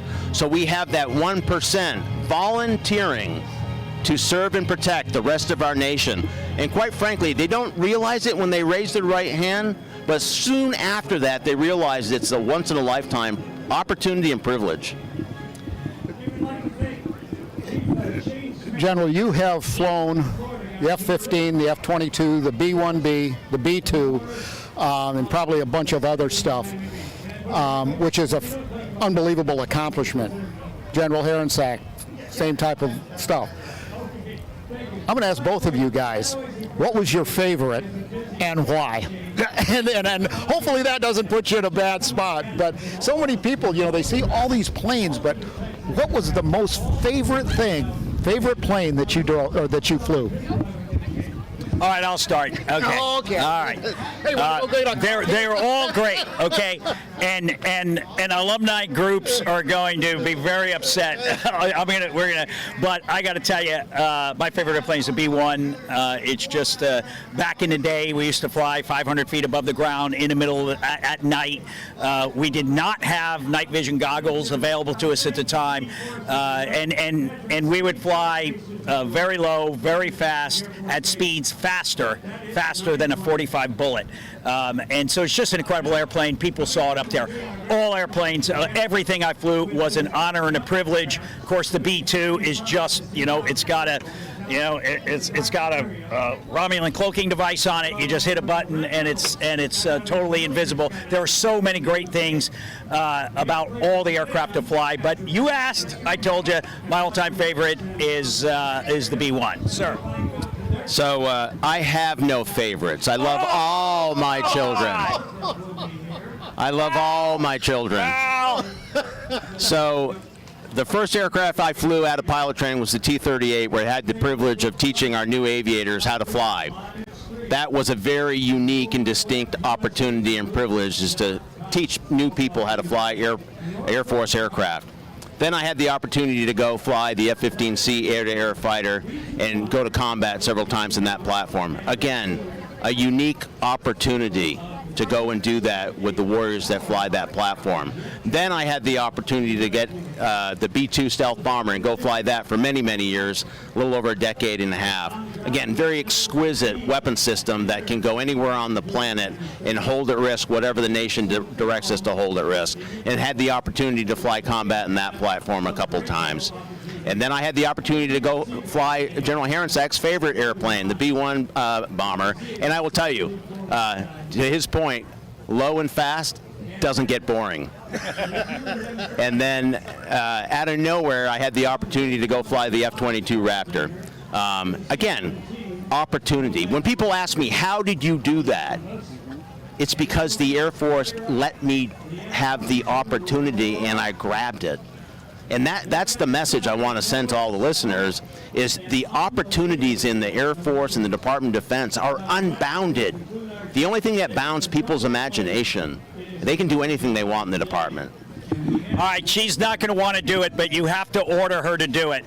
Major Blanton, come up here right now. Oh, shit. She actually did. Wow, I can't believe it. She listened. All right, because no, sit over there. Okay. All right. Major Blanton, because the reason I wanted to bring you up here, because General Boussier is going to talk. Hey, we're talking about pilots, we're talking about air crews, everything else. But our United States military, our United States Air Force is made up of an incredible team. Jennifer, talk about the tremendous opportunities you had as a security force officer. Well, thank you, sir. I would say that the opportunities that I've had are taking care of airmen. I think that sometimes we lose focus of that with everything else that's going on. In the security forces career field, it's pretty awesome to be able to have big groups of airmen that you lead right out the bat, and to basically say, hey, I'm going to be able to take care of you and make sure that you don't get overlooked. Being able to deploy, taking care of them overseas, as well as stateside, is something that I've really appreciated as a security forces officer. I promote her. She is a Major Select. All right. So she is a major. She just hasn't pinned on yet. And I'd be remiss if I didn't do a shout out to her parents, Mike and Lisa, who are watching from, I think, Arizona. They're great aviation enthusiasts, but more importantly, they're extremely proud of Jennifer and all she's done in her time in the Air Force. We all are. You got a question for Jennifer, don't you? Well, Jennifer, do you have a boyfriend? Because I have a son that's now a captain in the Air Force. Okay, well that was my big question for you. But as a follow-up, the mostly males, but there are so many women that have excelled, both as pilots. They could be on the ground and whatever it is. You've broken that barrier. I don't really see it as a barrier in the Air Force because of the culture. Like guys like this have created. Your own imagination is your own limit. Tell us about that. Well, that's a great question, sir. I would say the second that you draw the attention to the fact that you're different than everybody else is when you've kind of started to go at a disadvantage. I think that to be able to be relevant and to be able to be on the leading edge, you have to be just as good as our brothers that are here as well. And the second that you're not able to perform the standard tasks is something that kind of starts coming down on women when they're not able to perform at the same level that their male counterparts are. So just being there and in some cases being better is a good thing to have in the Air Force. So. No, I agree, and she's good. We all know that. Well, ladies and gentlemen, you've been listening to the Hyundai Air and Sea Show, the greatest show above Earth. This has been an honor, of course, to have you on, General Boussier. You're a tremendous supporter of this. You've been here. I think the Navy calls them plank owners, right, of this event. So we can't thank you enough. But it's your team that makes things like this happen. Please pass the incredible work that they've already done. All of your people, you've got a lot of people at the Florida Light Power Display Village. Please tell them all that they are making a huge positive difference, just as you and Major Select Blanton have done.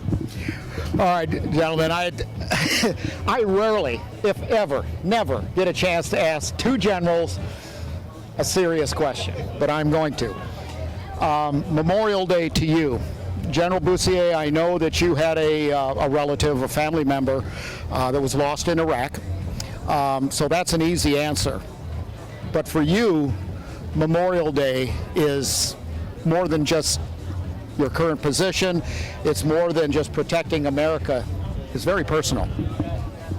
Yeah, it is, and again, as we enjoy the weather, the demonstration of air and sea power, and we reflect upon the purpose and value of this weekend, we can't ever forget the real meaning of Memorial Day.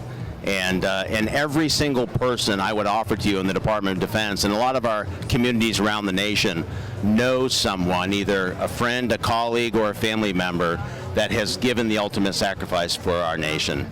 And so I said the other night, we have to remember them, right? We have to remember their service. We have to remember their sacrifice. We have to remember their legacy they left behind. And it's not just their individual sacrifice. We have to take stock of our Gold Star families and always take care of them over the years and decades, because ultimately they carry that burden every day. Well said, General. The reason I'm here 9 years in a row here is because Mickey Markoff's vision was to bring back the true meaning of Memorial Day. This is not just, while it's fun, to me, this is a calling. This is about honoring those who've gone before and following, and this is the preeminent display of gratitude that our nation has to honor all those, and I'm just thrilled to be part of it here with you, Mark. General Bussier, Major Select Blanton, thank you for your continued service. I'm sure we'll talk again. Thanks. Well, everybody, like I said, my two favorite generals of all time, they are the bomb.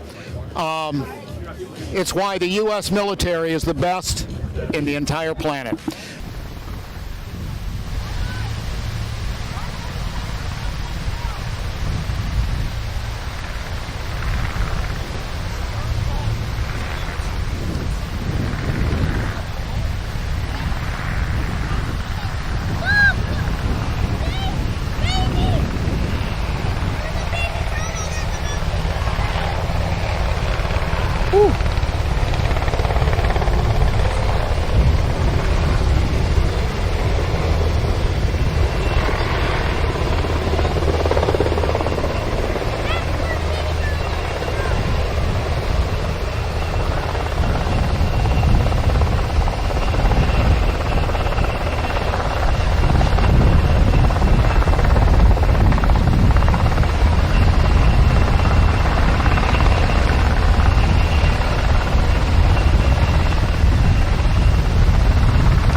Ladies and gentlemen, in remembrance of today, we've changed the flag out in that second aircraft, the center aircraft. That too. Yeah.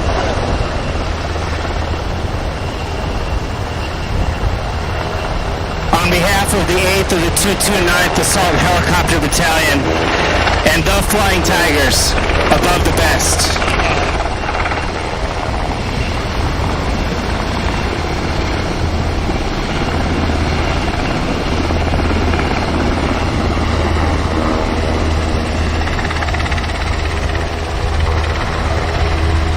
Shane, if you're not wide, I'm tight. If you want to go wide, I'm tight.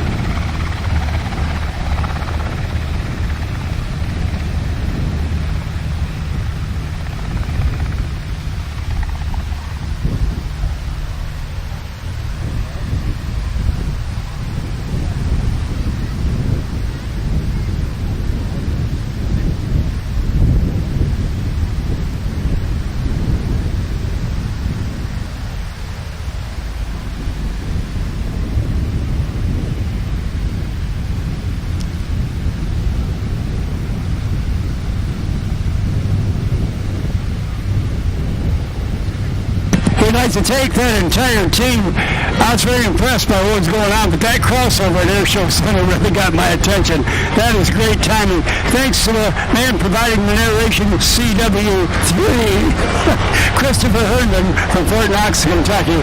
Tell your entire team as everybody waves to our guys and gals in the helicopter. Thank you. Fantastic.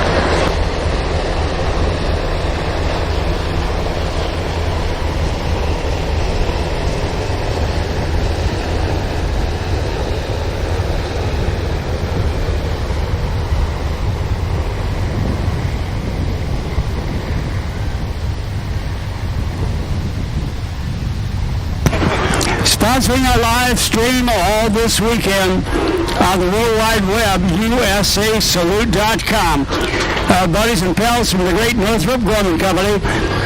And we had their aircraft in the air several times, featured with the flight formation twice, and then solo once for several passes. And now another great Northrop product. It has been serving since about 1961. It is the Northrop Trainer, the T-38. They call it the Talon. All goes well, all the aircraft check out. We should have a 4-ship formation of that Northrop aircraft. We'll tell you a lot about the aircraft, its history, and, by the way, its future. All right, everybody, we're here at the Hyundai Sea and Air Show in Miami, and we're getting ready to start off the morning with some practice flights. Today we have... I'm Captain Stephen Lowe, call sign Pound, and today we're going to be flying in a flight of 4 T-38s, the aircraft you can see behind me. All right, Pound, where are you from? Tell us a little bit about yourself. From Maryland, went to school, Western Michigan there, so go Broncos. Afterwards, did ROTC there in the flying program, went to Shepherd Air Force Base for pilot training with the Air Force, graduated in 2022, and I've been an instructor there since in the T-38. All right, wonderful. Well, great to have you today. What does Memorial Day mean to you now that we're out here on this beautiful Memorial weekend? I think it just serves as a great time to remind everyone of those who paid the ultimate sacrifice and just go ahead and honor them and pay our respects and definitely, never forget the sacrifice that they made for us. Awesome, love that. So you got any fun plans for these planes this weekend? Pretty much we're going to keep it pretty kosher this weekend. Just do a couple passes, show off some of the formation that we can do, how we can all fly together. Cool thing is a bunch of different countries are going to be flying together. So some Belgians, Germans, Canadians, Dutch pilots here, as well as Americans. So just showing kind of how we can all operate together in the same formation, I think will be a good highlight for the weekend. All right, love that. So what is your favorite thing about flying for the Air Force? Flying for the Air Force, favorite thing, I'd have to say it's probably the air shows. Doing something like this is pretty cool. Traveling around, it's great to be here in Miami. Love doing all the different air shows and kind of meeting people, inspiring them so that, hopefully get the next generation of pilots out there. I think that'd be it's a really cool opportunity that we're able to do. Yep. Awesome. Well, thank you so much. We're grateful to have you and look forward to seeing you out there in the sky. Thanks. All right, we're here live at the Hyundai Air and Sea Show, live stream presented by Northrop Grumman, and I've got my good friend here, Brigadier General Craig McPike, who is the Deputy Commander of the Air Force Recruiting Service. Craig, hey, great to be here, and you're also a reservist, and tell us about how cool it is to be here and what your team is accomplishing. You've got a pretty good team here recruiting at the Florida Power Light Display Village, all over this event, National Salute to America's Heroes, and the greatest show above Earth, the Hyundai Air and Sea Show. Yes, General Harensack, thank you, sir, for inviting me to sit with you and talk about how cool this is. As you and I both witnessed today, a great presentation of air power with a B-2, a B-1, B-52, and fighters on the wings. What a great demonstration of what America can do with its air power. So that was really cool. To see that, to experience it here on the beach in Miami was really surreal. Now, we also brought a whole host of recruiters here. So what we're trying to do is connect people to their dreams. You and I had a dream when we were growing up to be pilots. We were able and fortunate enough to capture that dream and fly bombers and tankers. So we actually chased our dream and found it. Today, you can witness the raw power of these airplanes. You can go back here and meet airmen and maintainers that are operating and maintaining these aircraft. You can talk to them. You can ask them what it's about. We have recruiters here that can help you get connected to the Air Force, the Space Force, the Guard, or Reserve, and you can figure out a way that you can serve if you like, in any capacity, whether that's part-time or full-time. So my happiness today is, one, to get to see how cool these airplanes are in the air as they fly by and you can hear them, but also to have a moment to remember those who came before us, gave their all on this Memorial Day. This is a day that we need to remember, reflect, and to honor those who have served and given their life in the defense of our nation. And so it's a privilege of both of ours to have served in the uniform, and we are looking for people that might want to follow in our footsteps as we go off and retire and fill our footsteps and continue the mission, continue to defend and support our national defense, our nation, our borders, and to be a great American and have a legacy, and then possibly even get some great benefits and pay and retirement, and then transition to the civilian life. So service is a great thing, and I'm here to help people connect that. So tell us about your career, where you started, how you made it to where you are as a Brigadier General in the United States Air Force, serving currently, but you've had a lot of really cool jobs. In fact, you were recently right here in South Florida, were you not? Yes, sir, I was. Thank you, General. I was a member of the Southcom team. I was on the J3 team with our operations division, and our job was to defend, protect, and to bolster our allies in the South American hemisphere, both Central America, South America, and the Caribbean. So that was a fantastic job. But I started out as a pilot, a KC-135 tanker pilot, and my job was to go and refuel aircraft as they went on to their mission. A great force extension of our bombers and fighters and cargo airplanes to do their mission. My job was to help them do that as an aircraft commander, instructor, and then I transitioned to the Reserve after my active duty commitment, and then I wound up flying the C-17 and the C-130 and becoming a wing commander 2 times, which is a really great experience to actually be able to lead airmen and to help them achieve their dreams. And now to give back as a recruiting officer, it's really, really a great way to end my career and put a capstone on it and be able to give back, tell my story, and help connect people to their dreams, sir. Well, that's great. Talk a little bit about, Craig, about the challenges of recruiting today with so few. We've been talking all day about less than 1% of America is protecting the other 99%. That's, I'm sure, part of it. But there are other challenges out there in recruiting America's best and brightest for all 6 military services. Oh, yes, sir. And as you know, you were the commander of the Air Force recruiting service. As a major general, you know what the challenges were. Today, it's a little different. We're trying to figure out how to reach Gen Z to be able to reach them where they are in the social media platforms, the influences that are influencing them, and we're trying to connect them so that they can be, appreciative and understand the mission that we do, know what the Air Force and the Space Force is all about, and then give them that opportunity to connect with recruiters. We're doing that through multiple means of new platforms through our Aim High application, our airforce.com and spaceforce.com websites, some e-recruiter or electronic recruiter type capabilities, and we're trying to streamline with artificial intelligence the paperwork process as they get through medical and then sessions so that they can go to basic training through some means that will cut down on some of the manpower that we have to utilize to get them to that point. But we're using the latest and greatest technologies to do that. So it's helping us. We're moving at the speed of combat, and we're going to recruit those folks to an Air Force that they really want to serve in, a place that they can build a legacy within. Thank you, sir, for that question.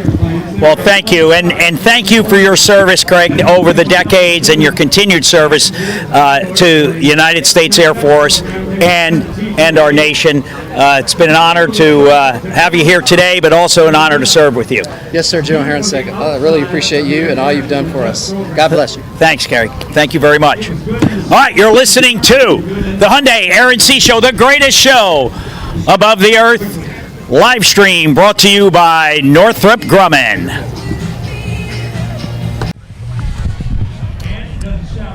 All right, ladies and gentlemen, welcome back to the 2025 Hyundai Air and Sea Show.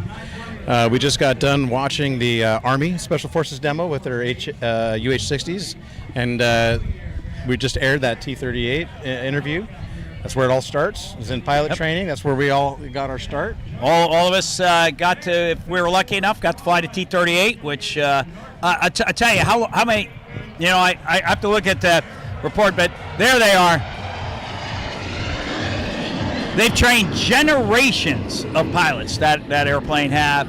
And I'll tell you, it's still impressive. Variants of it are used by foreign militaries everywhere as fighters, as ground attack. It has been one of the most successful airplanes built. And the T-38 Talon, as I said, all of us who got a chance to fly it. I don't know about you, Bondo, but we had, back in the day, folks. We were talking 150 years ago when I was in pilot training. We used to fly T-37s, Cessnas, twin-engine, an amazing airplane. And I'm so happy I got to learn to fly jets with that airplane. It was fantastic. But it was a little slow, and it essentially just turned gas into aviation fuel into noise. It was the loudest airplane ever. But if you successfully got through T-37s, you got to fly the T-38. And the very first sortie on the T-38, the instructor says, you don't have to do anything because it's going to take your breath away when you put those afterburners. Was that your experience? No, it absolutely was. Speaking of T-37, affectionately called the dog whistle, based on the high-pitched squeal of that T-37 airplanes. But then, after all of that training for 6 months, you finally, if you selected the fighter career track, that was your fighter training or fighter or bomber. In my day, everybody went. That's depending. true. Yeah, that's true. For me, the cargo pilots had the opportunity to go fly the T1. If you're going to fly fighters or bombers, you're going to go fly the T-38. And absolutely, the first time that you get to take off, you get to plug those afterburners in. It's the first time you get to feel the additional kick of an afterburner accelerate, your body through space. And it is incredibly exciting. And I'll tell you, Bondo, after that first flight, I said, for the rest of my life, I want to feel the afterburner kick. I mean, it's so cool. Absolutely. Do you miss it? Well, Mark, I only miss flying in America's Air Force every minute of every hour of every day of every month. I missed a week, but you know what I mean. You get the point. Yes, sir. I miss it absolutely every day, and I'll tell you, I know Bondo feels the same way. We get a little whisper. What we would, people always ask, hey, in my life, my wife and I, we're in our 28th home. We've moved all the time. I moved my daughter 10 times in 12 years. Her 10th grade, 11th, and 12th. I moved her. She essentially went to 4 high schools. My son, a little better, 9 out of 12. Let me tell you, there's some challenges. There's some sacrifices that families have to make, that you all have to make. Obviously, you get to deploy, you do all those things. But we talked a little bit earlier today about how this service in America's military positively changes your life for the better. And we talked yesterday when we watched the enlistment ceremony. I remember vividly the day in 1979 when I raised my right hand, and everything good and great in my life happened because I did that. And I mean, the ability to do this, the ability to be the support for that, and to work with these great people. I just get it tugs our hearts, right? I mean, when I see these young pilots, these young maintainers, and I said what I wouldn't do to do it all over again. Now, I would start right now. If they would let a 65-year-old, go in as a second lieutenant, I would do it. I wouldn't be able to pay my mortgage, but I would do it. Yeah. Well, that's pretty impressive. Now, these T-38s just flying by. Bono was talking about the effect of the impact of the afterburner, and these guys are lighting it up. They lit it up yesterday. Right? Yeah. They're having fun out here. You get a chance to fly these passes. Normally, a T-38, at least in today's U.S. Air Force, isn't a demonstration platform, but they get to demonstrate for the crowd through these high-speed passes and showing the sleek maneuverability. It's one of the most agile airplanes. Remember that roll rate? Oh my gosh, was unbelievable. One of the things, Mark, that they tell us when you fly there, keep your darn. They say another word. Keep your darn feet on the floorboard. Because a lot of people, maybe they've flown tail wheels, they flown where you need a lot of rudder. Oh no, you don't want rudder with this airplane. I mean, there's a use for it in certain times, but it's just the roll rate is unbelievable. Yeah, absolutely. Now, do they use that as an adversarial plane? In other words, you're training somebody to fly F-16s, F-15s, or whatever, and when you're starting to learn to do dogfights and that type of stuff or evasive maneuvers, do they use the T-38 for that? Or we have. We found that was a very cost-effective way to get additional adversary platform. Oftentimes, when we're out in the airspace trying to simulate an air war, there's no better way to simulate, or we actually need to have a piece of steel, a piece of metal flying in the airspace for the aircraft, our aircraft, the fighter jet, to target. Mm-hmm. And where I was the commander at Tyndall Air Force Base, we actually built an adversary air mission, an adversary air squadron, where we brought in the T-38s as well. And I was actually dual qualified in the Raptor and the T-38. As one flies by right now, they got the string of 4. There's 1, there's 2, number 3, number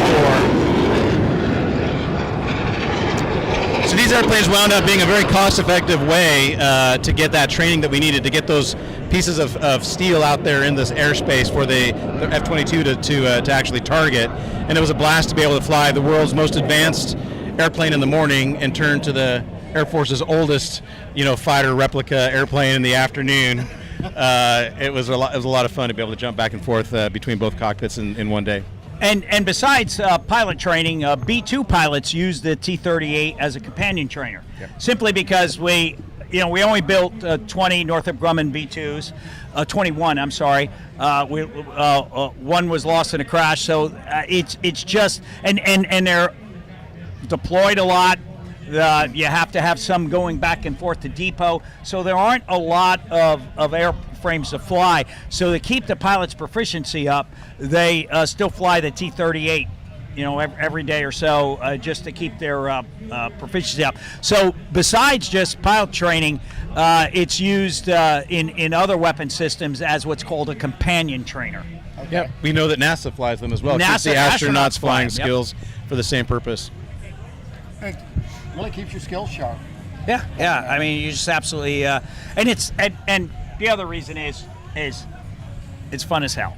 It's just a great airplane. It is a fun airplane, and I've always thought it's pretty sleek, pretty sexy looking. Yeah. And as far as a fuel burn rate, when it comes to fighters or bomber aircraft, it's a lot less than most others. So it is a cost.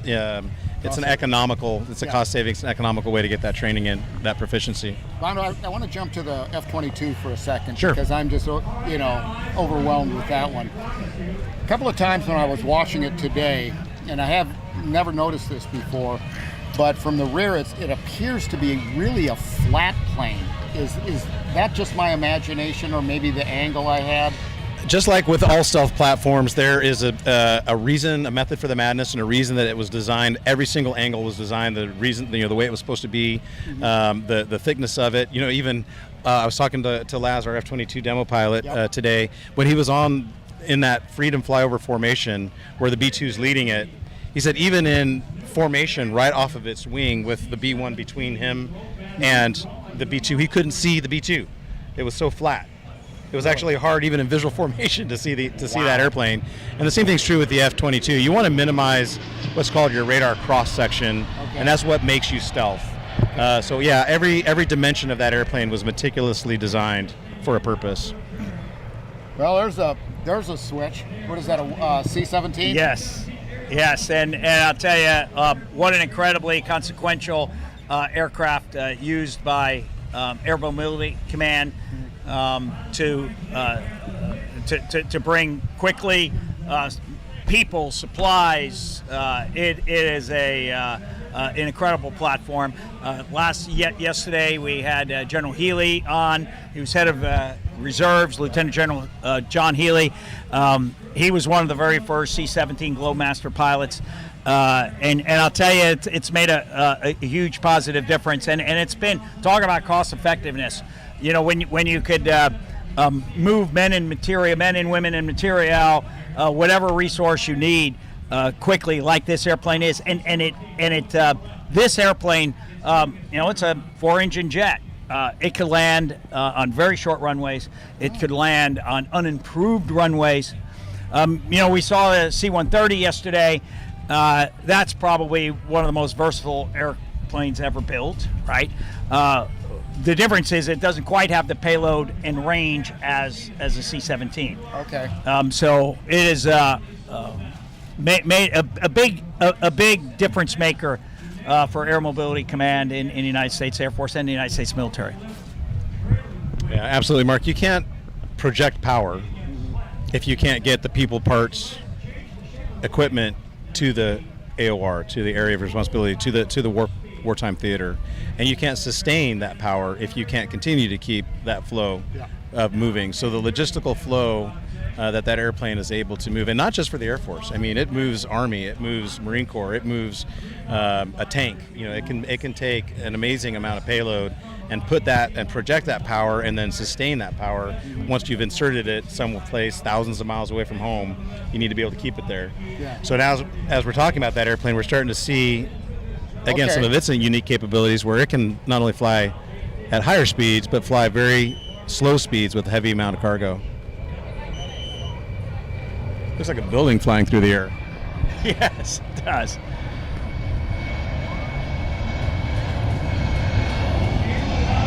Slow flight demonstration by the C-17. Gear is down, now gear is coming back up.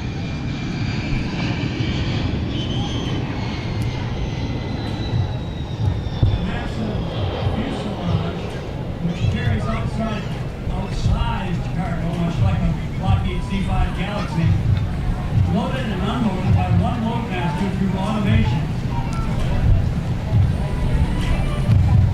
reducing the number of personnel out into the field required. You know, it's a good time to talk about air crews. And, you know, we talk about pilots a lot, right? Because that's what pilots talk about, you know. And because why? Because we love each other. We love ourselves more than anything, you know, as pilots. I mean, let's face it. But I got to tell you, there's so much more to employing air combat than just the pilots. There's loadmasters, there's flight engineers, which are incredibly great career fields to get into. So there's a team there. Certainly, you know, bombers have bombers and fighters have WISOs, weapon systems officers, with their pilots, depending on the platform. But our mobility platforms, like the C-17, are officer and enlisted team working together. Right, absolutely. And the other part of the team that often goes unsung are all the maintenance folks that are keeping this plane working, the folks that are launching, whether it's the cargo planes, the bombers, or the fighters.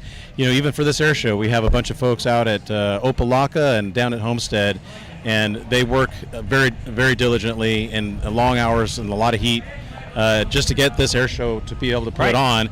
And that's an example of what it takes day to day in the Air Force or the other services behind the scenes. The platform can't get in front of us right now if we didn't have those maintainers keeping it at Code 1 and in good shape, and if we didn't have them, you know, launching and recovering, refueling, servicing, and taking care of these airplanes. And without that team, it just doesn't happen. Yeah, and Bondo, you're so right.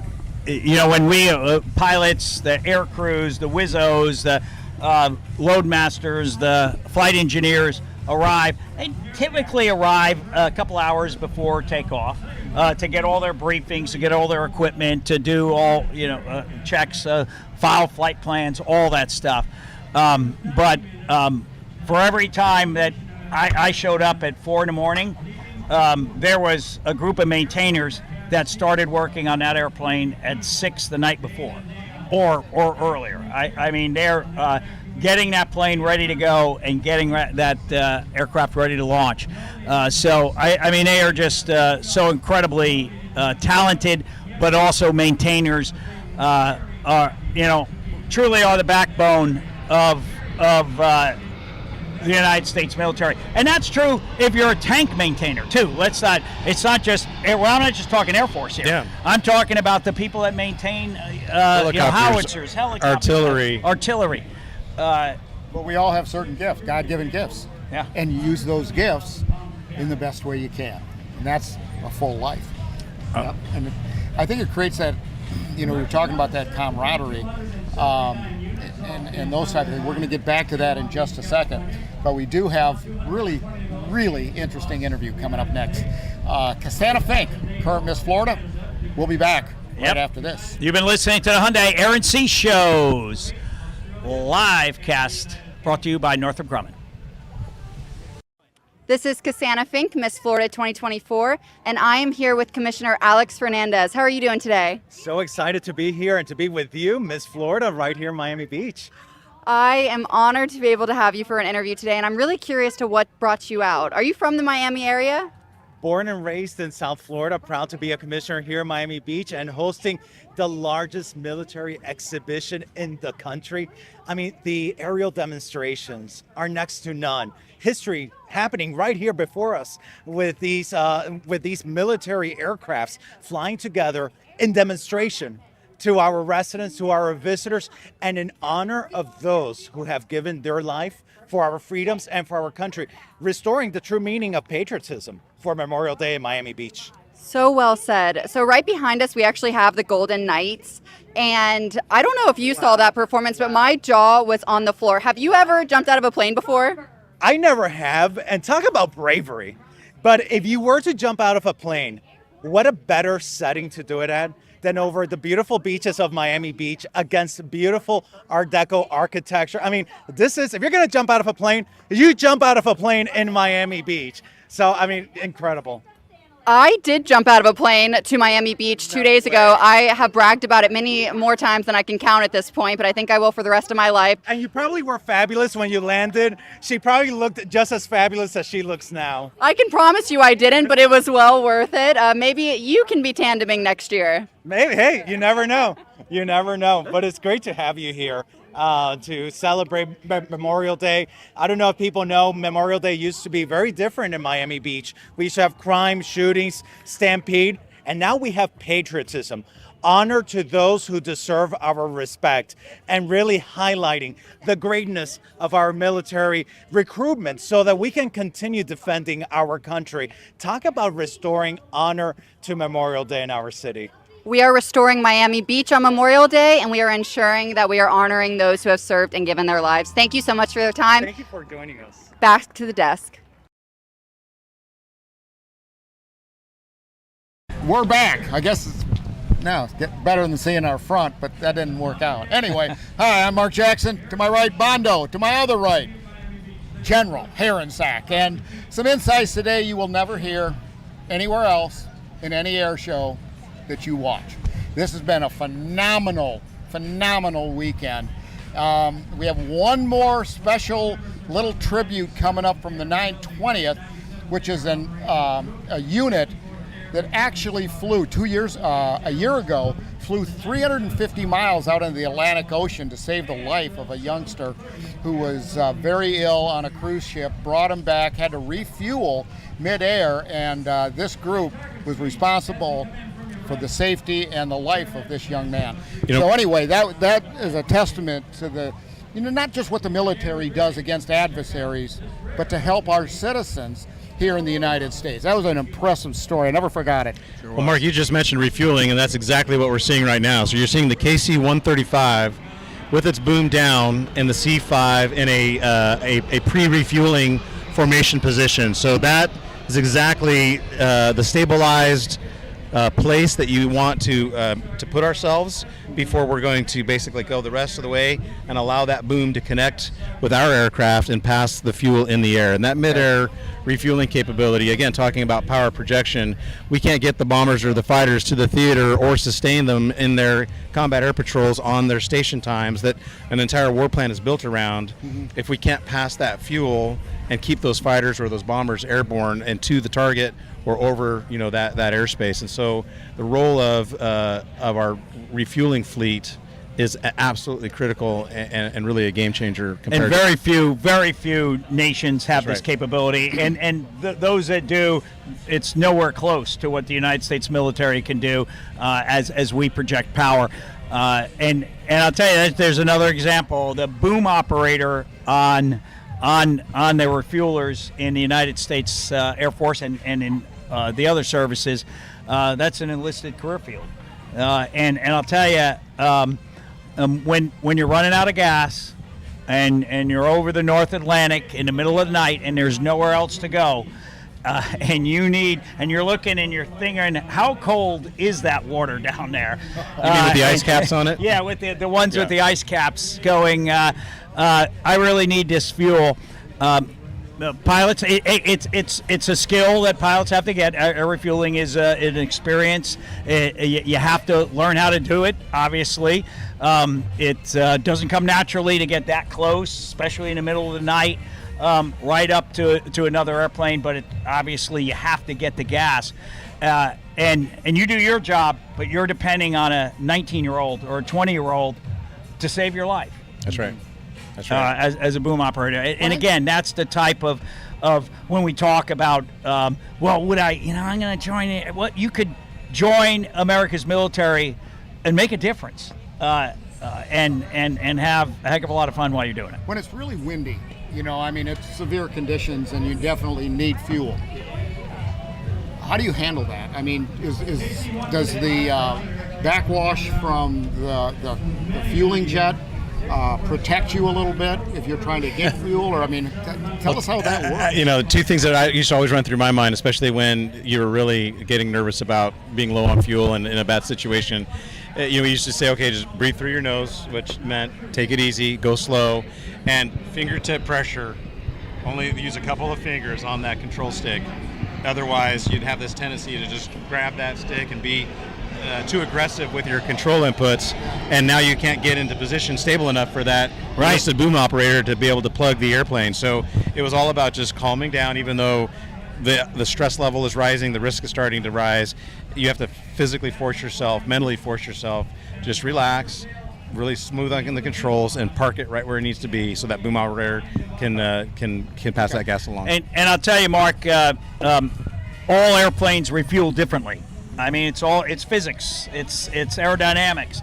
Bigger airplanes tend to push the tanker around a little bit. Smaller airplanes, perhaps. The B-1, for example, that we saw, the Boeing B-1B, very easy airplane to refuel. Still takes time, but many pilots go many years without what's called an inadvertent disconnect, where you accidentally, for lack of a better word, leave the boom.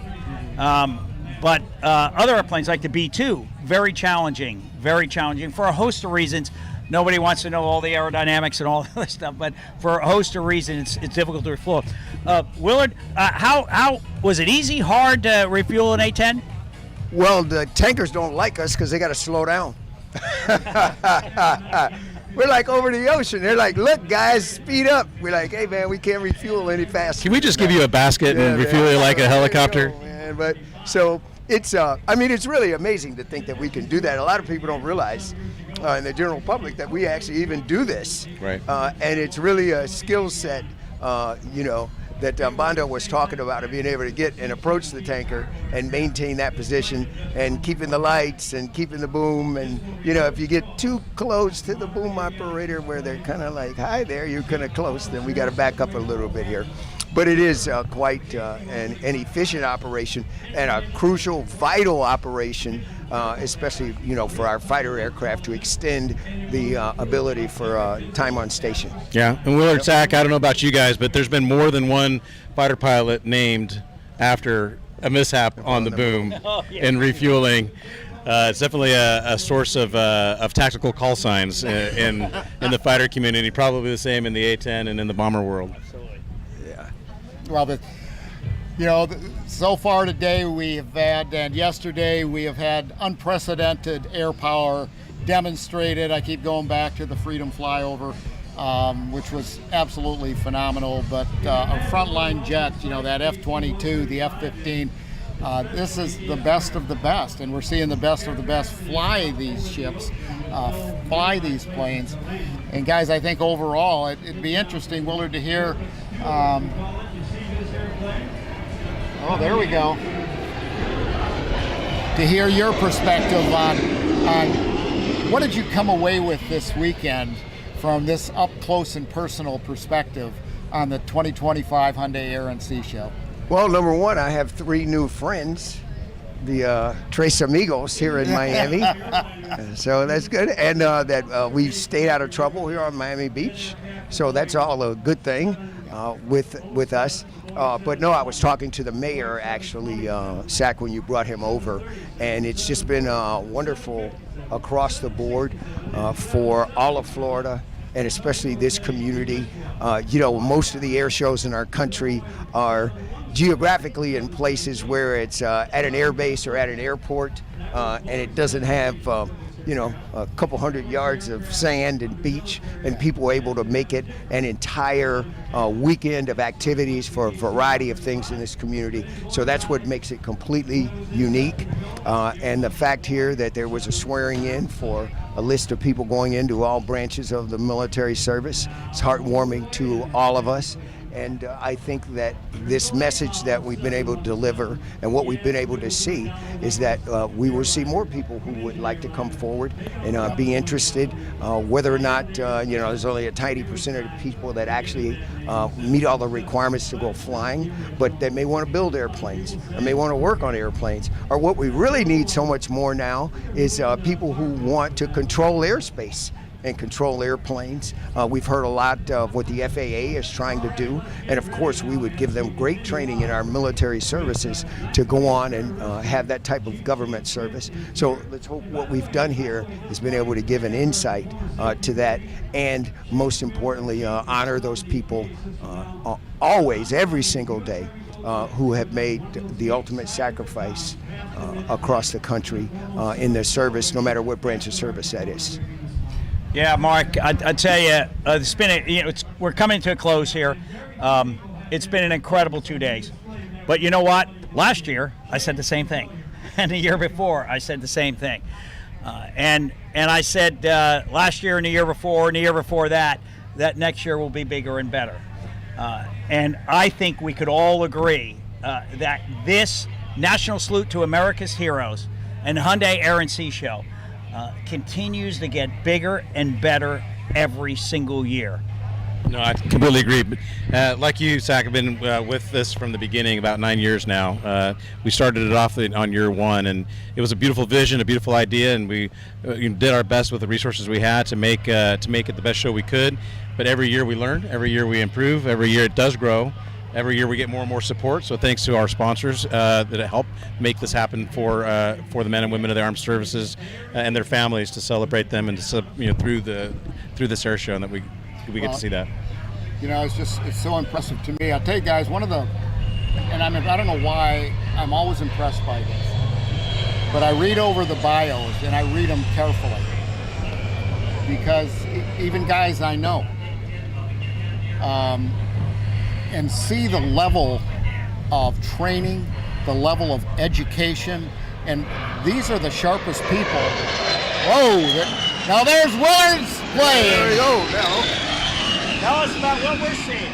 Well, I can jokingly say to all three of you that we save the best for last. Oh, here we go. I don't think you're joking. The A-10 coming in, what we're really going to see here, and something I want to emphasize, with the 920th at Patrick Space Force, the base there, we're going to show A-10s. We're going to have some helicopters and also the C-130 involved in this. And the simulation out here is that we have downed airmen, or we have a hostage rescue situation, or this could, need it to be used from the pararescue part of it in a civilian rescue situation. And our responsibility in the A-10s in these missions would be to make sure that the area is clear, the area is safe for the helicopters and for the people in the helicopters, who I call our Air Force supermen and women, to go in there. And anybody, as that A-10 goes by on a low pass, anyone that is thinking of coming in that area with hostile intentions, the A-10s would prevent that, stop that, and make sure that the area stays clear and safe along in there to be able to accomplish this mission. We never leave anyone that behind that we could get to remotely at all. And so this is a very specialized mission. Flying the A-10, you need to have a special qualification for this pararescue mission. But that's the coordination that we're seeing out here right now. Yeah, and Willard, I'll tell you, and I know Bondo, you agree that you're seeing the level of effort that the United States military will put into place to bring you back home, and I think that's unique in a lot of ways. This level of effort that the United States military puts into leaving no one behind and bringing somebody who went into harm's way and then bring them back to their families and bring them back home alive. And I will tell you, that's a great sense of I'm trying to figure out the comfort, I guess, to those that go into harm's way, knowing that this is coordinated. There's a lot of resources here. There's a lot of training, but they're coming to get you. No, that's absolutely right. When you're putting yourself at risk in that combat airspace, and you're being shot at from just surface-to-air missiles or the surface-to-air artillery, you realize you're taking an enormous risk. And if you had to get out of the airplane and you've made it that far, it really would be nice if you could get the rest of the way home. And I can tell you, you talk with these professional A-10 pilots, with the C-130s, with the helicopters, all of these guys that are ever involved in a combat search and rescue type of scenario will put themselves, they'll trade their position immediately if they could. They care so much about achieving the mission, which is getting that that person home and protected from any hostile forces that might be on the ground. That it's truly a labor of love. That they're willing to risk themselves and put their lives on the line to save yours, and it really is a unique and special feeling. Yeah, their patch, excuse me, Will, their patch says it all. So others may live. So others may live, and that's the type of United States military we're telling people about. Yeah, we had a F-16 pilot shot down when my squadron was stationed over at Aviano, and I wasn't in the flight in the force ship, but was part of this effort, what we're seeing out here on the beach now, to go back and get him and to be able to, make sure that he got home with that. And the coordination is really tremendous between the units that are involved in this to go into a hostile area, make sure it's protected, to be able to get the assets in there to go and pull them out. And it really is a fantastic thing to say what we think about each one of us who could potentially be in that situation, and the efforts that the general spoke about to go and make sure that everyone comes home. Well, I think it's the realization, but also the very powerful commitment that the U.S. military has to its human resources. It's not just a piece of equipment, it's a human being. They're human beings first. Every HR department in America could be done away with if we'd look at it very simply: treat others as you want to be treated. That's the philosophy of the U.S. military, taking care of their own.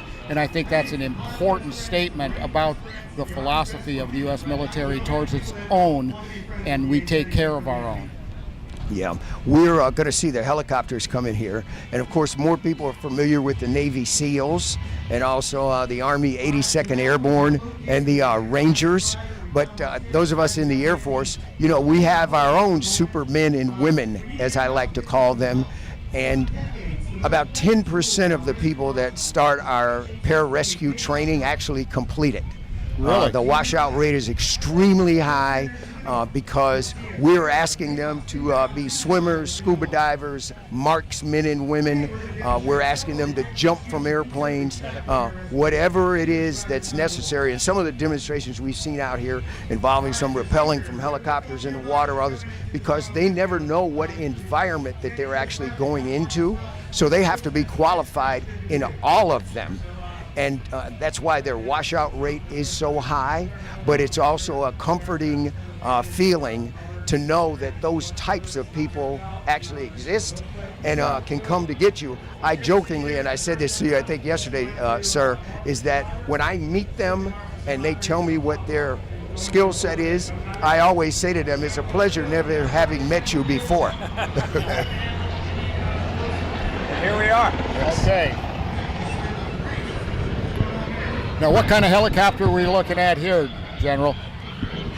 It's a rescue helicopter, and you're going to see them. You see our pararescuemen up. Yeah. As you can see him dangling right there from the.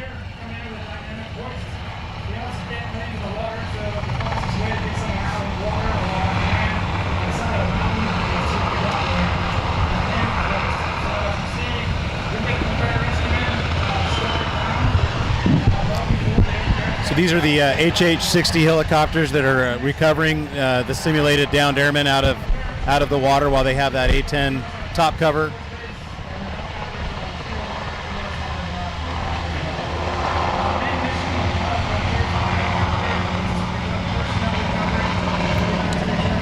And you see right there how low the A-10 is coming along a beam. These two helicopters, just to make sure that that space would be clear for anyone attempting to go in there and interrupt the rescue.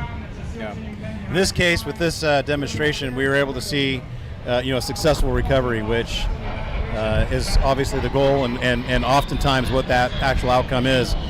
Sometimes it's not, and that's why, again, in Memorial Day, we're here to honor the fallen. And I just want to, let our viewers at home understand that there's a lot of support out there with a lot of agencies, a lot of charities that are out there to try to support the families of the fallen, one of which is an organization called Memories of Honor. And this air show, they asked the air crew if they would fly 20 individual American flags. Each one had its name on it from one of the fallen. And every single air crew, in fact, the flags went too fast. Everyone came up wanting to have the opportunity to fly one in their platform on this special weekend at this incredible air show. And so we've had those 20 different flags flown, each one to in honor of a fallen service member, a certificate filled out with the date, the platform, the person that flew that flag for that particular fallen individual, and then those will all be sent to each of those family members to say thank you again for the ultimate sacrifice. This really, sir, culminates what we've seen today. We've seen in your world our fleet and bomber force that's able to reach out for an incredible distance.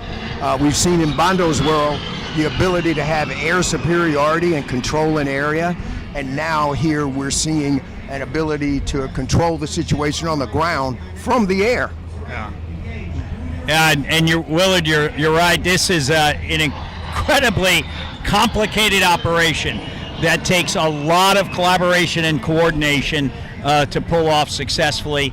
I'll tell you that this is not real, and yet there's a lot of very intricate timing and skill required just to do this demonstration, and there are no hostile forces out there. Imagine the stress level, the added complications of somebody actually shooting at you while you're doing this.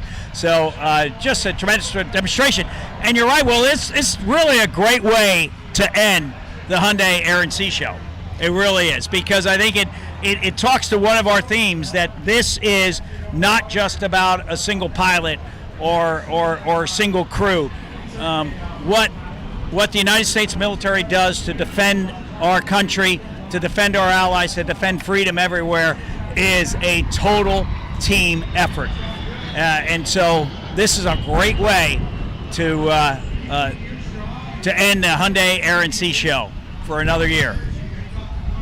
And on this coordination, you can see of the 4 A-10s that are out there, they have all of the sectors covered at different points, with each one of the aircraft responsible for a certain area at different altitudes. You can see the distance between some of the A-10s and the helicopters that are out there. And even one of the helicopters now, that's in an orbit, eyes out on above, protecting the helicopter that's actually involved in what would be an actual rescue. And they just demonstrated to rescue the downed pilot. He's in the helicopter, and now it's all about egress. And we can safely get out thanks to Bondo and his friends, who would be high above with anyone that would attempt to come in from an air interdiction point of view to stop this operation.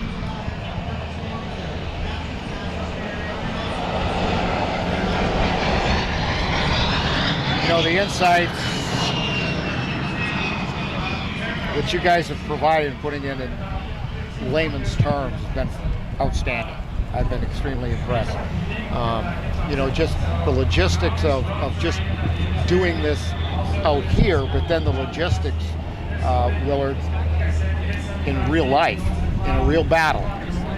Yeah, that's why training and standardized training amongst all our forces is so important, and especially on the air side, that we can operate in an area having never met or trained with each other due to our standardized training across the board. There may be different aircraft, there may be all different types of skill sets, but those very basics allow us to operate together. Yeah, that quite frankly is impressive.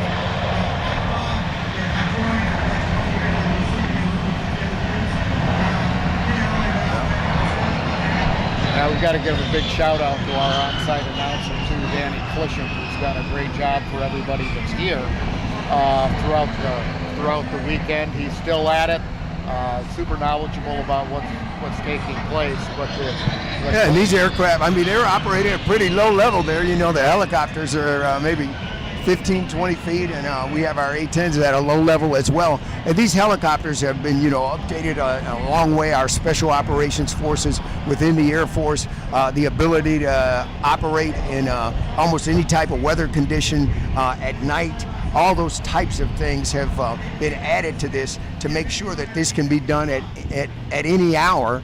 And in some of these situations, clearly nighttime is the best time to go. Yeah.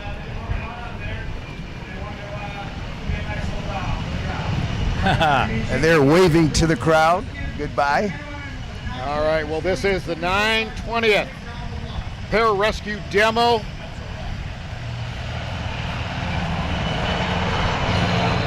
We're going to end the day, we're going to end the show by playing taps, which is appropriate because that's why we're here, and that's why all of the demonstrations are here, is to honor those that sacrificed everything for our freedom. Freedom's not free. The least we can do is show them our gratitude. And that's the purpose of the Hyundai 2025 Air and Sea Show National Salute to America's Heroes here in my... Santa Fink, Miss Florida 2024, and I am here with two gentlemen. Would you please introduce yourself? Yeah, so I'm Staff Sergeant Marty Stannard. I'm from Houston, Texas, and I've been in the Army for about 10 years now. Wow. And you are? I'm Staff Sergeant Jerry McGaffick. I'm from West Milton, Ohio, and I've been in the Army for about 16 years. So they allowed me to hold this gun maybe 30 seconds ago. Can you tell me a little bit about this gun? I mean, it was so much heavier than I ever thought it would be. Yeah, so this is the XM7. It's the next generation weapon system that the Army has acquired now. So it will eventually phase out the M4 and will be standard issue for all soldiers across the Army. Is every gun that heavy? Yes, everyone as of right now will be this heavy. So it's about roughly 10 pounds in its configuration without magazine and ammo. So definitely make sure that the Army is lifting weights before that. That's right. PPE paramount. Perfect. What made you join the Army? I think it was just a sense of duty, honestly. My mother was in the Army. Sorry, there's a jet. We've been dealing with that a lot today. Lots of jets flying over. Yeah, so I've had family in the Army. My grandfather was actually both grandfathers were in the Army as well, and so during World War II, and so I think I just felt like that's what I needed to do, just to serve my country. Yeah. That's amazing. That's why you stuck around for 10 years, right? Yeah, right. Right? You love it. You must love it. Yeah. You're like, it depends on the day. What's a moment, especially as you're celebrating Memorial Day, that really just highlights in your career the importance of this holiday, if you have any personal experience with who you're honoring this Memorial Day? Yeah, so I don't know if there's any one person. I think it's just everybody in general. I know for me, I try to, this is probably going to sound weird, but live it up, because that's what they would want us to do. And so just have fun. We don't need to be sitting around moping all day, and just enjoy life. Use your life to the fullest extent, because I know that's what people are fighting for. They want us to be happy and free and enjoy our lives and those around us. Yes. We are very fortunate to be able to celebrate Memorial Day on Miami Beach doing just that. Hi, this is Cassandra Fink, Miss Florida 2024, and I am here with two incredible young men. We have Sergeant First Class Grayson Carter, as well as Staff Sergeant Joshua Vasquez. All right, I'm going to start the questions with you. What does this event mean to you, being able to bring civilians into your world? So it gives them a good idea of what we do, and it lets you know that just anybody really can be a part of the Army or any branch of the military in general. I agree. I think a lot of times we look at the military and it can seem, scary because these are our heroes, but it's really nice to know that as a civilian, this is not an unachievable dream.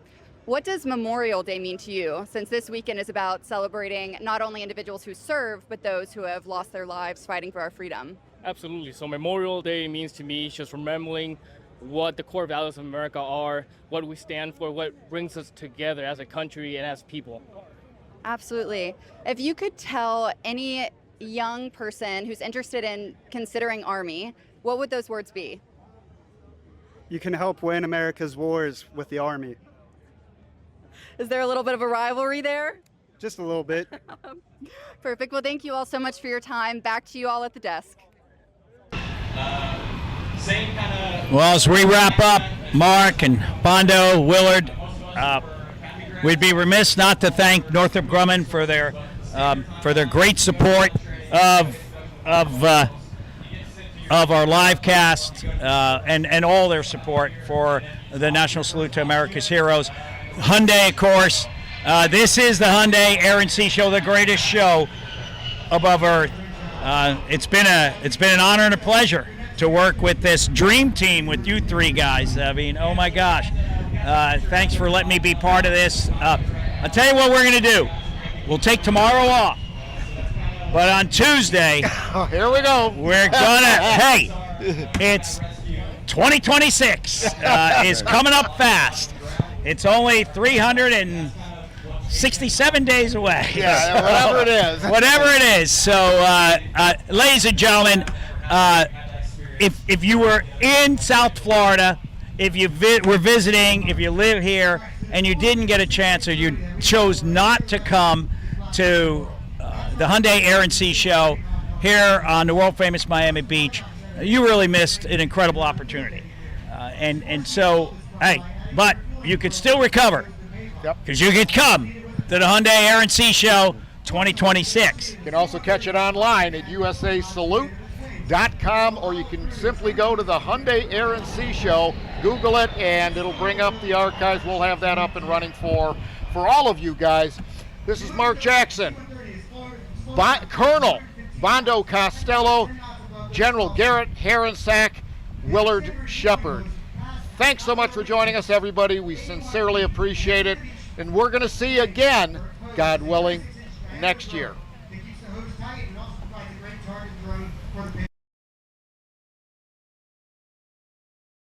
Helicopters are flying in left and right observation positions in formation with the Hercules for their final pass.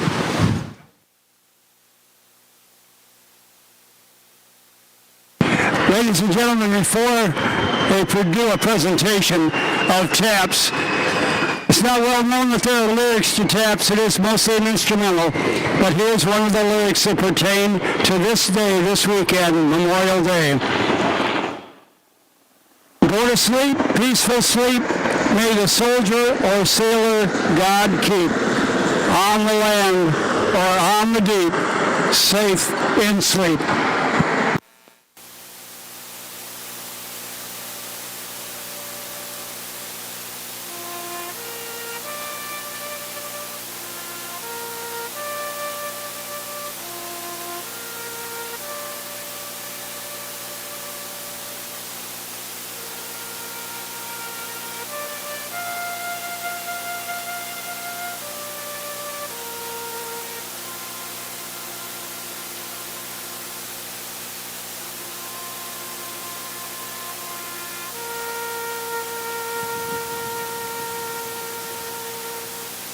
On Memorial Day weekend, we think of all of those who have gone before us, laid the path, and sacrificed in service to this great country. We feel lucky to be a part of that heritage and legacy of service in the Air Force. It has been our honor and privilege to come out here today and demonstrate the capabilities of these citizen airline warriors and their aircraft. On behalf of the men and women of the 74th Fighter Squadron at Moody Air Force Base, Georgia, and the 920th Rescue Wing at Patrick Space Force, Florida, we would like to thank all of you, Hyundai, the city of Miami Beach, for your hospitality and continued support. The men and women of the Combat Search and Rescue mission will continue to live by our motto, these things we do, that others may live. Thank you, Chief Shane Smith. You have been a great air show audience. Thank you to Hyundai. The Air and Sea Show is now complete, and the ships are leaving. They stayed for the air show, and now 3,500 or so people are on the ships heading out. But they will be back next year. Thank you for your hospitality.